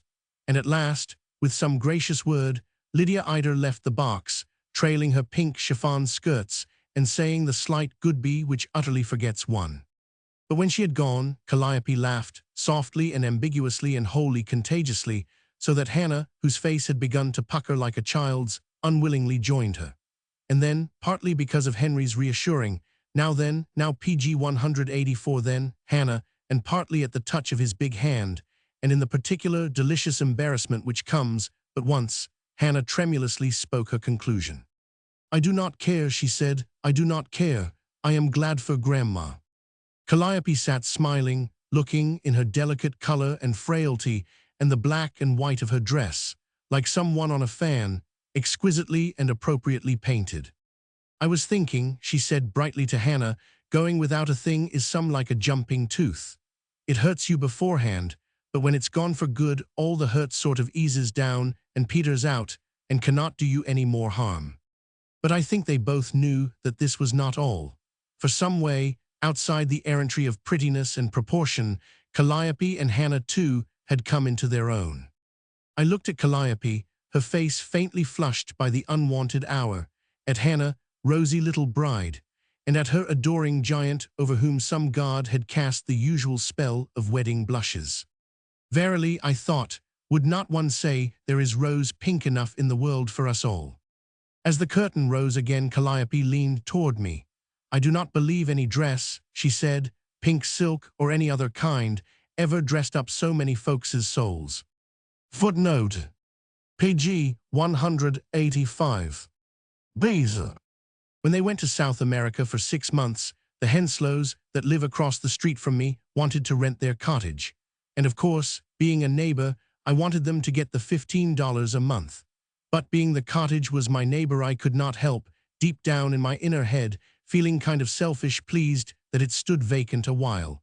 It's a chore to have a new neighbor in the summer. They always want to borrow your rubber fruit rings, and they forget to return some. And they come in and sit in the mornings when you want to get your work out of the way before the hot part of a hot day crashes down on you. I can neighbor agreeable when the snow flies, but summers I want my porch and my rocker and my wrapper and my palm leaf fan, and nobody to call on.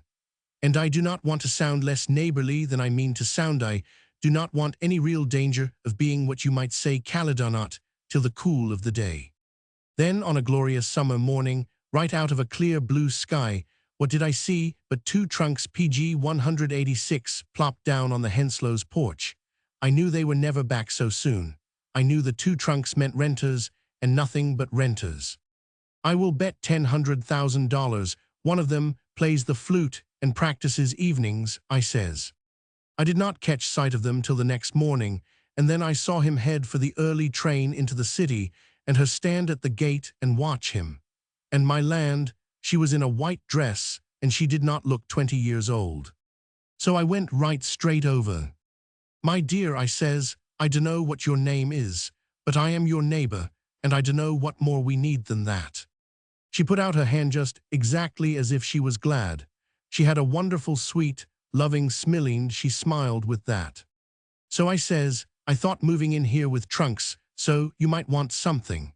And if I can let you have anything, jars or jelly glasses or rubber rings or whatever, why just you." "Thank you, Miss Marsh," she says. "I know you are Miss Marsh, Mrs.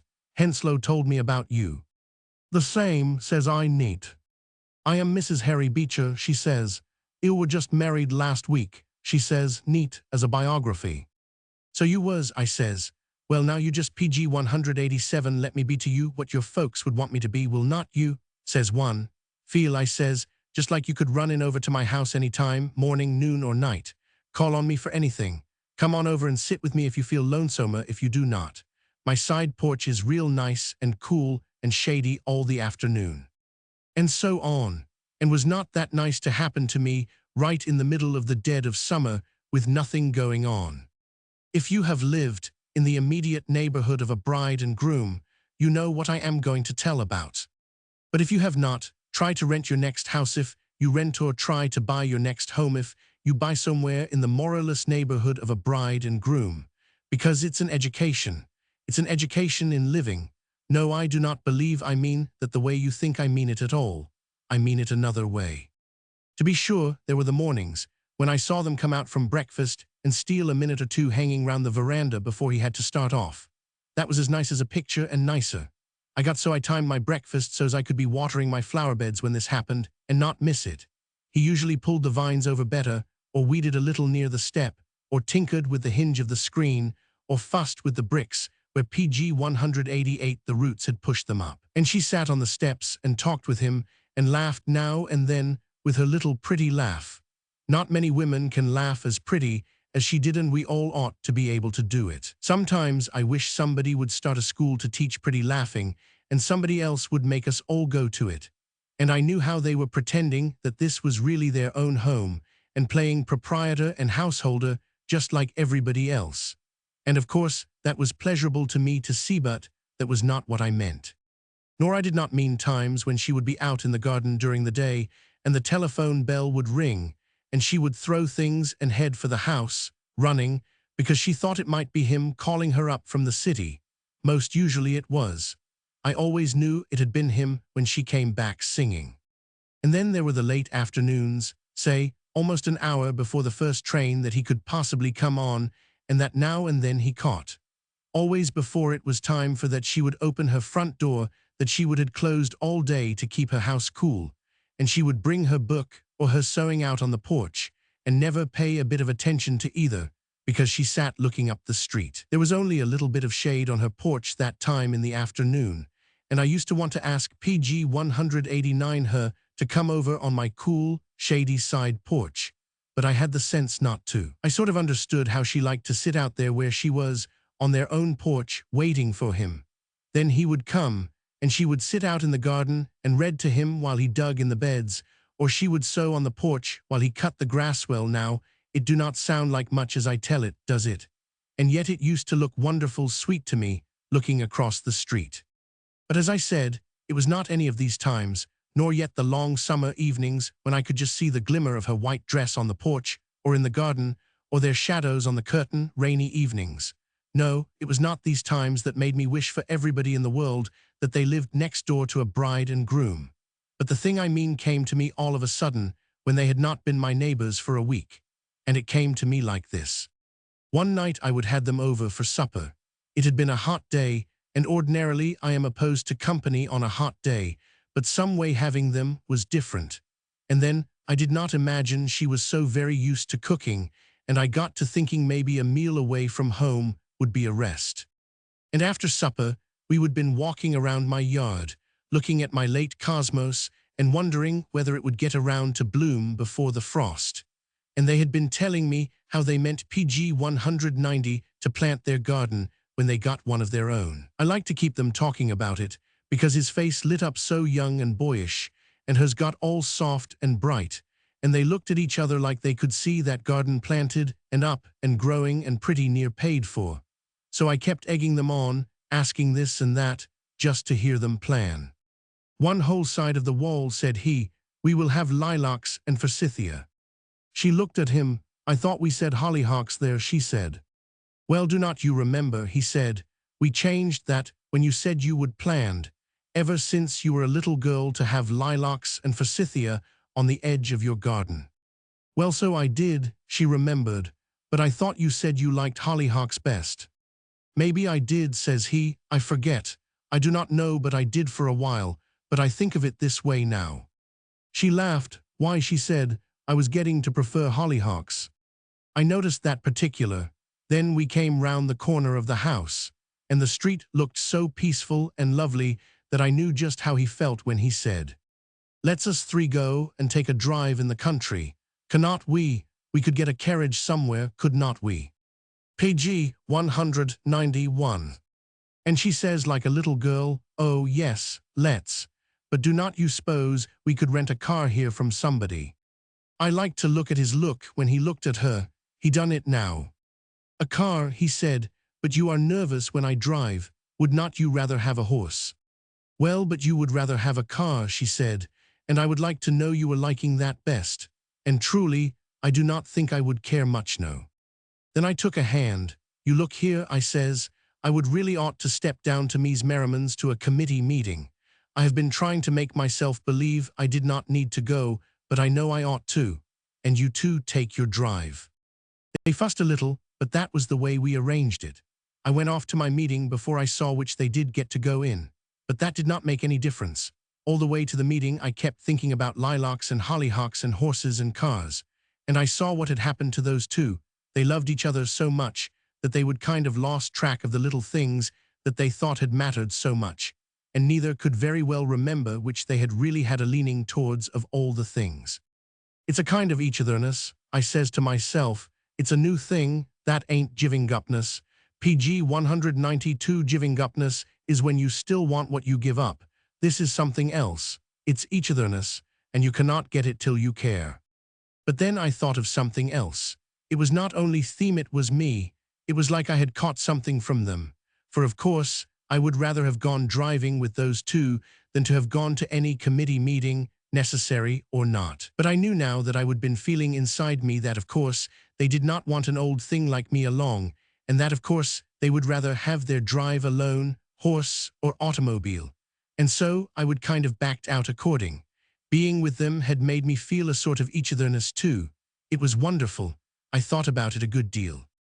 And when I came home and see that they would got back first and were sitting on the porch with no lights in the house yet, except the one burning dim in the hall, I sat upstairs by my window quite a while. And I says to myself, if only there was a bride and groom in every single house, all up and down the streets of the village. And I could almost think how it would be with everybody being decent to each other and to the rest, just sheer because they were all happy. Picture how I felt then, when not 6 weeks later, on a morning all yellow and blue and green, and tied onto itself with flowers, little Mrs. Bride came PG 193 standing at my side door, knocking on the screen, and her face all tear-stained. Gracious now, I says, did breakfast burn? She came in. She always wore white dresses and little doll caps in the morning, and she sit down at the end of my dining-room table, looking like a rosebud in trouble. Oh, Miss Marsh, she says, it is not any laughing matter. Something's happened between us. We have spoke cross to each other. Well, well, I says, what was that for? I supposed maybe he would criticize the popovers, or something equally universal had occurred. That was it, she says.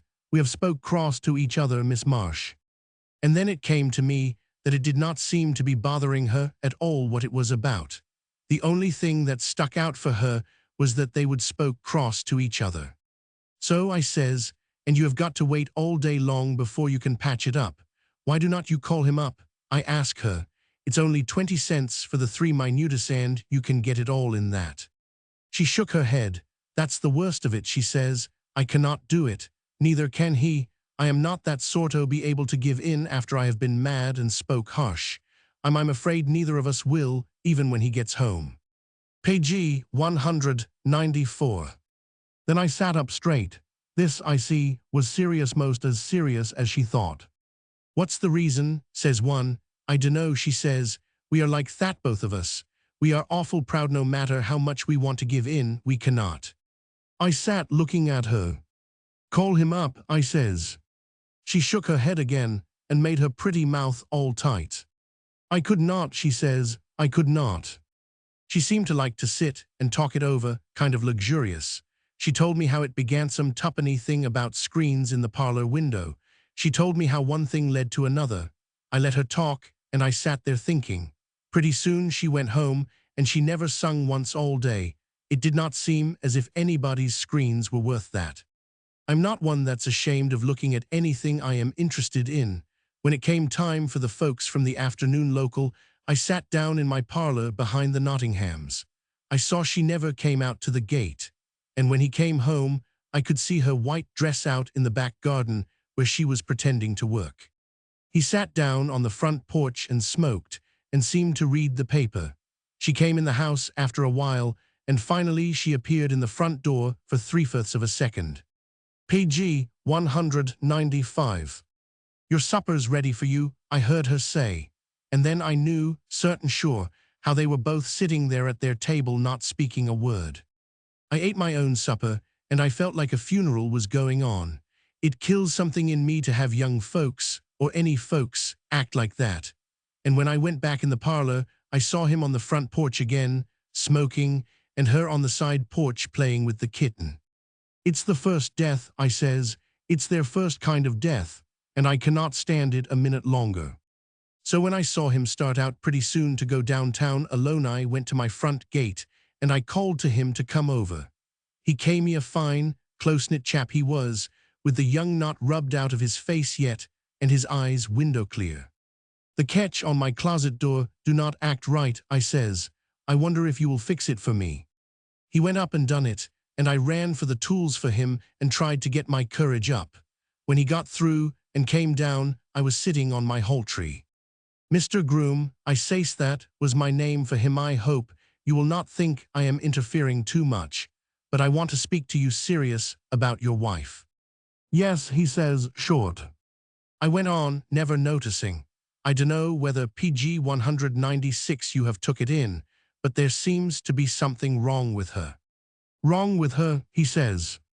"Yes, sir," I says, "and I dunno but awfully wrong. I have been noticing lately." I did not say how lately. "What do you mean?" says he, and sat down on the bottom step. "Do not you see," I says, "that she do not look well? She do not act no more like herself than I do. She has not," says I, truthful, "half the spirit to her today that she had when you first came here to the village." "Why no," he says, "I had not noticed." "You would not," says one, "you would not be likely to. But it seems to me that you ought to be warned and be on your guard."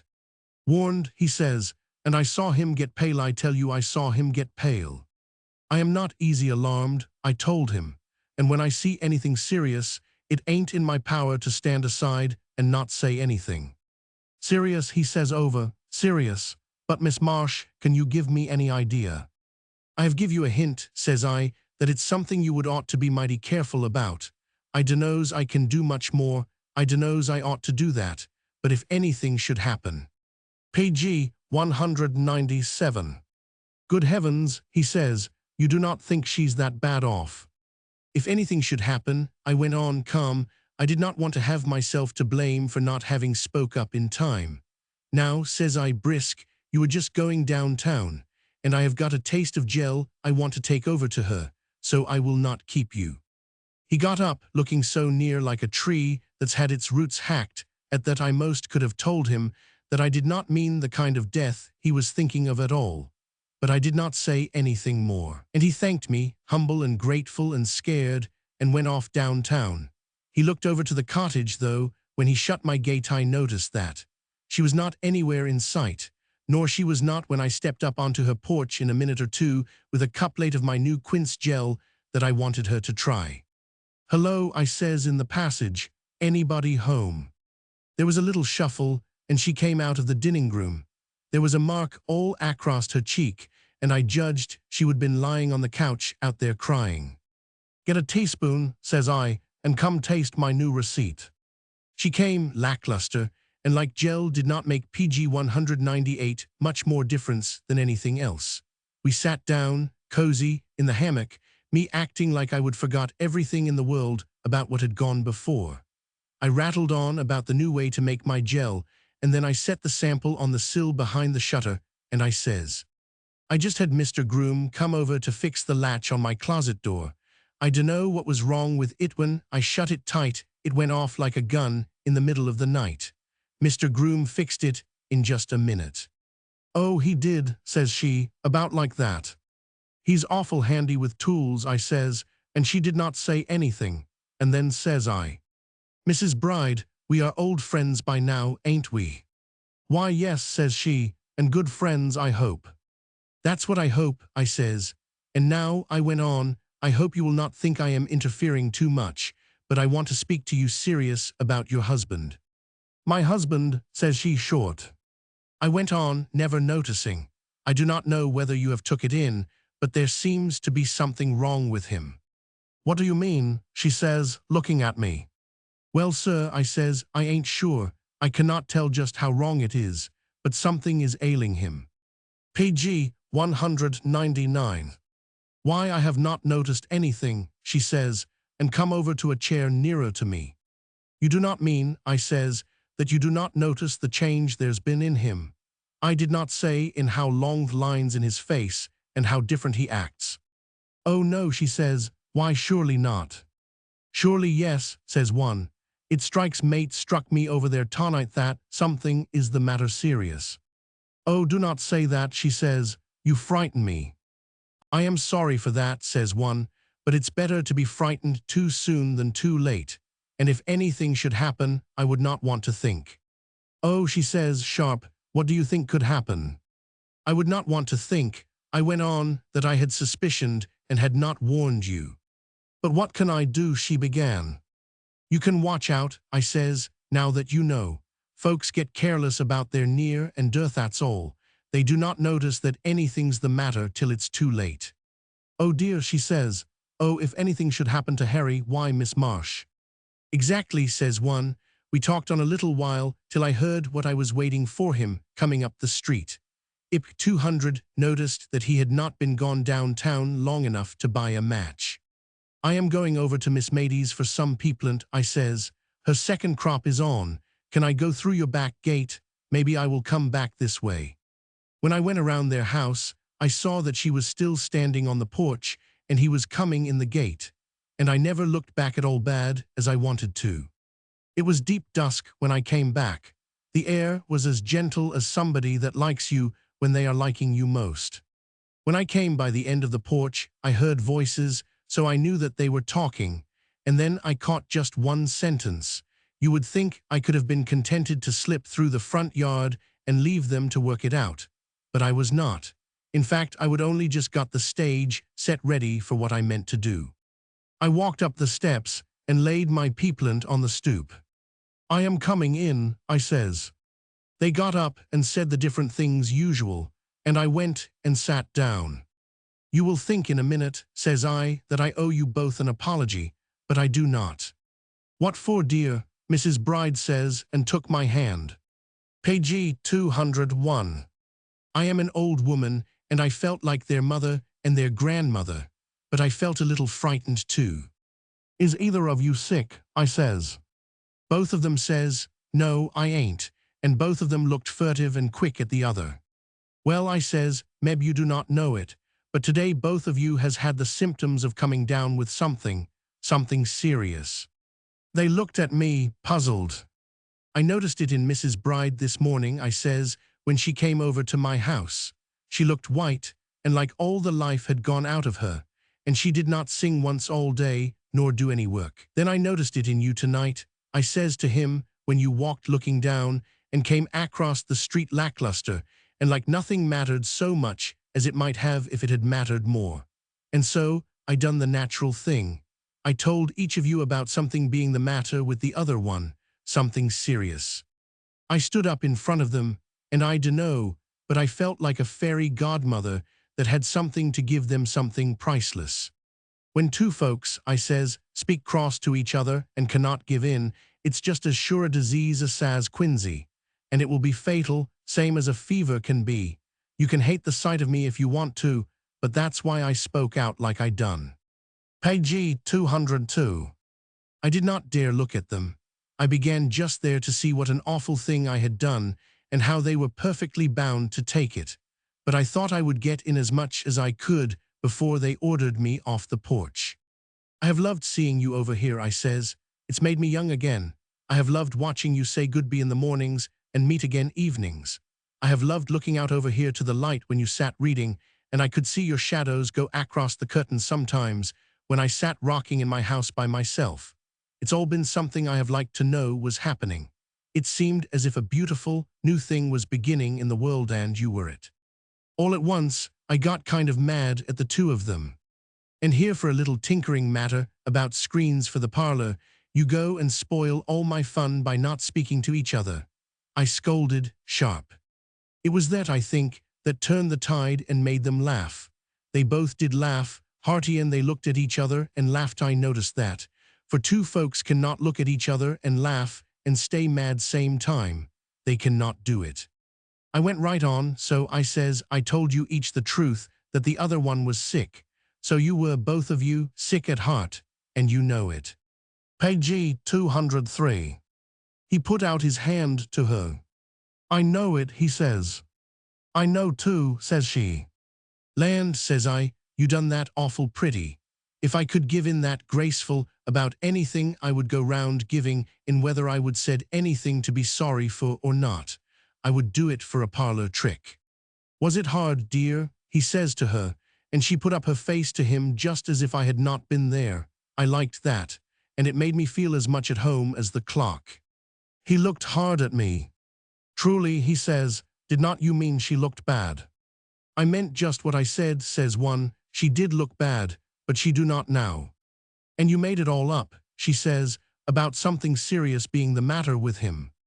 Made it up, says one, no, but what ailed him this morning does not ail him now, that's all. I suppose you are both mad at me, I says, mournful. He took a deep breath. Not when I am as thankful as this, he says. And me, she says, and me. I looked around the little garden of the Henslows' cottage, with the moon behaving as if everything was going as smooth as glass. Don't you always notice that about the moon? What grand PG 204 manners it's got. It never lets on that anything is the matter. He threw his arm across her shoulder in that gesture of comradeship that is most the sweetest thing they do. They got up and came over to me quick. We cannot thank you, she says. Shucks, I says, I've been wishing I had something to give you. I could not think of anything but vegetables. Now, Meb, I have give you something after all, providing you do not go and forget it the very next time, I says, wanting to scold them again. They walked to the gate with me.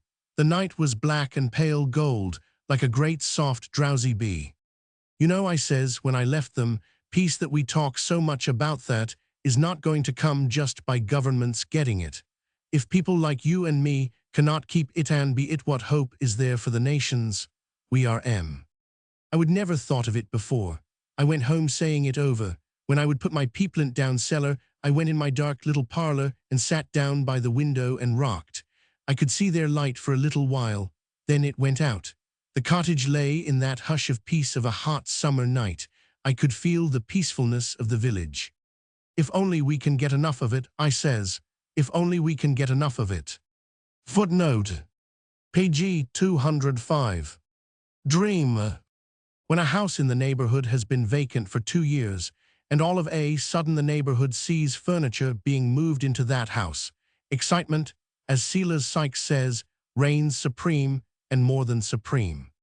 And so it did in Friendship Village when the old Moxon house got a new tenant, unbeknownst. The excitement was specially strained because the reason old Moxon house had stood vacant so long was the rent.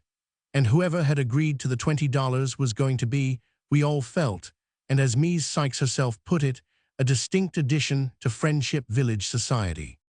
It was she gave me the news, being the Sykeses are the old Moxon house's nearest neighbors. I hurried right over to her house. It was summer warm, and you just ached for an excuse to be out in it anyway. We drew some rockers onto her front porch where we could get a good view. The old Moxon double front doors stood open, and the things were being set inside. Serves me right not to know who it is, says Ms. Sykes. I see men working there yesterday, PG 206, and I never went over to inquire what they were doing. A body cannot do everything that's expected of them, says I, soothing. Will not it be nice, says Ms. Sykes, dreamy, to have that house open again, and folks going and coming and maybe parties? It was then the piano came out of the van, and she gave her ultimatum. Whoever it is, she says, pointing eloquent, will be a distinct addition to Friendship Village society.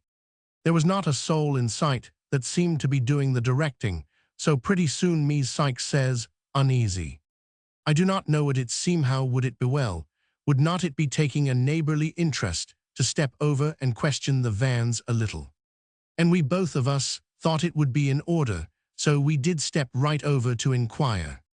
Being the Vans had come out from the city, we did not find out much except our new neighbor's name, Burton Fernandez. The Burton Fernandezes, says Ms. Sykes, as we picked our way back. I guess when we write that name to our friends in our letters, they will not think we live in the woods anymore. Calliope, she says, it come to me this. Do not you think it would be real nice to get them up a reception surprise and all go there some night as soon as they get settled and take our own refreshments and get PG 207 acquainted all at once instead of using up time to call individual? Land, yes, I says, I would like to do that to every neighbor that comes into town. But you says I, hesitating, to her, that was usually so exclusive she counted folks's grandfolks on her fingers before she would go to call on them. What makes you?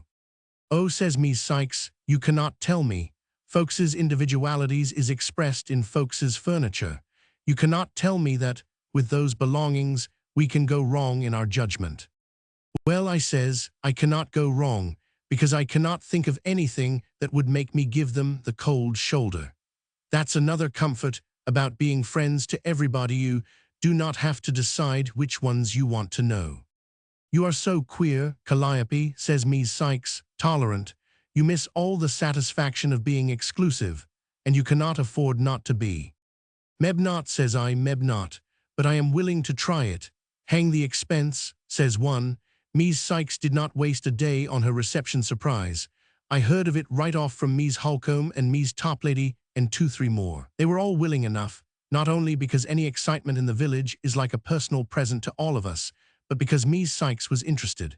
She's got a real gift for making folks think her way is the way. She's a real leader. Everybody wears a PG 208 straw hat contented till somewheres near November, Ms. Sykes flams out in felt, and then you begin right off to feel shabby in your straw, though new from the store that spring. It does seem like rushing things a little, though, says Ms. Holcomb to me, very confidential, the next day. Not for me, I says, I've been vaccinated. What do you mean, says she. Not even the smallpox can make me snub them, I explains. Yes, but Calliope, says Ms. Toplady in a whisper, suppose it should turn out to be one of them awful places we read about. They have good furniture. Well, says I, in that case, if 30 to 40 of us went in with our baskets, real friendly, and done it often enough, I bet we would either drive them out or turn them into better neighbors. Where's the harm? Calliope, says Mame Holcomb, do not you draw the line nowheres. Yes, I says, mournful, them on Mars will not speak to May it, but short of Marsno, I have no lines up. We heard from the servant that came down on Tuesday and began cleaning and settling that the family would arrive on Friday. We did not get much out of him, a respectable-seeming colored man, but PG 209 reticent, very. The fact that the family servant was a man finished Ms. Sykes.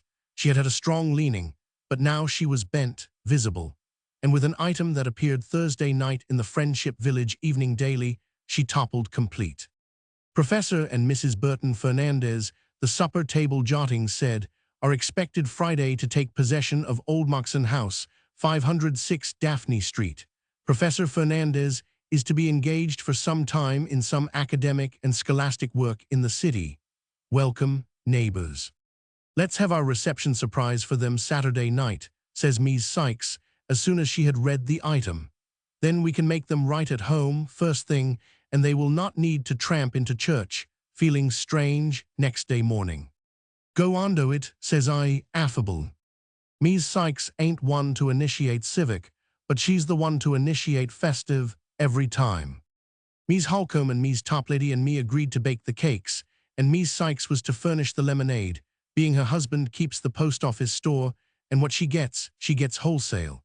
And Ms. Sykes let it be known around that on Saturday night we were all to drop into her house and go across the street together with our baskets to put in a couple of hours at our new neighbors and make them feel at home.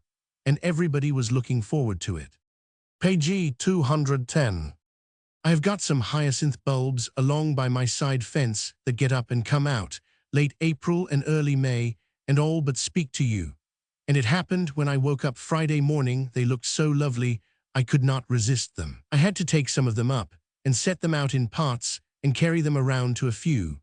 About noon, I was going along the street with one to take to an old colored washerwoman I know that never does see much that's beautiful but the sky.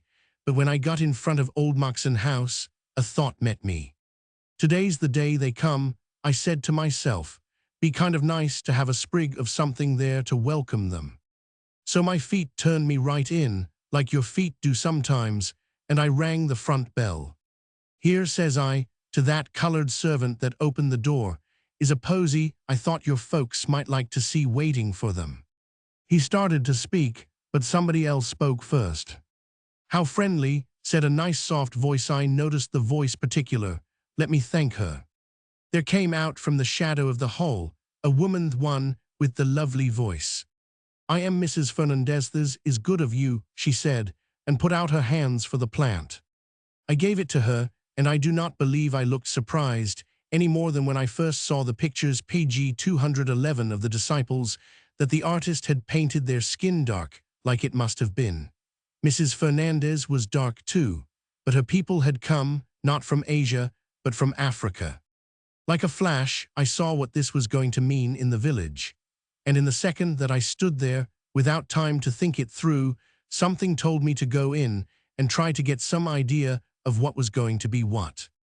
May I come inside now I am here, I says. She took me into the room that was the most settled of any. The piano was there, and a good many books on their shelves. As I remember back now, I must just have stood and stared at them, for impressions were chasing each other across my head like waves on a heaving sea. No less than that, and maybe more. I was trying to decide where to put the pictures, she said. Then, we shall have everything settled before my husband gets home tomorrow. We talked about the picturesque were photographs of Venice and of Spain. Then we talked about the garden and whether it was too late for her to plant much, and I promised her some aster plants.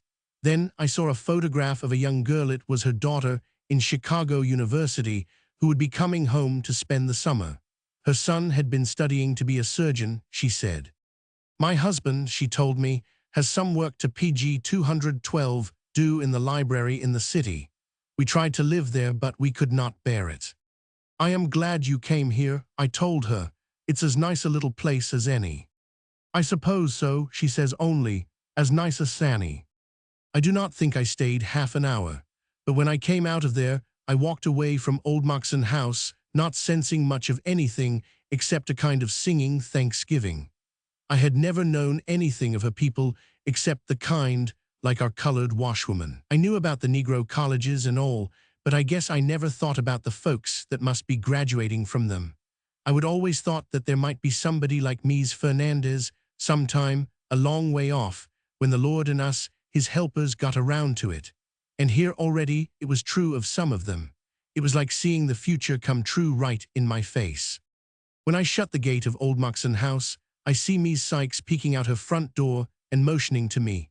And at the sight of her, that I had not thought of since I went into that house, I had all I could do to keep from laughing and crying together, till the street rang with me. I crossed over and went in her gate, and her eyebrows were all cocked, inquiring to take in the news.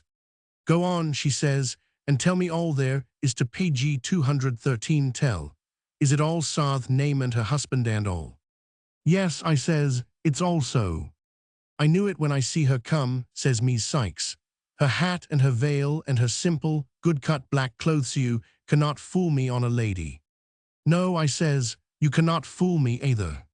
Well now, says Mies Sykes, there's nothing to hinder our banging right ahead with our plan for tomorrow night, is there? Nothing whatever, I says, to hinder me.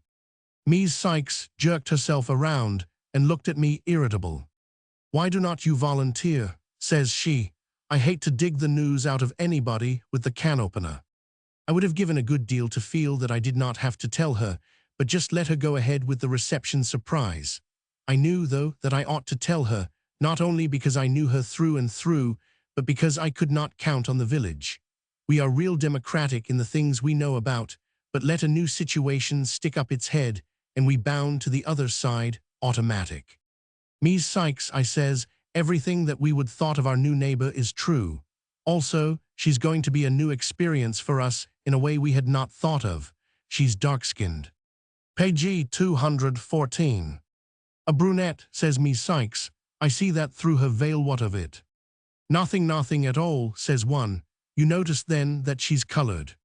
I want to laugh yet, every time I think how Mies Postmaster Sykes looked at me. Colored, she says, you mean you cannot mean. No, I says, nothing dangerous. It's going to give us a chance to see that what we have always said could be true sometime, away far off, is true of some of them now. Mies Sykes sprang up and began walking the floor. A family like that in Old Moxon House and my nearest neighbors, says she, wild. It's outrageous. I do not use my words very good, but I know better than to say outrageous. I do not know, but it was her pronouncing it that way, in such a cause, that made me so mad.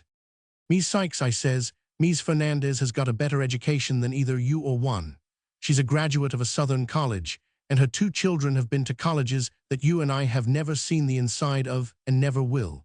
And her husband is a college professor, up here to study for a degree that I do not even know what the letters PG 215 stands for. In what, says I, consists your and my superiority to that woman? My gracious, says Mies Sykes, ain't you got no sense of fitness to you? Ain't she black? Her skin ain't the same color as ours. You are saying, I says. Do not it seem to you that that reason had ought to make a cat laugh? Mies Sykes fair wheeled on me. Calliope Marsh, says she, the way you set your opinions against established notions is an insult to your kind. Established notions, I says over after her. Established notions, that's just it. And who is it, of us two, that's being insulting to their kind now, Mies Sykes? She was looking out the window, with her lips close-pressed and a thought between her narrowed eyelids. I will rejoin more, whatever it is you call it, she says. I will rejoin from living in that house next to me. Mies Sykes, says one, but their piano and their bookcases and their name are just the same as yesterday. You know yourself how you said folks's furniture expressed them. And it do so, be they ain't using leftovers the way I am. I tell you I have talked with her, and I know. Or rather I kept still while she told me things about Venice and Granada PG 216, where she would been and I had not. You have got all you thought you had in that house, and education besides. Are you the Christian woman, Mies Sykes, to turn your nose up at them? Do not throw my faith in my face, says she, irritable. Well, I says, I will not twit on facts, but anybody'd think the golden rules fitted neat onto some folks to deal with, and is left flap at loose ends for them that do not match our skins. Is that sense, or ain't it? It ain't the skin, she says. Do not keep harping on that. It's them. They are different by nature. Then she says the great, grand motto of the little thin slice of the human race that's been changed into superiority. You cannot change human nature, says she, ticking it out like a clock. Cannot you, says one, cannot you? I am interested. If that was true, you and I would be swinging by our tails this minute, sociable from your clothesline. By this time, she did not hear anything anybody said backst got to that point in the argument. If she says, positive, if the Lord had intended dark-skinned folks to be different from what they are, he would have seen to it by now. Page 217. I shifted with her obliging. Then, says I, take the Fernandez family in the Old Moxon House. They are different. They are more different than you and I are. What you going to do about it? Mies Sykes stamped her foot. How do you know, she says, that the Lord intended them to be educated? Tell me that. I sat looking down at her threeply ingrained carpet for a minute or two. Then I got up and asked her for her chocolate frosting receipt. I am going to use that on my cake for tomorrow night, I says. And do you want me to help with the rest of the telephoning? What do you mean, she says, frigid. You do not think for a minute I am going on with that, I hope. On with it, I says. Did not you tell me you had the arrangements about all made? She sunk back loose in her chair. I shall be the laughing stock, the laughing stock, she says, looking wild and glazed. Yes, says I, deliberate, determined, and serene. They will say you are going to dance around and cater to this family because they have moved into the old Moxon house. They will say you wanted to make sure, right away, to get in with them. They will repeat what you have been saying about the elegant furniture in good taste, and about the academic and PG 218 scholastic work being done, and about these folks being a distinct addition to Friendship Village society. Do not, Calliope, do not, said Ms. Sykes faint. Well then, I says, getting up to leave, go on ahead and act neighborly to them, the once, and decide later about keeping it up, as you would with anybody else. It kind of swept over me how we were, standing there, bickering and haggling, when out there on the planet that lay around Daphne Street were loose ends of creation to catch up and knit in. My gracious, I says, I ain't saying they are all right, am I? But I am saying that as fast as those that try to grow stick up their heads, it's the business of us that tootle for democracy and for evolution to help them on. She looked at me, pitying. It's all so much bigger than that, Calliope, she says. True, says I, for if some of them stick up their heads, it proves that more of them could if we did not stomp 'em down. I got out in the air of the great, gold May day that was like another way of life, leading up from our way. I took in a long breath of it, and that always helps me to see things big. One spring, I says, one world own God, PG 219, one life own future. Would not you think we could match ourselves up? But when I got in my little house, I looked around on the homely inside of it. That always helps me to think how much better things can be when we really know how. And I says, oh God, we here in America got up a terrible question for you to help us settle, did not we? Well, help us, and help us to see, whatever's the way to settle anything, that giving the cold shoulder and the uplifted nose to any of the creatures you have made ain't the way to settle nothing. Amen. Next morning I was standing in my doorway, breathing in the fresh, gold air, when in at the gate came that colored man of Mies Fernandez's, and he had a big bouquet of roses. Not roses like we in the village often see. They were greenhouse bred. Mies Fernandez's son done come home last night and brung 'em, says the man. Her son, I says, from college. Nam, says the man, from the war. From the what, I says. From the war, he says over, from up. He must have thought I was crazy. For a minute I stared at him, then I says glory be, and I began to laugh. Then I told him to tell Mies Fernandez that I would be over in half an hour to thank her myself for the flowers, and in half an hour IP 220 was going up to her front door. I had to make sure. Your son, I says, forgetting all about the roses, he's in the American Army. He was, she said, he fought in France for 18 months. Now he has been discharged. Oh, I says to myself, that arranges everything, it must. Perhaps you will let me tell you, she said, he comes back to us wearing the Cross of War. The Cross of War, I cried, that they give when folks save folks in battle. I said it just like saving folks is the principal business of it all. My son did save a wounded officer in Naman's Land, she told me. The officer was a white man. Oh, I says, and I could not say another word till I managed to ask her if her son had been in the draft. No, she said, he volunteered April 7, 1917. It was not until I got out in the street that I remembered I had not thanked her for the roses at all. But there was not time to think of that. I headed straight for Mies Silas Sykes. She looked awful bad, and I do not think probably she would slept a wink all night. I asked her casual how the reception was coming on, and she kind of began to cry. Page 221. I do not know what you hector me for like this, she says. Ain't it enough that I have got to call folks up today and tell them I have made a fool of myself? Not yet, I says. Not yet, you ain't made one of yourself, Mies Sykes. That's to come, if any. It is hard, I says, to do the particular thing you will have to do. There's them, I says crafty, as'll gloat. I thought about them all night long, she says, her breath showing through her words. Then think no more, Mies Sykes, I says, because there's a reason over there in that house why we should go ahead with our plan, and it's a reason you cannot get around. She looked at me like one looking with no hope, and then I told her. I never saw a woman so checkered in her mind. Her head was all reversed, and where had been one notion, another bobbed up to take its place, and where the other one had been previous, a new one was dancing. But do they do that? She asked. Do they give war crosses to Negroes? Why not, I says. France do not care because the forefathers of these soldiers were made slaves by us. She do not lay it up against them. That do not touch their bravery. England never has minded dark skins. Look at her East Indians and PG 222 Egyptians that they say are everywhere in London. Nobody cares but us. Of course France gives Negroes crosses of war when they are brave. We should not. She. My gracious, Ms. Sykes says, but what will folks say here if we do go ahead and recognize them? Recognize him, I cried.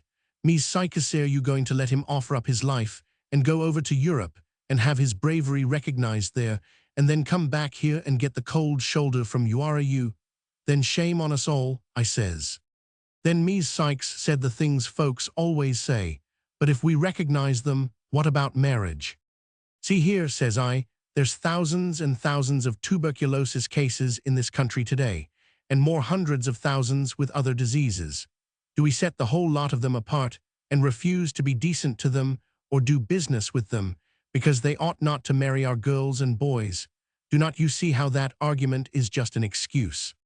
All the same, said Ms. Sykes, it might happen. Then make a law against intermarriage, I says. That's easy. Nothing comes handier than making a new law. But do not snub the whole race. PG 223, especially those that have risked their lives for you, Ms. Sykes. She stared at me, her face looking all triangular. It's for you to show them what to do, I pressed her. They will do what you do. Ms. Sykes kind of stopped winking and breathing. I could make them do it, I bet you, she says, proud. Of course you could, I egged her on. You could just take for granted everybody meant to be decent and carry it off, matter-of-fact. She stood up and walked around the room, her curl papers setting strange on her proud ways. Do not figure on it, Ms. Sykes, I says. Just think how much easier it is to be leading folks into something they ain't used to than to have them all laughing at you behind your back for getting come up with. It was not the highest motive, but then I only used it for a finishing touch. And for a tassel, I says, moving off rapid. Now I am going home to stir up my cake for the party. She did not say anything, and I went off up the street.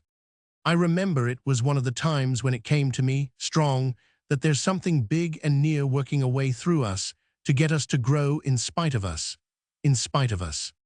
And when I had my chocolate cake baked, I lay PG 224 down on the lounge in my dining room and planned out how nice it was going to be that night. There was a little shower, and then the sun came back again, so by the time we all began to move toward Ms. Sykes's, between 7 and 8, everything was fresh and earth-smelling and wet-sweet green. And there was a lovely, flowing light, like in a dream. Whenever I have a hard thing to do, be it house cleaning or be it quenching down my pride, I always think of the way I see Ms. Sykes do hers. Dressed in her best gray poplin with a white lace yoke and hair crimped front and back, Ms. Sykes received us all, reserved and formal, not with her real society pucker, but with her most leader-like look. Everybody was there, nobody was lacking. There must have been above 50. I could not talk for trying to reckon how each of them would act as soon as they knew. Blistering Benson, says Timothy Toplady, that his wife had got him into his froctal coat that he keeps to be pallbearer in. Kind of nice to welcome in another first family, ain't it? Ms. Sykes heard him. Timothy Toplady, you ain't enough democracy to shake a stick at, she says, regal, and left him squenched, but with his lips moving. I am just crazy to get upstairs in the old Moxon PG 225 house, says Ms. Hubblethwaite.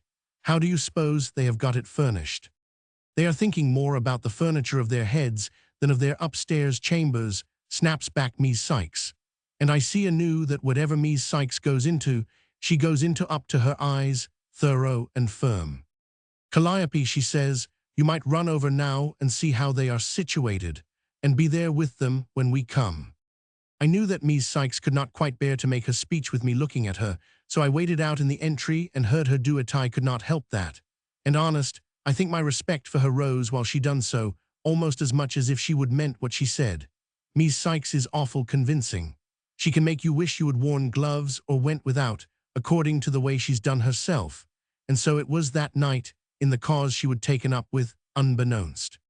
She rapped on the table with the blue glass paper weight. Friends, she says, distinct and serene, and everybody's buzzing simmered down. Before we go over, I must tell you a little about our new neighbors. The name, as you know, is Fernandez, Burton Fernandez. The father is a college professor, now in the city doing academic and scholastic work to a degree, as they say. The daughter is in one of PG 226, our great universities. The mother, a graduate of a southern college, has traveled extensive in Venice and otherwise. I cannot believe, here her voice wobbled just for an instant, I cannot believe that there is one here who will not understand the significance of our party when I add that the family happens to be colored. I am sure that you will agree with me with that these elegant educations merit our approbation. She made a little pause to let it sink in, then she topped it off. She told them about the returned soldier and the cross of war. If there is anybody, said Sheen, I knew how she was glancing round among them. If there is anybody who cannot appreciate that, we will gladly excuse them from the room. Yes, she done it magnificent. Ms. Sykes carried the day high-handed. I could not but remember, as I slipped out, how in winter she wears earmuffs, till we have all come to consider going without them is affected. I ran across the street, still in that golden, pouring light. In the old Moxon house was a surprise. Sitting with Mrs. Fernandez before the little light May fire was her husband and a slim, tall girl in a smoky brown dress that was their daughter, home from her school to see her brother. Then the soldier boy came in. Even yet I cannot talk much about him. A slight, silent youth that had left his senior PG 227 year at college to volunteer in the army and had come home now to take up his life as best he could. And on the breast of his uniform shone the little cross, won by saving his white captain under fire. I sat with them before their hearth, but I did not half hear what they said. I was looking at the room and at the four quiet folks that had done so much for themselves more than any of us in the village, in proportion and done it on paths none of us had ever had to walk. And the things I was thinking made such a noise I could not pay attention to just the talk. Over and over it kept going through my head, in 50 years, in 50 years. At last came the stir and shuffle I would been waiting for, and the doorbell rang. Do not go, they said, when I sprang up, and they followed me into the hall. So there we were when the door opened, and everybody came crowding in. Ms. Sykes was ahead, and it came to me, when I saw how deathly pale she was, that a prejudice is a living thing, after all not a dead thing, and that to them that are in its grasp, your heart has got to go out just as much as to them that suffer from it. I waved my hand to them all, promiscuous, crowding in with their baskets. Neighbors, I says, here's our new neighbors, name yourselves gradual. They set their baskets in the hall and came into PG 228, the big room where the fire was. And I was kind of nervous, because our men are no good on earth at breaking the ice, except with a pick. And our women, when they get in a strange room, are awful apt to be so taken up looking round them that they forget to work up anything to say. But I needn't have worried. No sooner had we sat down than somebody spoke out, deep and full. Standing in the midst of us was Burton Fernandez, and it was him. And his voice went as a voice goes when it's got more to carry than just words or just thoughts. My friends, he said, I cannot bear to have you put yourselves in a false position. When you came, perhaps you did not know. I mean, did you think, perhaps, that we were of your race? It was Ms. Sykes who answered him, grand and positive, and as if she was already thinking up her answer when she was born. Certainly not, she says, we were informed all of us. Then I saw her get herself together for something tremendous that should leave no doubt in anybody's mind. What of that? Says she. He stood still for a minute. He had deep-set eyes and a tired face that did not do anything to itself when he talked, but his voice that 999, and when he began to speak again, it seemed to me that the voice of his whole race was coming through him. My friends, he said, How can we talk of other page 229 things when our minds are filled with just what this means to us? We all kept still. None of us would have known how to say it, even if we had known what to say. He said, I am not speaking of the difficulties that do not so much matter. Nothing matters except that even when we have made the struggle, then we are despised no less. We do not often talk to you about it, it's the surprise of this you must forgive me. But I want you to know that from the time I began my school life, there have been many who despised, and a few who helped, but never until tonight have there been any of your people with the look and word of neighbor, never once in our lives until tonight. In the silence that fell when he would finished, I sat there knowing that even now it was not like he thought it was, and I wished that it had been so. He put his hand on his boy's shoulder. It's for his sake, he said, that I thank you most. Ms. Sykes was equal to that too. In the name of our whole town, she says to that young soldier, we thank you for what you have done. He just nodded a little, and nobody said anything more. And it came to me that most everything is more so than we most always suppose it to be. Page 230. When Ms. Toplady do not know quite what to do with a minute, she always brings her hands together in a sort of spontaneous sounding clap and kind of bustles her shoulders. She done that now. I motion I will take charge of the refreshments, she says. Who will volunteer? I am crazy to see what all we have brought. Everybody laughed and rustled easy, and I slipped over to the daughter, standing by herself by the fireplace. You take, do not you? I ask her. Take, she says, puzzled. Music, I mean, I told her. We always mean music when we say take in Friendship Village. No, she says, but my brother plays sometimes. The soldier sat down to the piano when I asked him, and he played, soft and strong, and something beautiful. His cross shone on his breast when he moved. And me, I stood by the piano, and I heard the soul of the music come gentling through his soul, just like it did not make any difference to the music, one way or the other. Music, music that spoke, music that sounded like laughing voices, no, for it was laughing voices.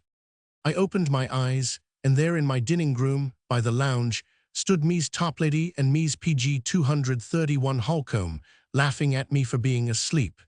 Then they sat down by me, and they did not laugh any more. Calliope, Ms. Toplady says, Ms. Sykes has been round to everybody, and told them about the old Moxon house folks.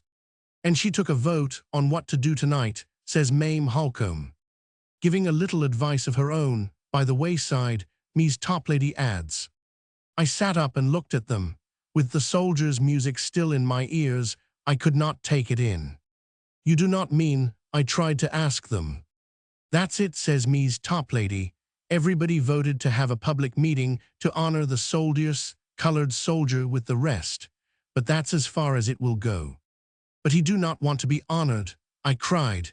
He wants to be neighbored the way anybody does when they are worth it. Ms. Sykes says Ms. Toplady, that we must not forget what is fitting and what is not. And Ms. Holcomb added, she carried it off grand. Everybody thinks just the way she does. My reception surprise cake stood ready on the table.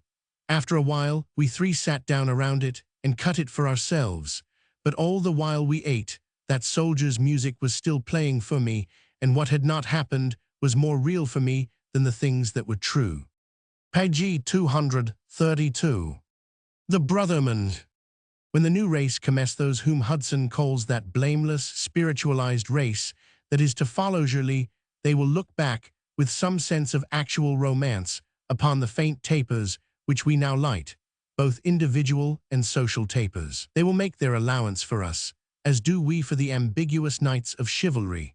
And while the new race will shudder at USAT, our disorganization with its war, its poverty, and its other crime, yet I think that they will love us a little for our ineffectual ministries, as already we love them for exceeding our utmost dream. Do not you love a love story, starting right before your eyes as casual as if it was preserves getting cooked or parsley coming up? It does not often happen to me to see one start, but once at 999. It did not start like anything at all that was going to be anything, but just still and quiet, same as the stars come out.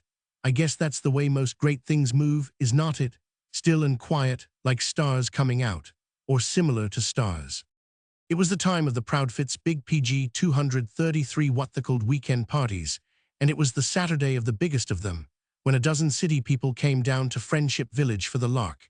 And with them was to come a piano lady and a violin man and a man I would known about in the magazines, a novel and poem man that writes the kind of things that gets through all the walls between you and the world, so's you can talk to everything there is. I was crazy to see the novel and poem man from behind somewheres, though so's he would not see me and look down on me. And when Miss Clementina Proudfit asked me to bring her out some things from the city Saturday night, chocolate peppermints and red candles and like that, and said she would send the automobile to the train for me to fetch up the things and see the decorations, I was real pleased. But I was the most excited about maybe seeing the poem and novel man. "What's he like, Miss Clementina?" I ask her. When I hear his name, I feel like when I hear the president's, or even more that way. "I have never met him," she says. "Mother knows him's her lion, not mine." "He writes lovely things," I says, "things that makes you feel like everybody's way of doing is only lukewarm, and like you could just bring yourself to a boil to do good and straighten things out in the world, no matter what the lukewarm way folks thought." PG 234. Miss Clementina looked over to me with a wonderful way. She had beautiful face and beautiful eyes softening to summer. "I know, no," she says, "I dread meeting him for fear he does not mean it." I knew what she meant. You can mean a thing you write in a book, or that you say in talk, or for other folks to do, but meaning it for living it, that's different. I came out from the city that night on the accommodation, tired to death, and loaded down with bundles for everybody in Friendship Village. Folks used to send into town by me for everything but stoves and wagons, though I would not buy anything there except what you cannot buy in the village: lamb's wool for comforters, and cutlass and baby pushers, and shrimps that sealers will not keep in the post office store because they do not agree with his stomach. Well, I was all packages that night, and it was through dropping one in the seat in front of me that I first saw the little boy. He was laying down, getting to sleep if he could, and pulling his eyes open occasional to see what was going on around him. His mother had had the seat turned, and she sat there beyond him, facing me, and I noticed her flat red cheeks, an ostrich feather broke in the middle, blue and red stone rings on 3 fingers, and giving a good deal of attention to studying the folks around her. She was the PG 235 kind of woman you see and do not look back to, count of other things interesting you more. But the little boy, he was different. He was not more than a year old, and he did not look fat, and his cheeks were flushed, and his eyelashes and mouth made you think I remember feeling I did not see how the woman could keep from waking him up, just to prove he was hers, and she could, if she wanted to. Instead of that, all she did was continually to get up and go out of the car. Every station we stopped at, and the accommodation acts like it was made for the stations, and not the stations for it, was up and out, as if the town was something swimming up to the car door to speak to her.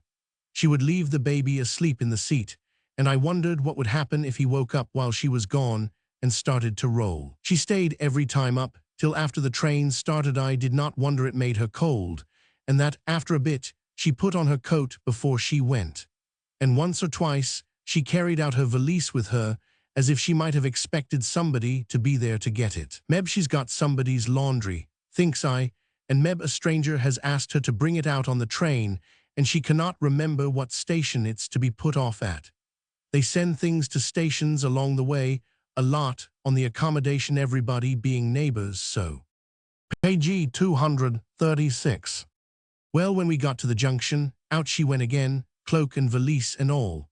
But I did not think much about her then, because at the junction it's always all excitement, being that's where they switch the parlor car off the train, and whoever is in it for Friendship Village has to come back in the day coach for the rest of the way and be just folks.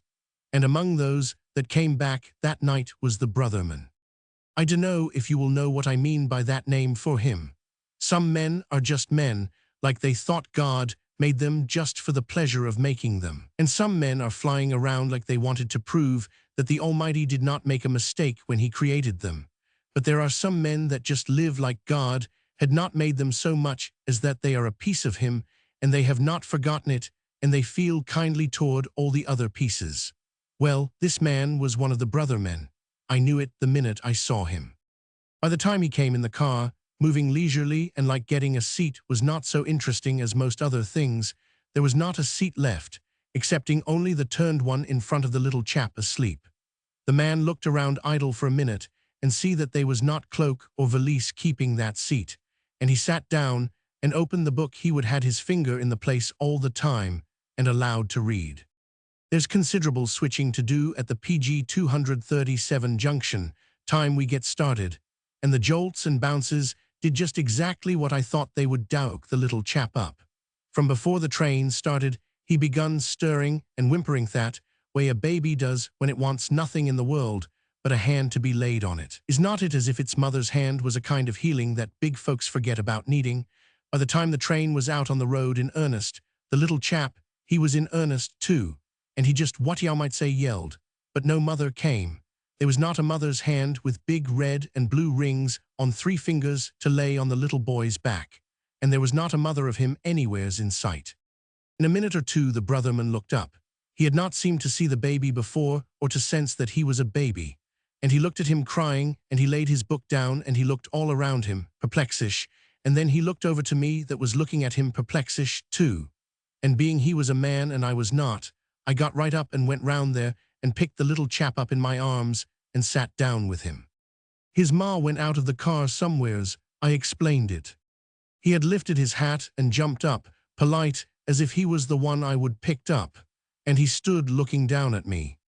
I wonder if I could not fetch her, he says PG, and his voice was one of the voices that most says an idea all alone. I mean you would most have known what he meant if he would just spoke along without using any word so. Well, I dunno if that sounds like anything, but I guess you know the kind I mean. The novel and poem man's stories are the same kind, being they say so much that never does get set up in type. The baby did not stop crying at all seems, as though your hands do not have the right healing unless well, it did not stop nor even halt. And so I says, hesitating, I says, you would not know her, I says, I been watching her. I could find her better if, so be you would not mind taking the baby. The brotherman put out his arms. I remember I looked up in his face then, and he was smiling and his smile talked the same as his voice, and his face was all full of what he meant. He had one of those summer faces like Miss Clementina's, just a general liking of the minute and a special liking for all the world. And what he said made me think of summer, too. Mind, says he, why it's like putting your cap over a butterfly. He took the little fellow in his arms, and it was then that I first sensed how beautiful the brotherman was, strong and fine and quiet, like he done whatever he done, and said whatever he said, PG 239 all over him, soul and all, and did not just speak with his muscles, same as some. And the baby, he was beautiful, too, big and fine and healthy and a boy, only not still a minute nor did not know what quiet meant. But he stopped crying the instant the man took him, and they both looked at each other like they were more alike than the years between them wanted to let them think. Is not it pitiful, and is not it wonderful when two folks meet? Big or little, nice or horrid, pleasant or cross, famous or ragged or talking or scared, it do not make any difference. They are just brother pieces, broke off the same way. That was how the brotherman looked down at the little chap, and I dunno, but that was how the little chap looked up at him.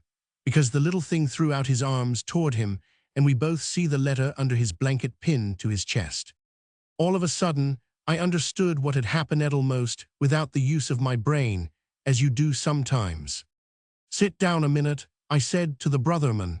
I guess Meb this letter tells where she is.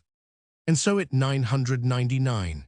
It was written in pencil, spelled irregular and addressed uphill, and the direction told the story even before the letter 999.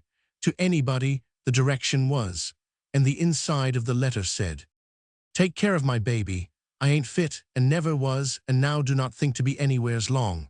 Do not look for me. PG 240, the baby would be best off with anybody but me, and do not think to be anywheres long, and so would be orphaned quite soon sure. He ain't no name, so best not put mine except Mother. P.S. If he puts out his hand, he means you should kiss his hand, then he will not cry. Do not forget, then he will not cry. P.S. When he cannot get to sleep, he can get to sleep if you rub the back of his neck. I remember how the brotherman looked at me when we would got it spelled out. Oh, he said, and Then he said a name that sounded like somebody calling to its father from inside the dark. I hate to think of what I said. I said it kind of mechanical and wooden, the way we get to be from shifting the burdens off our own backs where they belong onto somebody else's back and doing it second nature, and as if we were constructed slanting so that burdens could slip off. What I said was, I suppose we would better tell the conductor. Tell the conductor, said he, wondering, what on earth for? I dunno, says I, some taken back. I suppose I would had some far notion of telling him because he wore a uniform. What do we want to tell him for? This brotherman repeated, we know. Oh, but that's come back to me, time and time PG 241 again, when I have thought I needed help in taking care of somebody, or settling something, or doing the best way for folks. What do we want to tell the conductor or anybody else for? We know. And 10 to 1, we are the one who can do the thing ourselves. But what are we going to do? I said. I think that his eyes were the kind of eyes that just make you say, what are we going to do? And not what are you going to do? Or what are they going to do? Same as most folks start to say, same as I had started. For the first time, the brotherman looked helpless, but he spoke real firm. Keep him, he says, simple. Keep him, I said, over since I had lived quite a while in a world where those words are not common. He looked down thoughtful at the little chap who was lying there, contented, going here and there with his fists, and looking up at the lights as if he was reflecting over the matter some himself. The conductor, said the brotherman, would telegraph and most likely find the mother. If he was efficient enough, he might even get her arrested. And what earthly good would that do to the child? Our concern is with this little old man here, with his life hanging on his shoulders waiting to be lived. Is not it? He asked, simple. And in a minute, he PG 242 added, I always hoped that this would never happen to me because when it does happen, there's only one thing to do, keep them. And he added in another minute, I do not know, I ought to look at it that I have been saved the trouble of going out and finding a way to help, only you understand. His words came all glossy and real different from mine. I tell you, anybody like that makes all the soul in you get up and recognize itself as being you, and your body and what it wants and what it is afraid of is no more able to run you then than a pinch of dirt would be sprinkled on your wings. Before I knew it, my body was keeping quiet, like a child that's been brought up well, and my soul was saying whatever it pleased. I am a woman, I said, and alone in the world. I am the one to take him. I am alone in the world too, he said, and I am a man, so I am just as able to care for him as you are. I will keep him. Then he looked down the car, kind of startled, and began smiling, slow and nice. On my word, he said, I would forgotten that besides being a man, I am about to be a guest. And this little old chap was not included in the invitation. I looked out the window to see where we were getting, and there we were drawing over the flats outside Friendship Village, and the brakeman came PG 243 to the door and shouted the name. When I hear the name that way, and when I see the fairground and the Catholic church steeple and the canal bridge and the old fort and the gas house, it's always as sweet as something new and as something old, and it's something sweeter than either. It makes me feel happy and good and like two folks instead of one. Look here, I said, brisk, this is where I get off. This is home, and I am going to take this baby with me. You go on to your visiting Placiso, you will help me off, I says, with my baby and my bundles, that's for half of Friendship Village. Friendship Village, he said over, as if he had not heard the man call. Is this Friendship Village? Why then this, he said, is where I am going to. This is where the Proudfits live, is not it? He said, and he said some more meditative about towns acting so important over having one name and not another when nobody can remember either name. But I hardly heard him. He was going to the Proudfits, and without knowing how I knew it, I knew all over me, all of a sudden, who he was, that he was the noveland poem man himself.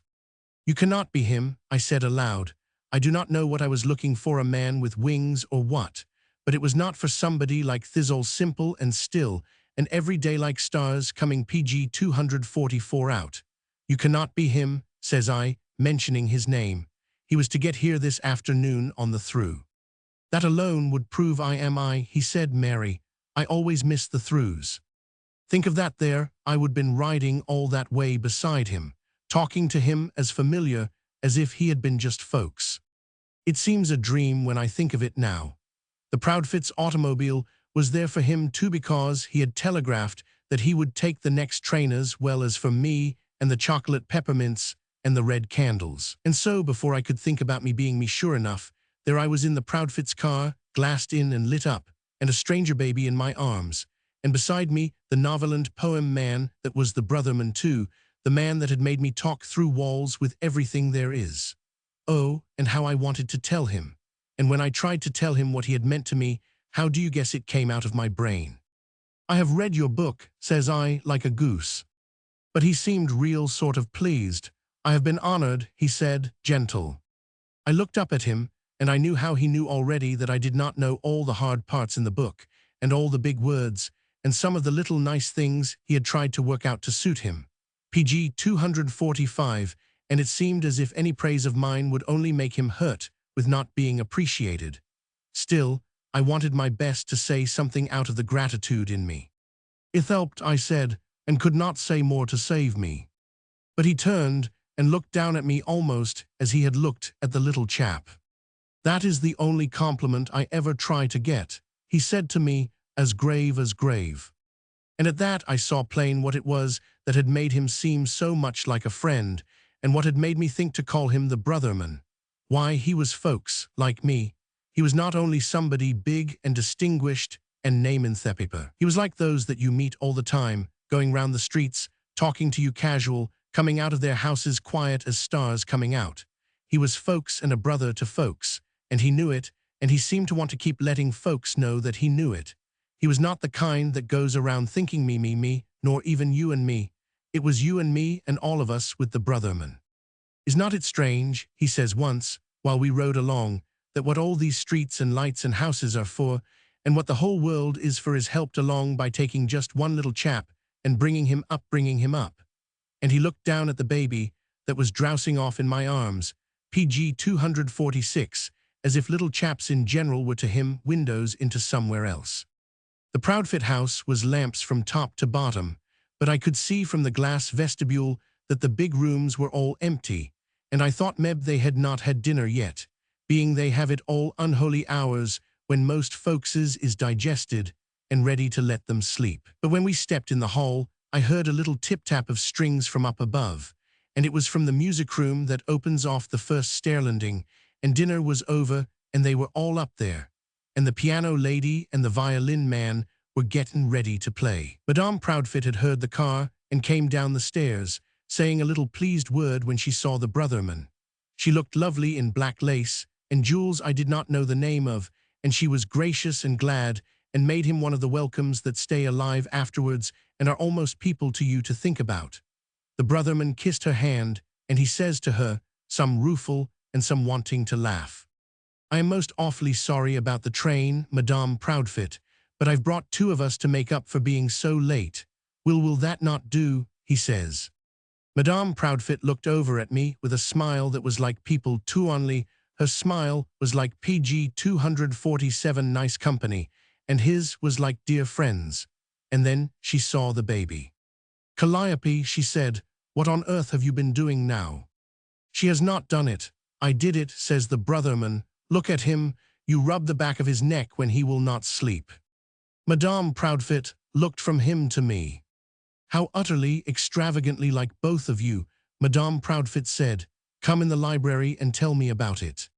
We went in the big, brown library, where nothing looked as if it would understand about this, except Meb, some of the books and not all of Theman, the fire, that was living on the hearth, understanding all about everything. I sat by the fire and pulled back the little chap's blanket and undid his coat and took his bonnet off. His hair was all mussed up at the back, and the cheek he would slept on was warm-red. Madame Proudfit and the brotherman stood on the hearthrug, looking down. Only she was looking from one star to another, and the brotherman and I, we were on the same star, looking round. We told her what had happened, some of his telling and some of mine. It came over me, while we were doing it, that what had sounded so sensible and sure in the train and in the automobile and in our two hearts sounded different here in the PG 248 Proudfit's big, brown library, with Madame Proudfoot in black lace and jewels I did not know the name of. Listening, but then I looked up in the brotherman's face, and I got right back, like he was a kind of perpetual telegraph, the feeling of its being sensible and the only sensible thing to do. Sensible in the sense of your soul being sensible, and not just your being sensible like your neighbors. But my dear, dear children, Madame Proudfoot says, and stopped. My dear children, she says on, what exactly are you going to do with him? Keep him, says the brotherman prompt, and beamed on her as if he had said the one possible answer. But keep him, says Madame Proudfoot. How keep him? Be practical. What are you going to do? It makes you feel real helpless when folks in black lace tell you to be practical, as if that came before everything else, especially when they're practical and you're practical might as well be in two different languages. And yet Madame Proudfoot is kind and good too, and she understands that you have got to help or you might as well not be alive, and she gives and gives and gives. But this, well, she saw the need and all that, but her way that night would have been to give money and send the little chap away. You know how some are. They can PG 249 understand everything good and kind up to a certain point. And that point is, keep him. They cannot seem to get past that. Keep him, she says, make your bachelor apartment into a nursery. Or you, Calliope, leave him to mind the house while you are canvassing. Be practical. What exactly are you going to do? Then the brotherman frowned, a little. I had not known he could, but I was glad he knew how. Really, he said, I have not decided yet on the cut of his knickerbockers, or on what college he shall attend, or whether he shall spend his vacations at home or abroad. The details will get themselves done. I only know I mean to keep him. She shook her head as if she was talking to a foreign language. Then we heard somebody coming, a little rustle and swish, and afterwards a voice. These three things by themselves would have made somebody more attractive than some women know how to be. I will never forget how she seemed when she came to the door, Miss Clementina, waiting to speak with her mother and not knowing anybody else was with her. Honest, I could not tell what her dress was, and me a woman that has turned her hand to dressmaking. It was all thin, like light, and it had all little ways of hanging that made you know you never could make one like it, so's you might as well enjoy page 250 yourself looking and not fuss with trying to remember how it was put together. But her dress was not so much like light as her face. Miss Clementina's face, oh, it was like the face of a beautiful woman that somebody tells you about, and that you never do get to see, and if you did, like enough, she might not be so beautiful after all, but you always think of her as being the way you mean when you say beautiful. Miss Clementina looked like that, and when I saw her that night, I could hardly wait to have her face and eyes soften all to summer, that wonderful way she had. Oh, Miss Clementina, I says, I have got a baby. At least, he's only half mine, I mean. Then, while she was coming toward us along the lamplight, as if it was made to bring her, the little chap began waking up. He stirred and butted up his lips and said little baby things in his throat and begun to cry, soft and lonesome, as if he did not understand. Oh, is not it true? A baby's whacking up minute, when it cries a little and do not know where it is, ain't that like us, sometimes crying out sort of blind to be took care of? And when the little thing opened his eyes, first thing he saw was Miss Clementina standing beside him. And what did that little chap do instead of stopping crying, but just hold out one hand toward her and kind of bend across, same as if he meant something. With that the brotherman, that Madame PG 251 Proudfoot, had not had a chance yet to present to Miss Clementina, he says to her, all excited, he wants you to kiss his hand, and he will stop crying. Miss Clementina looked up at him like a little question, then she stooped and kissed the baby's hand, and we three watched him perfectly breathless to see what he would do. And he done exactly what that uphill note had said he would, stopped crying, and he done more than it said he would, smiled sweet and bright, and as if he knew something else about it. And we three looked at each other and at him, and we smiled too, and it made a nice minute. Clementina, said Madame Proudfoot, like another minute that was not so very well acquainted with the one that was being, and then she presented the brotherman.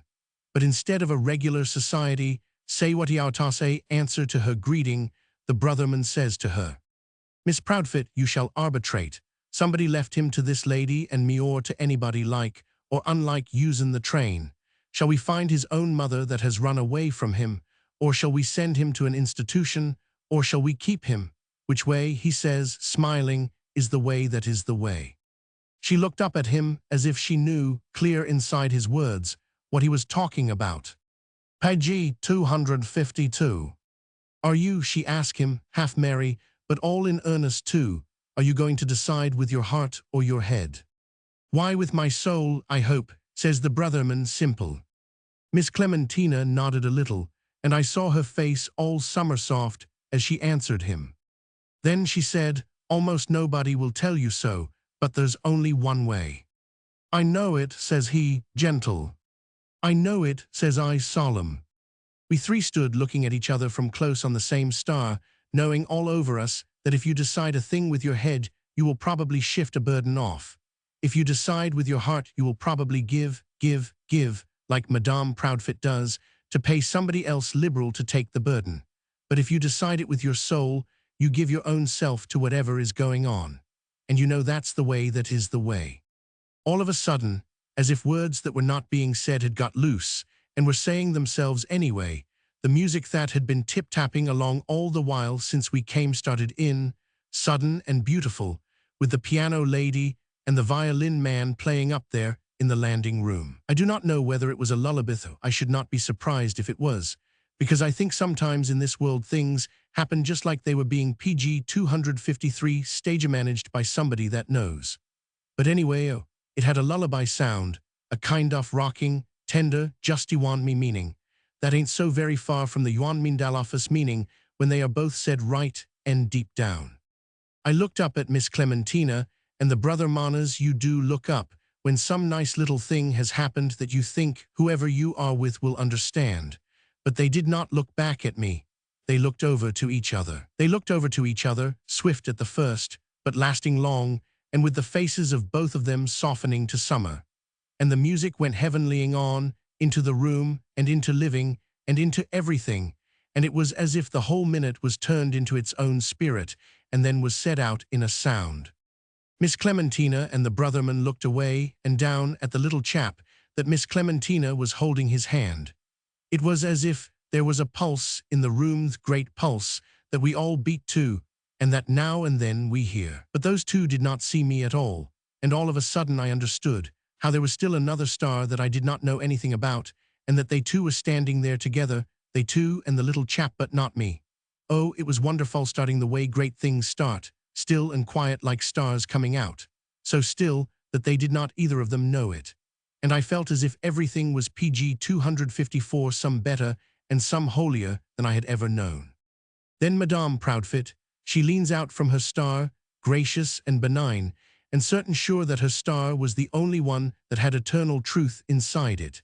And she spoke with a manner of waving her hand good-natured to all the other little stars, including ours. You mad children, she said, you are mad, but you are very picturesque in your decisions, there's no denying that. He would probably be better cared for, more scientifically fed, and all that in a good, hired, private family, but that's as you see it. Be mad, if you like, I'm here to watch over you.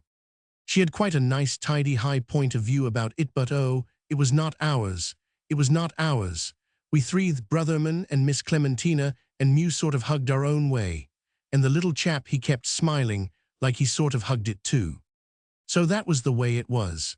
Miss Clementina and the brother Mansat, she would been afraid to meet, count of thinking Meb, he did not mean his writings for living were in love from before they knew it. And I think it was part because they both meant life strong enough for living and not just for thinking, like the lukewarm folks do.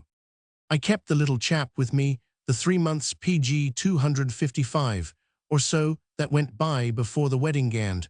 I could hardly bear to let him go then. Why do not you keep him for them the first year or so? Friendship Village asked me, but there's some things even your own town does not always understand. It's so unromantic for them to take him now, some of them even said. But I says to them what I say now, there's things that's bigger than romantic, and there's things that's bigger than practical, so be some of both is mixed in right proportion.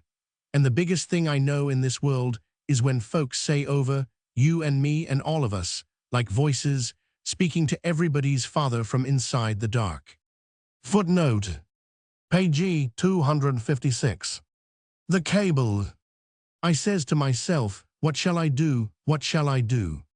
I crushed the magazine down on my knee and sat there rocking with it between my hands. It was just a story about a little fellow with a brick. They met him, a little boy 6 years old, somewhere in Europe, going along up toward one of the milk stations at sunrise. They wondered why he carried a brick and they asked him, why do you have the brick? You see, he says, it's so wet. I can get up on this. And he stood on his brick in the mud before the milk station for 5 hours, waiting for his supplies, that was a pint of milk, to take home to his mother. Meb, it was queer that this struck me all of a heap when the big war I would got used to. But you cannot get used to the things that hurt a child. And then I kept thinking about Benny. Supposing it had been Benny with the brick. Benny was the little boy that his young father had gone back to the old country, and Benny had not any mother, so I had him. Because I had to do something, I went out on the PG 257 porch and called him. He came running from his swing-high's coat, was too big for him, and his ears stuck out, but he was an awful sweet little boy, the kind you want to have around. Benny, I says, I know little boys hate it, but could you leave me hug you? He kind of saw I was feeling bad like a child can, and he came right up to me and he says, I got one hug left, here it is. And he hugged me grand. Then he ran back down the path, throwing his legs out sideways, kind of like a little calf, the way he does. And I sat down on the side stoop and I cried.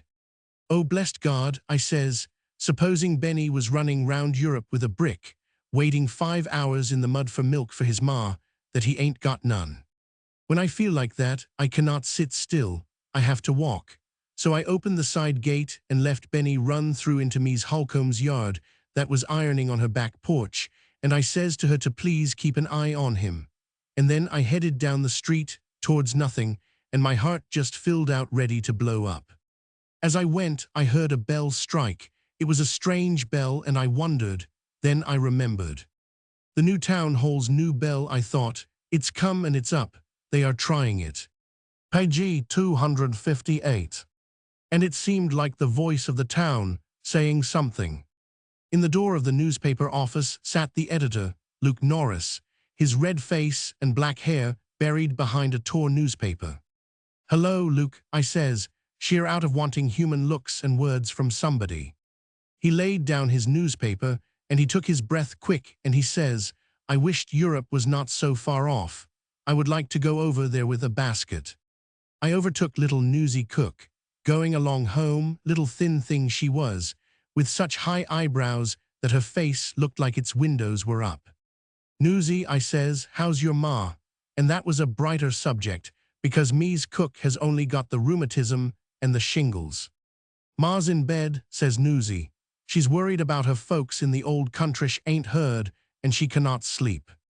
I went to a house where I knew there was a baby, and I played with that. Then I went to call on Mies Perkins, that ain't got sense enough to talk about anything that is anything, so she kind of rested me. But into Mies Hunter's was a little young rabbit that her husband had plowed into its ma's nest, and he would brought it in with its leg cut by the plow, and they was trying to decide what best to do. And I begun hurting inside again and thinking.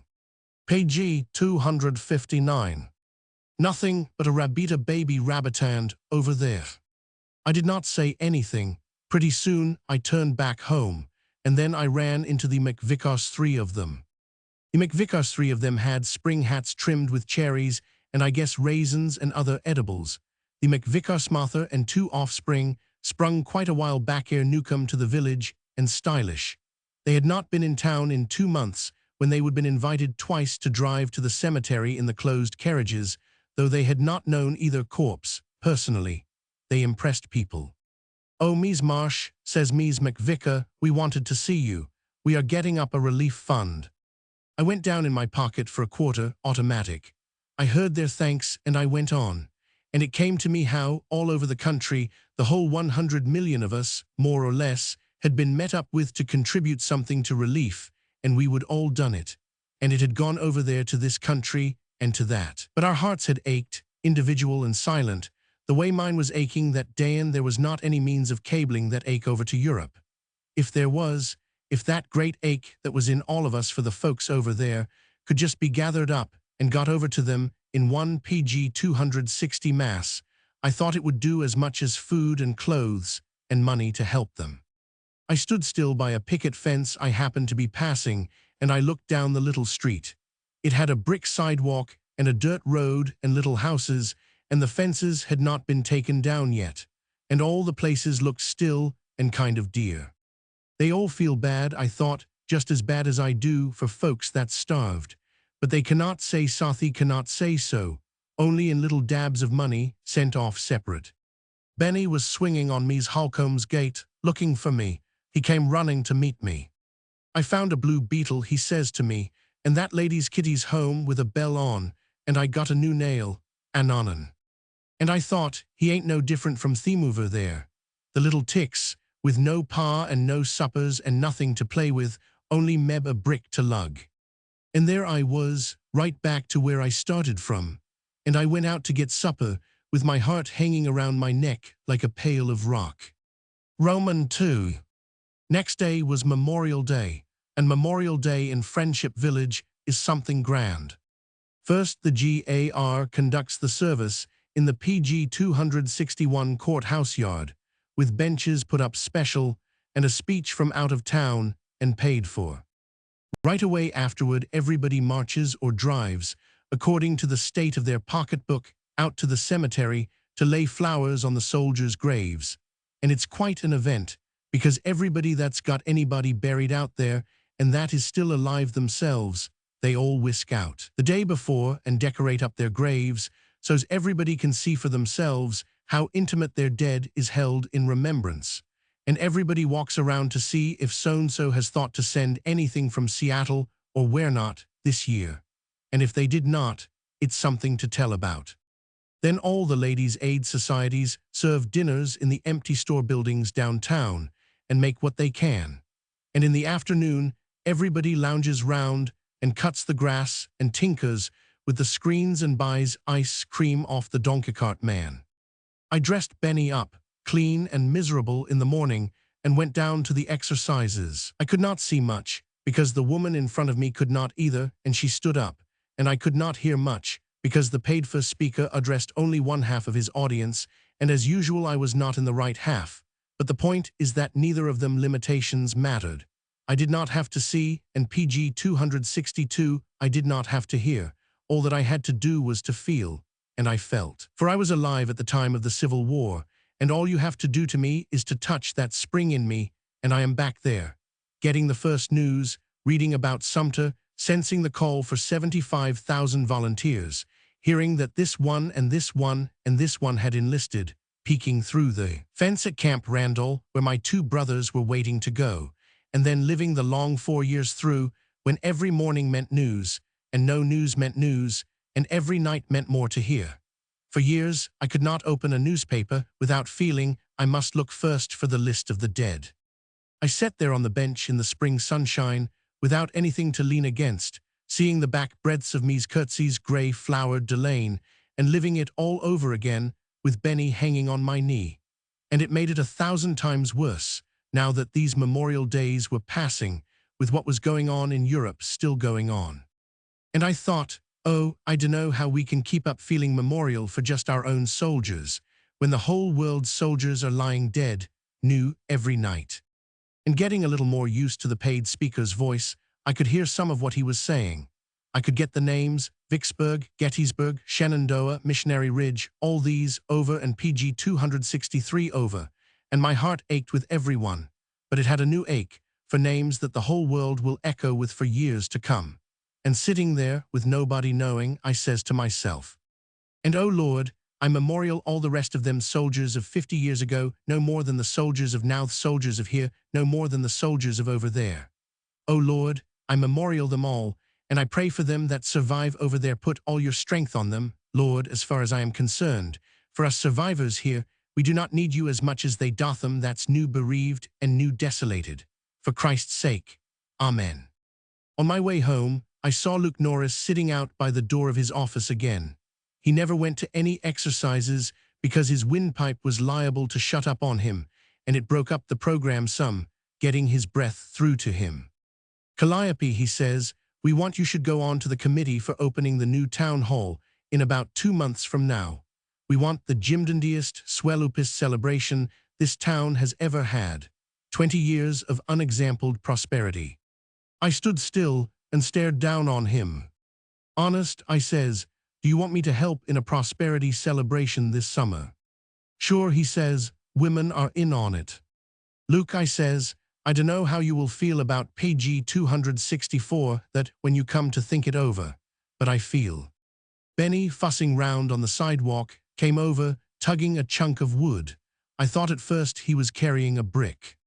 I sat down in a handy chair just inside Luke's door. Luke, I says, Luke, that ain't the kind of a celebration this town had ought to have. You listen here to me. Roman 3. Sometimes when I cannot sleep, I think about the next 2 summer months. I lie awake and think how it all went, that planning from first to last. I think about the idea and about how it started and kindled and spread and flamed. And I think about what finally came of it. For one thing, it was the first living human thing that Friendship Village ever got up, that there was not a soul that kicked about. You cannot name another thing that any of the town ever went in for, that the rest did not get up and howl. Pavement, some of us said we could not afford it, not now. New bridge, half of us says we was bonded to the limit as it was. Sewerraga, 3/4 of us says for our town it was a engineering impossibility. Buying the electric light plant, that would be pure socialism. Central school building, a vast percent of us allows it would make it too far for the children to PG 265 walk, though out of school hours they run all over the town, scot-free and footloose, skate, sled and hoop. As a town none of us would unite on nothing. Never, not till this time. But this time it was different, and even if not anything had come of it, I would be glad to remember the kind of flash I got from different folks when we came to tell them about it. I went first to the Businessmen's Association because it was them that was talking the town hall celebration the hardest. I would been to them before about playgrounds, about band concerts, about taking care of the park, and some of them were down on us ladies. You are always putting up propositions to give money out, says one of them once. Why do not you propose us taking in some? What do you think we are, charity? No, says I to him, I do not, nor yet love. You are dollar marks and ciphers, a few of you, I told him candid, and those do not make a number. So when I stood up before them that night, I knew some of them were prepared to vote, automatic, against whatever we wanted. Some of them did not even have to hear what us ladies suggested in order to be against it. And then I began to talk. I told them the story of the little fellow with the brick. That stayed in my mind. I never see my PG 266 milkman go along, leaving big, clean bottles in everybody's doors, that I did not image up that little boy standing in the mud on his brick, waiting. And then I mentioned Benny to them too, that they all knew about. We had not heard from his father in 2 months now, and of course there did not any of us know. I do not need to remind you, I says to them, how we feel about Europe. Every one of us knows. We try not to talk about it, because there's some of it we cannot talk about without letting go, but it's on us all the time. The other day I was trying to think how the world used to feel, and how I would felt before this came on us. I could not do it. There cannot any of us do it. It's on us like thick dark whatever we do. Giving money do not express it. Talking do not express it. Oh, let's do something in this town. Instead of our new town hall prosperity celebration, let's us do something on August 4 to let Europe see how bad we feel. Let's us. We talked a little more, and then I told them our plan, and we talked over that. I will never forget them, in the little town room with the 2 gas jets and the chairman's squeaky swivel chair and the tobacco smoke. But there was not one voice that dissented, not one. They all sat still, as if they were taking off some spiritual hats that did not show. It was as if their little idea of a prosperity celebration, PG 267, sort of gave up its light to some big sun, blazing there on us, in the room. The rest was easy. It kind of done itself. In a way it was already done. Something was in people's hearts, and we were just making a way for it to get out. And the air was full of something that was ready to get into people's hearts, and we made a way for it to get in. I do not know, but these are our only job on this earth. August 4, that's the Europe date that none of America can forget, because it's part our date too. What we going to do, says Benny, when I was dressing him. It was 4 months since we had had a letter from his father. We are going to do something, I says to him, that you will remember, Benny, when you are an old man, and I gave his shoulders a little shake. You tell them about it when you are old, because they will understand it better then than we do now. You tell them. Yes, ma'am, says Benny, obedient, and I kind of think he will do it. We were to meet in the courthouse yard, that's central, and march to the market square, that's big. I was to march in the last detachment, and so it came that I could watch them start. And I could see down Daphne Street, with all the closed business houses with the flags hung out at half-mast, some PG 268 of them with a bow of black cloth tied on. And it was a strange gathering, for everybody was thinking, and everybody knew everybody else was thinking. We have got a nice band in Friendship Village that they often send for to play to the city, and when it started off ahead, beating soft with the Beethoven funeral march, I held my breath and shut my eyes. They were playing for Europe, 4,000 miles away. Then came the women. That seemed the way to do, we thought, because war means what war means to women. They were wearing white, or at least everybody was that had a white dress, but blue or green or brown marched just the same as if it was white, and they all wore black streamers, just cloth, because we none of us had very much to do with.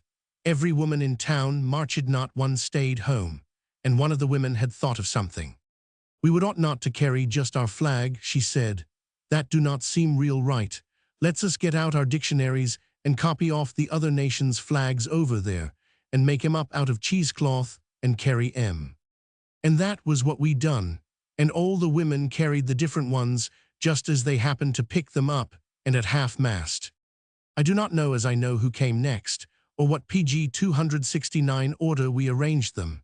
We did not have many ex-foreigners living in Friendship Village, but them we had marched in their own groups. They all came, dressed in their best, and we had cheesecloth flags of their own nation, made for each group, and they marched carrying them all together. There was everybody that worked in the town, marching for labor. Then come the churches, not divided off into denominations, but just walking, hit or miss, as they came. And though this was due to a superintendent or two getting rattled at the last minute and not falling in line right, it seemed good to see it, for the sorrow of one church for Europe is not any whit different from the sorrow of every one of the rest. When your heart aches, it aches without a creed. Last came the children that I was going to march with, and some way they were kind of the heart of the whole. And just in front of them was the mothers' club, 20 or so of them, hard-worked, hopeful women, all wanting life to be nice for their children, and trying, the best they knew, to read up about it at their meetings. And they were marching that day for the motherhood of the nations, and there was not one of them that did not feel it so. And the children, when we turned the corner where I could look back on them, I had all I could do, 300 of them, bobbing along, carrying any nation's flag that came PG 270 handy. And they meant so much more than they knew they meant, like children always do. You are going to march for the little boys and girls in Europe that have lost their folks, was all we said to them. And when I see them coming along, looking round so sweet, dressed up in what they had, and their hair combed up nice by somebody, somehow, there came over me the picture of that little fellow with his brick, waiting there for that pint of milk. And I squeezed up so on Benny's hand that I was walking with, that he looked up at me. You are lovin' me too hard in my fingers, he told me, candid. Oh, Benny, I says, you excuse me. I guess I was squeezing the hand of every little last one of them, over there. We all came into the market square, in the afternoon sunshine, with our little still, peaceful street laying and listening, and never knowing it was like heaven at all. Every soul in town was there. I do not know of one that did not go. Even Luke Norris was there, his windpipe forgot. We did not have much exercises, just being there was exercise enough. We sung no national airs, and above all, not our own, but just a hymn or two that had in it all we could find of sympathy and love. There was not anything else to say, only just those two things. Then Dr. June prayed, brief. Page 271. Lord God of love, our hearts are full of love this day for all those in Europe who are bereaved. We cannot speak about it very well, we cannot show it very much, but thou art love to them, O draw us near in spirit to those sorrowing over there, even as thou art near to them all. Amen. Then the band played the Chopin funeral march, while we all stood still. When it was done, up in the belfry of the new town hall, the new bell that we were so proud of began to toll, and it seemed like the voice of the town saying something. We all went home to that bell, with the children leading us, and nobody's store was opened again that day, for the spirit of the time and of over there was on the village like a garment, and I suppose none of us spoke of anything else at supper or when the lamps were lit. Quite a little while after supper, I was sitting on my porch in the dark, when Luke Norris and some of them came in my gate. "Calliope," said one of the women, "we have been thinking. Do not it seem awful pitiful that Europe cannot know how we feel here today?"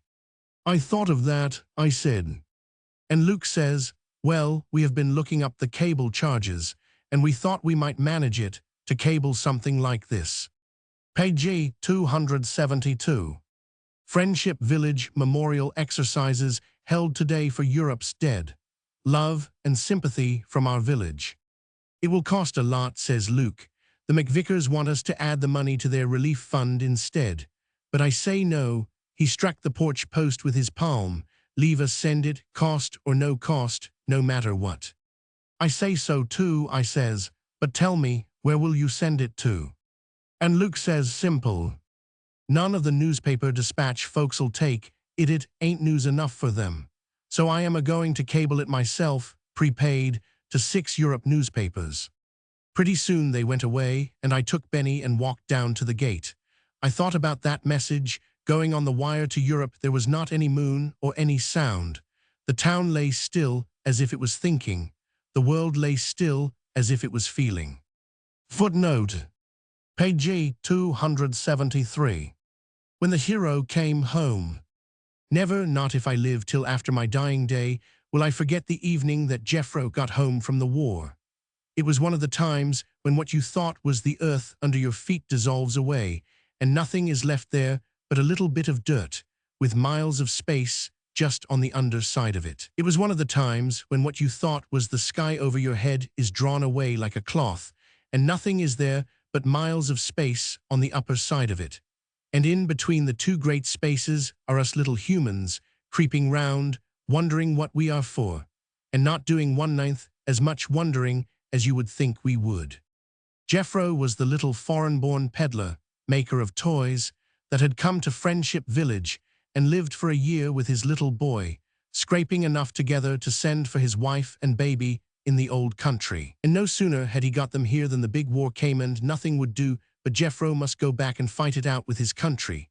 And back he went, though how he got there I dunno, for the whole village loaded him down PG 274, so with stuff that he must have been part helpless. How a man could fight with his arms part full of raspberry jam and hard cookies and remedies and apple butter, I am sure I do not know. But the whole village tugged stuff there for days beforehand. Jeffro was our one hero. He was the only soldier Friendship Village had except old Bud Babcock, with his brass buttons and his limp, and his perfectly everlasting, always coming in and never going off reminiscences. And so when Jeffro started off, the whole town turned out to watch him go, and when I say that Silas Sykes gave him a store suit at cost, more no one could say about nothing. For Silas Sykes's note, that is, he ain't exactly expected, that is to say, well, to put it real delicate, Silas is as stingy as a dog with one bone, and a store suit at cost from him was similar to a gold mine from anybody else, or more. Well then, for 6 months Jeffro was swallowed up. We never heard a word from him. His little wife went around white and thin, and we got so we did not ask her if she would heard from him, because we could not stand that white, hunted, et-up look on her face. So we kept still, village delicate, and that's a special kind of delicate. Then like a bow from the blue, or whatever it is they say, the mayor of the town got the word from New York that Jeffro was coming home with his right arm gone, honorably discharged.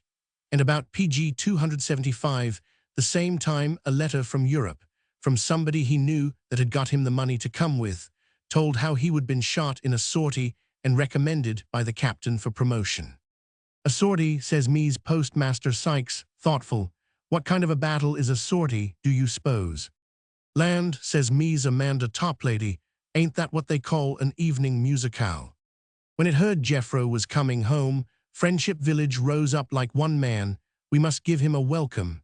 This was part because he was a hero, and part because me's Postmaster Sykes thought of it first. And most of Friendship Village do not know what it thinks about anything till she thinks it for them. We must welcome him royal, were her words. We must welcome him royal. Ladies, let's us plan. So she called some of us together to her house one afternoon. Me's Timothy Toplady, me's Holcomb, that was Mame Bliss, Abigail Arnold, that keeps the home bakery, me's photographer Sturgis, that's the village invalid, me's fire chief Merriman, that her husband's dead. But she keeps his title, because we got started calling her that, and cannot bear to stop. And me, I told her I could not do much, being I was training 200 school children for a Sunday night service that week, and IP 276 was pretty busy myself. But I went, and when we all got there, Ms. Sykes took out a piece of paper tore from an account book, and she says, pointing to a list on it with her front finger that wore her cameo ring, "Ladies, I have got this far, and it's for you to finish. Jeffro will come in on the through, either Friday or Saturday night. Now we will have the band, that's the Friendship Village Stonehenge band of 9 pieces and back of that Bud Babcock carrying the flag. We will take the one off in the engine house, because that stands so far back no one will miss it. And then we will have the Boy Scouts and the Red Barnes's ambulance, and we will put Jeffro in that, and the boys can march beside of him to his home." "Wella," says Ms. Timothy Toplady, "what will you have the ambulance for?" "Because we have got no other public vehicle," says Ms. Sykes, commanding, "without it's the hearse. If so, name what it is." And nobody naming nothing, she went on. "Then I thought we would have the GAR and the WR100. From Red Barnstable be glad to come over, because they ain't so very much happening for them to be patriotic about without its Memorial Day. And then the 500 AR. Friendship Village and Red Barns will come last, each carrying a flag in our hands.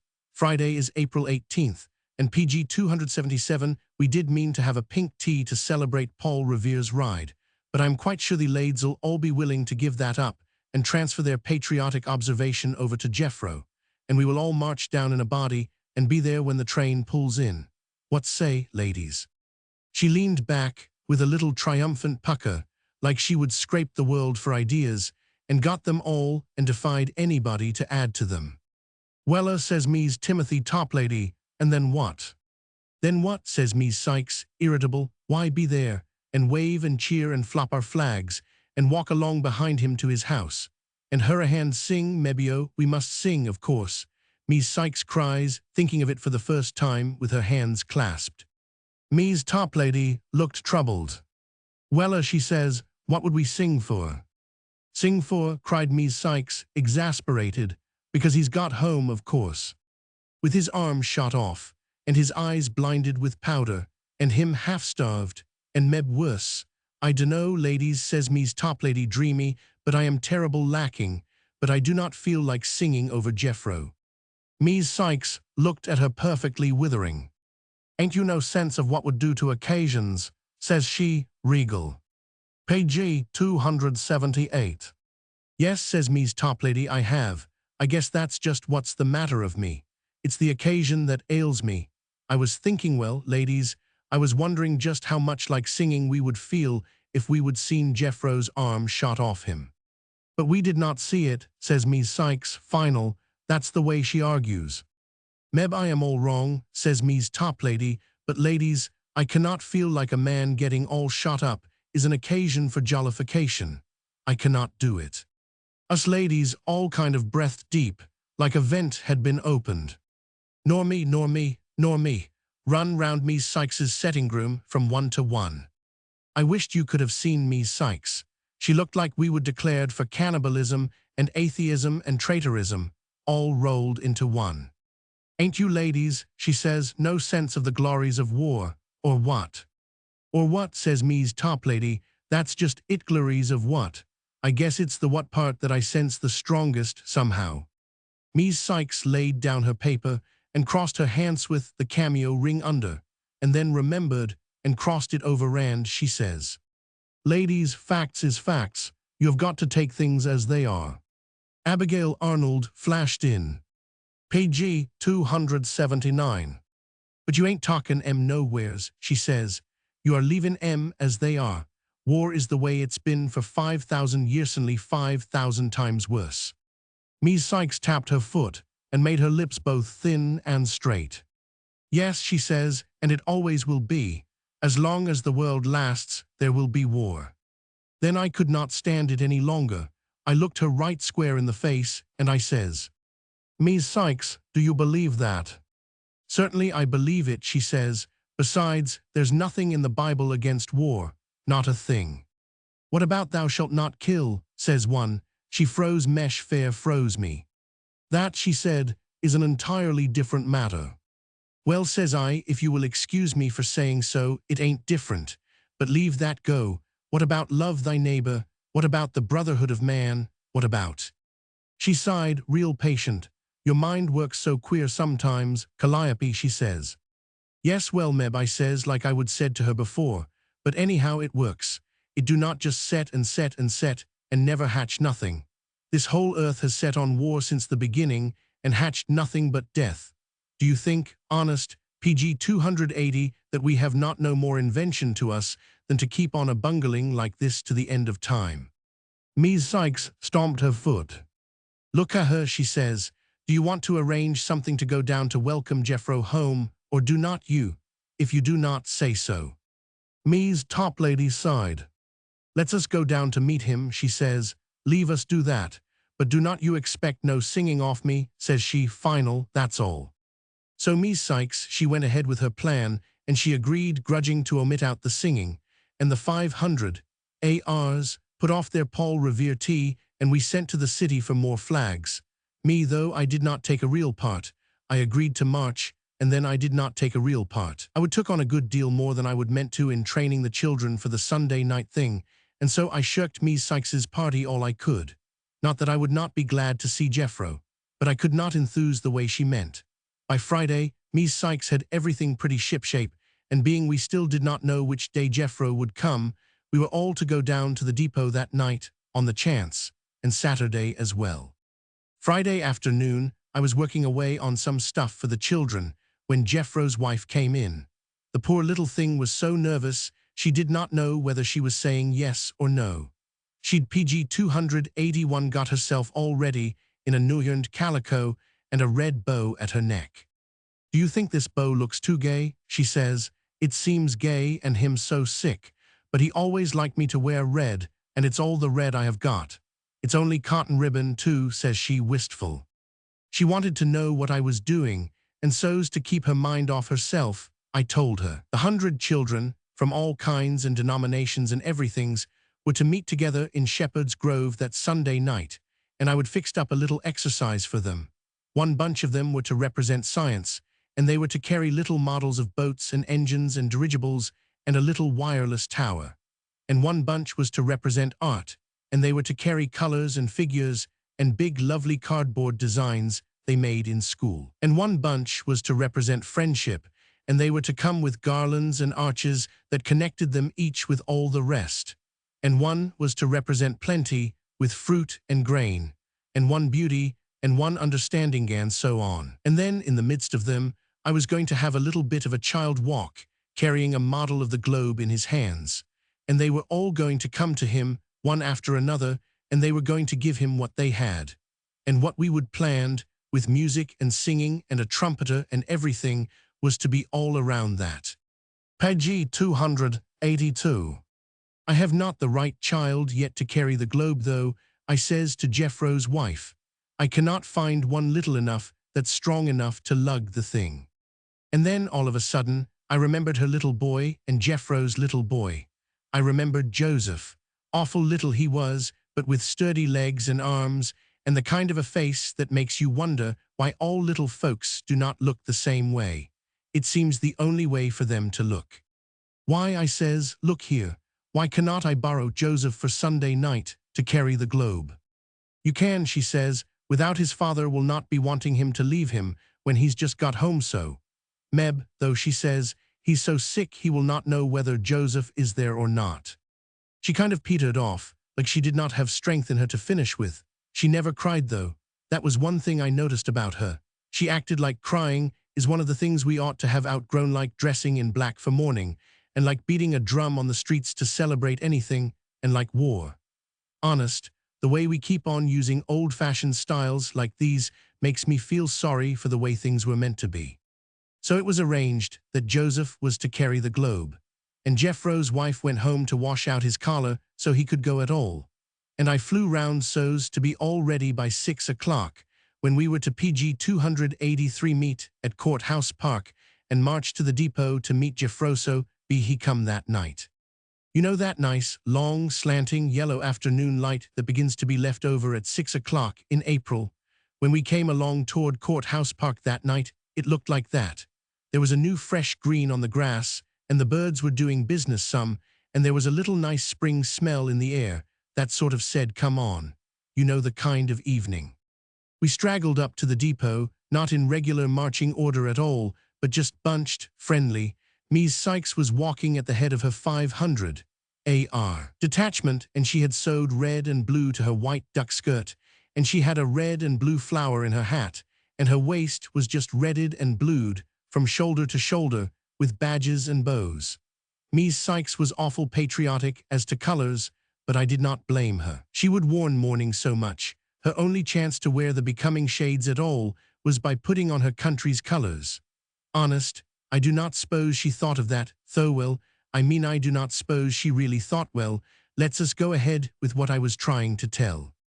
While we were waiting at the depot, all disposed around graceful on trucks and trunks, the Friendship Village Stonehenge band started in playing, just to get its hand in, and it played the Star-Spangled Banner. And as soon as ever it started PG 284 in, up hopped Silas Sykes onto his feet, so sudden it must have snapped his neck.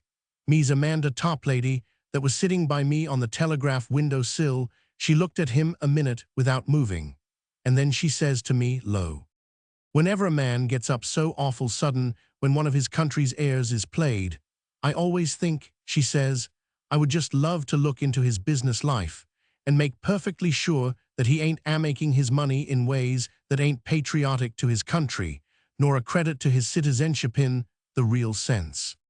Me too, I says, fervent. And then we both got to our feet deliberate, Silas having glared at us and all but beckoned to us with his neck. He was singing the song, too negligent in his throat, and while he did so, I knew Ms. Toplady and I were both thinking how Silas, a while ago, had done the town out of twice the worth of the property we would bought from him for a humane society home, and that we would be paying him for 10 years to come. I could not help thinking of it. I am thinking of it now. Before they were done playing the piece, the train whistled. We lined up, or banked up, or whatever you want to call it, and there we stood when the train slowed and stopped, and not a soul got off. No, Jeffro was not on that train. He did not come that night at all. And when the next night we all got down there to meet the through again, in the PG 285 same grand style, the identical same thing happened. He did not come that night either, and we trailed back from the train with our spirits dampened a little, because now he could not come till Monday night, being the through only run to the city on Sundays and did not come out to Friendship Village at all.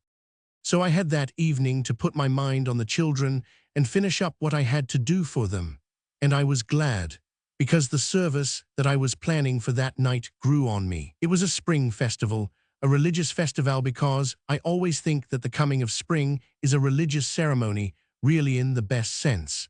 It's when the new birth begins to come all over the earth at once, gentle, as if somebody was thinking it out, a little at a time, and as if it was hoping and longing for us to have a new life too. And yet I was surprised that they would leave me have the festival on Sunday. We have got so used to thinking of religion and one or two brands of patriotism as the only holy things there are. I did not know, but when I mentioned having science and art and friendship and beauty and plenty and understanding and peace at my Sunday evening service, they might think I was overstepping some. I do not know, but they did too, only they indulged me a little. So everybody came. The churches had all agreed PG 286 to unite, being everybody's children were in the festival, and by 5 o'clock that Sunday afternoon the whole of Shepherd's Grove was full of Friendship Village folks, come from all over the town and out on the edges, and in the country, to see the children have their Vesper Festival. That's what I would call it, a Vesper Festival, so it would help them that had their doubts. There were not any seats, for it was not going to be long, and I had them all stand in a pleasant green spot in the grove, on two sides of the little grass-grown road that wound through the wood, and down which, pretty soon, I was going to have Joseph come, carrying the globe of the world. When we were ready, and the little trumpeter we would got had stilled them all with the notes he would made, that were like somebody saying something, and really meaning ith way a trumpet does then, the children began to sing, soft and all together, from behind a thicket of green that they would made themselves. Do not you wish we had a place where only bright things are, like the things we dream about, and like a star? Do not you wish the world would turn for an hour or two, and run back the other way, and be made new? Page 287. Don't you wish we all could be what we know we are, way inside where a voice speaks, far and near and far? And then they came out one after another of the groups I have told you about, science and art and friendship and plenty and the others, and each one said what they knew how to do to the world to make that wish come true. I do not need to tell you about that. You know, if you have friendship or plenty or beauty in your life, you know, if only we could get enough of them. Out they all came, one after another. It was very still in the wood. The children's voices were sweet and clear. They all had somebody there that they were near and dear to. The whole time was quiet and close up to, and like the way things were meant to be, and like the way things might be, and like the way things will be when we let them. Then there was a little pause, for they would all told what might be, and now it was time to signal Joseph to come running up the road, carrying the globe in its orbit, and speaking for the world, and asking all these lovely things to come and take possession of it, and own it, and be it. But just as I got ready to motion to him, I had to wait, for down the grassy road through Shepherd's Grove, where there was not much travel, was coming an PG 288 automobile, though one does not pass that way from the city once in 10 years. We all drew back to let it pass among us, and in that little pause we looked curious to see who was in it. And then a whisper and then a cry came from the nearest, and from them back, and then from them all at once. For propped up on the seat was Jeffro. He would come to the city on the through that does not come to Friendship Village Sundays, and they would brought him home this way. I dunno how I thought of it. Don't it seem as if something in you works along alone, if only you will keep your thinking still? It did that now. Almost before I knew I was going to do it, I signed to the man to stop, and I stepped right up beside the car where Jeffro sat, looking like a ghost of a man. And I says, Mr. Jeffro, are you too sick to leave us welcome you home? He smiled then, and put out his hand, the one hand that he would come back with, and from somewhere in the crowd, Jeffro's wife got to the car, and got the door open, and leaned there beside him. And we all waited a minute, but 1 minute was the very best we could do. Then everybody came pressing up round the car to shake his hand, and I slipped back to the bugler we had, and I says, blow, blow the loudest you ever blew in your life, blow. Page 289. He blew a blast, silver clear, golden clear, sunlight clear, and I sent him through the crowd, blowing and making a path right up to the automobile. Then I signed to the children, and I had them come down that open aisle, and they came singing all together the song they had sung behind the thicket, and they pressed close around the car, singing still. Do not you wish we had a place where only bright things are, like the things we dream about, and like a star? And there they came to meet him, art and science and plenty and beauty and friendship. I do not know whether he understood what they said. I do not know whether he understood the meaning of what they carried, for Jeffro was not quite sure of our language all the time. But oh, he could not misunderstand the spirit of that time or of those folks. He got to his feet, Jeffro did, his face kind of still and solemn, and just then Mies Silas Sykes, in a black dress, without a scrap of red or blue about her, stepped up to him, her face fair grief-struck, and she says, Oh, Mr. Jeffro, the 500, AR and the GAR and the WR 100 was to welcome you back from the glories of war, and here you have took us unbeknownst. Page 290. He looked round at yous, and this is what I will never forget not, if I live till my dying day. The glories of war, he says over, the glories of war, you do not know what you say. I tell you that I have seen mad dogs, mad beasts of prey, but I do not know what it is they do. The glories of war. Oh my God, does nobody know that we are all mad together? Jeffro's wife tried to quiet him, but he shook her off. Listen, he said, I have gone to war and lived through hell to learn one thing. I give it to you. Life is something else than what we think it is. That is true. Life is something else than what we think it is. When we find it out, we shall stop this devil's madness. Just then, a little cry came from somewhere over back in the road. My papa, it is my papa, it said, and there came running Joseph, that had heard his father's voice, and that we had forgot all about. We let him through the crowd, and he climbed up in the car, and his father took him in his one arm. And there they sat, with the globe that Joseph carried, the world that he carried, in beside them. We all began moving back to the village, before much of anybody knew it, automobile with Jeffro in it, and Jeffro's wife, and Jeffro's little boy. And with the car went, not soldiers, not flags, not PG 291 the singing of any one nation's airs, but the children, with those symbols of the life that is living and building life as fast as we will let it build. Jeffro did not know what they were, I guess, though he knew the love and the kindliness and the peace of the time. But I knew, and more of us knew, that in that hour lay all the promise of the new day, when we understand what we are, gods fallen into a pit. We went up the street with the children singing, do not you wish we all could be what we know we are? Way inside, where a voice speaks, far and near and far. When we got to Jeffro's gate, Mies Sykes came past me. Ain't it sad, she says, not a soldier, nor a patriotic song, nor a flag to meet our hero. I looked at her kind. I felt kind to all the world, because somehow I felt so sure, so certain sure of things. Do not you worry, Mies Sykes, I says. I kind of feel as if more was here to meet Jeffro than we have any notion of. For it was one of the times when what you thought was the earth under your feet dissolves away, and nothing is left there but a little bit of dirt, with miles of space just on the underside of it. It was one of the times when what you thought was the PG 292 sky over your head is drawn away like a cloth, and nothing is there but miles of space high on the upper side of it. And in between these two great spaces are us little humans, kind of creeping round wondering what we are for. Footnote. Page 293. Vogues. I dunno whether you like to go to a big meeting or not. Some folks seem to dread them. Well, I love them. Folks never seem to be so much folks as when I am with them, thousands at a time. Well, once annually, I go to what's a big meeting for us.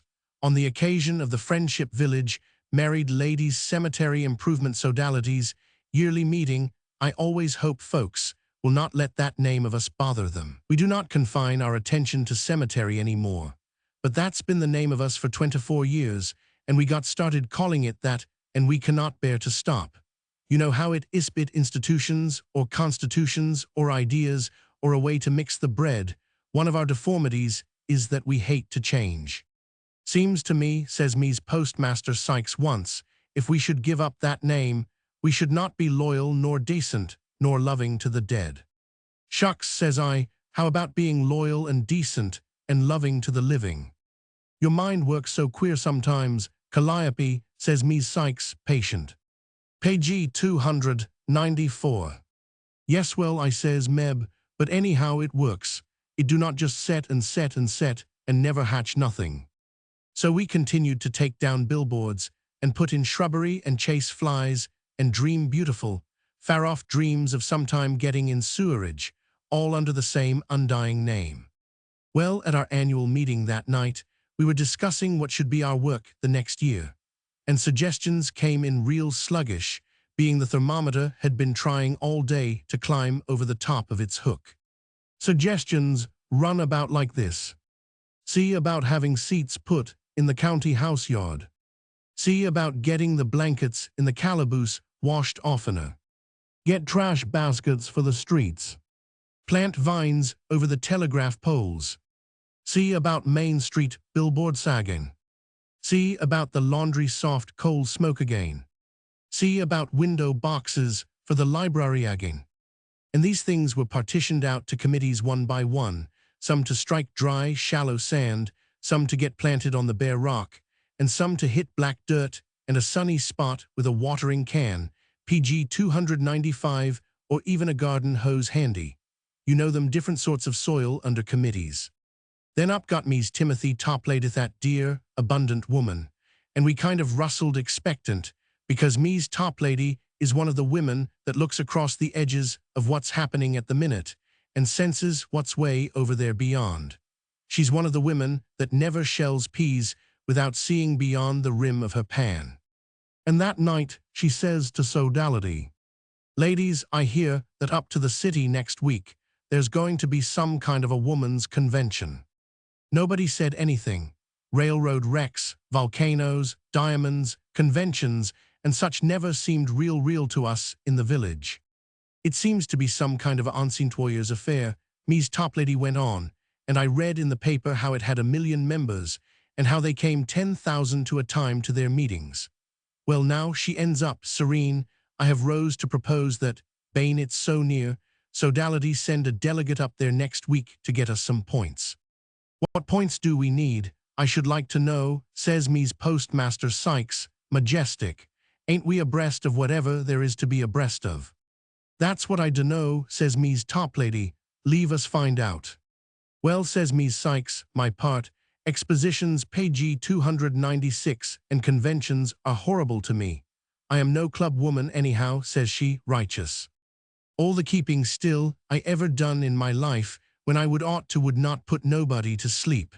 I spoke right up. "Ain't our Sodality a club, me's Sykes?" I says.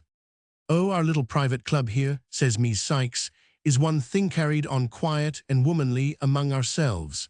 But a great big public convention is no place for a woman that respects her home." "Why," I says, "me's Sykes, that was the way we were arguing when clubs began. It took quite a while to outgrow it, but ain't we past all that by now? Women's homes," she says, "and women's little home clubs are enough to occupy any woman.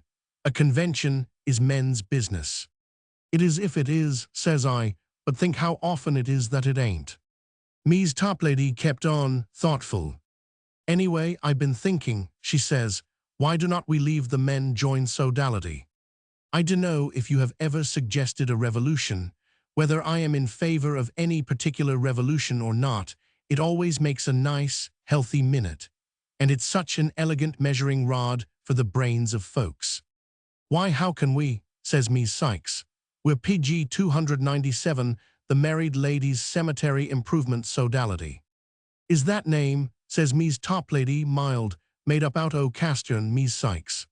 "But our Constitution says we shall consist of 50 married ladies," says me's Sykes, final. "Did we make that Constitution," says I, "or did it make us? Are we idol-worshipping our Constitution, or are we aggroing inside it and bursting out occasional?" "If you lived in back a ways, Calliope," me's Sykes begun. "Well," says I might as well, if you are going to use any rule or any law for a ball and chain for the leg, instead of a stepping stone for the feet." Me's Fire Chief Merriman looked up from her buttonholing. "But we do not want to do men's work, do we?" says she, distasteful.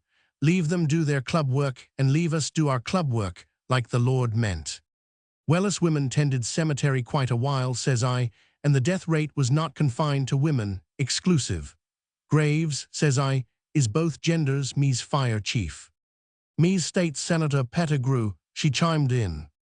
"So was the park, so was paving Main Street, so was getting pure milk, so was cleaning up the slaughterhouse boss them, and they are both PG 298 genders, all of them. Of course let's us take men into the Sodality," says she. Me's Sykes put her hand over her eyes. "My GG grandmother organized and named Sodality," she said. "I cannot bear to see a change." "Cheer up, me's Sykes," I says, "you will be a grandmother yourself someday. Cannot you do a little something to let your grandchildren point back to? Awful selfish," I says, "not to give them something to brag about." We did not press the men proposition any more. We see it was too delicate. But by and by we talked it out, that we would have a big meeting of everybody, men and women, and discuss over what the town needed, and what the sodality ought to undertake. That will be real democratic, says Ms. Sykes, contented. We will give everybody a chance to express their opinion and, then afterwards we can take up just what we please. And we decided that was another reason for sending a delegate to the Women's Convention, to get a hold of somebody, somehow, to come down to Friendship Village and talk to us. Be kind of nice to show off to somebody too, says Ms. Fire Chief Merriman, complacent. What a nice, neat, up-to-date little town we have got. Without the help of no great big clumsy convention either, Ms. Sykes stuck in. Page 299. Then the first thing I heard was Ms. Amanda Toplady up onto her feet, nominating me to go for a delegate to that convention. Fare paid out of the cemetery improvement treasury. Guess what the first thought was that came to my head? Oh, ain't it like women had been wrapped up in something that we are just beginning to peek out of? Guess what I thought? Yes, that was it. When I spoke out my first thought, I says, "Oh, ladies, I cannot go. I ain't got a rag fit to wear." It took quite a while to persuade me. All the party dress I had was out of the spare room curtains, and I did not have a wrap at all. I'm just one of them jacket women. And finally, I says to them, "You look here. Suppose I write a note to the president of the whole thing and tell her just what clothes I have got and ask her if anybody'd best go looking like me." And that was what I did do. I kept a copy of the letter I wrote her. I says, "Dear President, us ladies have heard about the meeting set for next week, and we thought we would send somebody up from our Friendship Village Married Ladies Cemetery Improvement Sodality, and we thought we would send me. But I would not want to come and have everybody ashamed of me. I have only got my 2-year suit, and a couple of waists, and one thin dress, and they are all just everydayer, not so much PG 300. So I am asking you, like I feel I can ask a woman, president or not, would you come at all like that if you was me? Respectfully, Calliope Marsh. I kept her answer too, and this is what she said. Dear Miss Marsh, just as I have told my other friends, let me tell you, by all means we want you to come. Do not disappoint us, but I believe that your club is not entitled to a delegate, so I am sending you this card. Will you attend the meeting and the reception as my guest? And then her name. Sometimes when I get discouraged about us, I take out that letter and read it through. I remember when the train left that morning, how I looked back on the village, sitting there in its big armchair of hills, with green cushions of woods dropped around and wreaths of smoke curling up from contented chimneys. And over on the south slope, our big new brick county house, with thick lips and lots of arched eyebrows, the house that us ladies was getting seats to put in the yard of.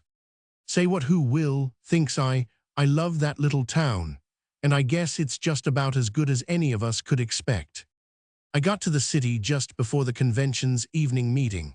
I brushed my hair up and put on my cameo pin and hurried right over to the PG 301 hall. And when I showed them my card, where do you guess they took me? Up to one of the rows on the stage. Me that had never faced an audience except with my back to Thema's organist in our church. That sounds so grand that I would ought to explain that I cannot play anything except what's wrote natural. So I am just organist to morning service, when I can pick out my own hymns, and not for prayer meeting when anybody is likely to pipe up and give out a song just black with sharps and flats. There were 100 or more on the stage, and there were flowers and palms and lights and colors. I sat there looking at the pattern of the boards of the stage and just about half sensing what was going on at first. Then I got my eyes up a little ways to some pots of blue hydrangeas on the edge of the stage. I had a blue hydrangea in my yard home, so they kind of gave me courage. Then my eye slipped over the footlights, to the first rows, to the back rows, to the boxes, to the galeries over the length and breadth of that world of folks, thousands of Themas, many as 5 times them in my whole village. And they were gathered in a room the size and the shape and almost the height of a village green. The woman that was going to talk that night I would never even heard of. She was a woman that you would not think of just as a woman or a wife or a mother or a teacher, same as some. No, you PG 302 thought of her first of all as folks. And she had eyes like the living room with all the curtains up. She had been talking a little bit before I could get my mind off the folks and on to her, but all of a sudden something she was saying rang out just like she had turned and said it to me. I cut it out of the paper afterwards. This is it, word for word. You who believe yourselves to be interested in social work, ask yourselves what it is that you are interested in really. I will tell you. Well, whether you know it or not, fundamentally what you care about is people. Let us say it in a better way. It is folks. I never took my eyes off her face after that, for folks is a word I know. Better than any other word in the language, I know that word folks. She said, well, let us see what in clubs our social work has been. At first, clean-up days, planting, children's gardens, school gardens, billboards, the smoke nuisance. That is fine, all of it. These are what we must do to make our towns fit to live in. Then more and more came the need to get nearer to folks and yet nearer. And then what did we have? Fly campaigns, garbage disposal, milk and food inspection, playgrounds, vocational guidance, civic and moral training in the schools, sex hygiene, municipal recreation, housing. All this has brought us closer and closer to folks, not PG 303 only to their needs, but to what they have to give. That is final of it. That is what we have to do. But who is it that has been doing it? Those of us to whom life has been a little kind.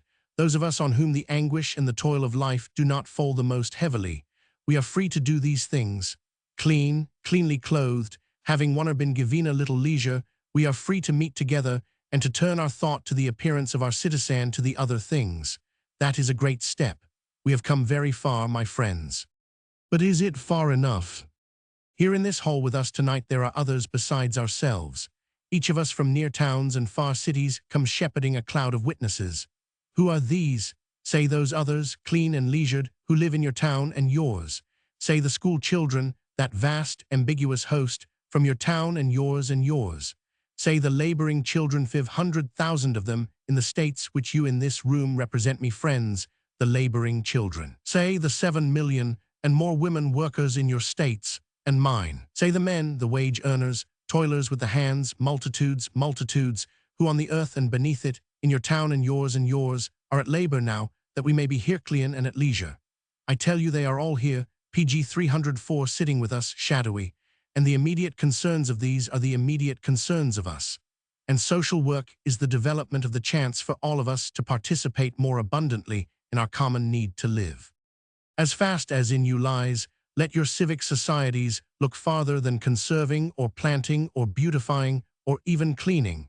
Give these things to committees, important committees, and turn you to the fundamentals. Turn to the industries and to the government and to the schools of your towns and their work, for there lie the hidings of your power.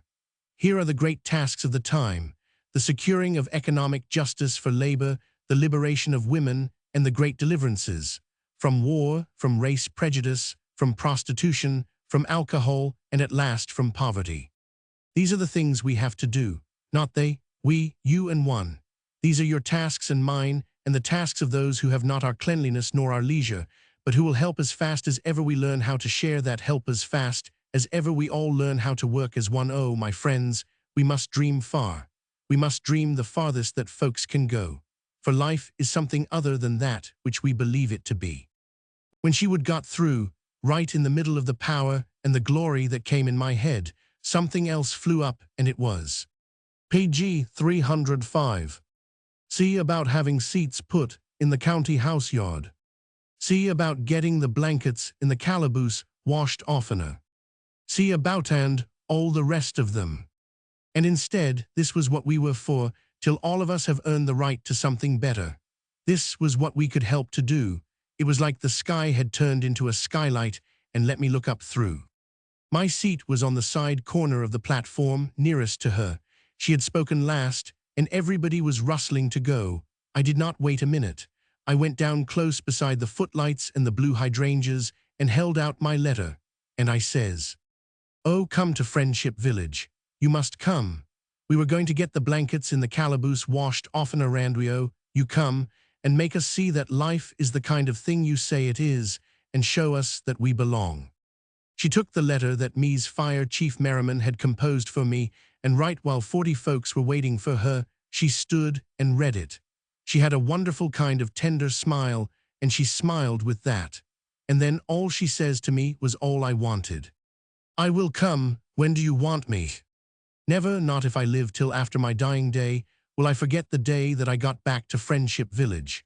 PG 306, when it came in sight through the car window, I saw it not sitting down on its green cushions now, but standing tiptoe on its heaven-kissing hills waiting to see what we could do to it. When you come home from a big convention like that, if you do not step your foot on your own depot platform with a new sense of consecration to your town and to all living things, then you did not deserve your badge, nor your seat, nor your privilege.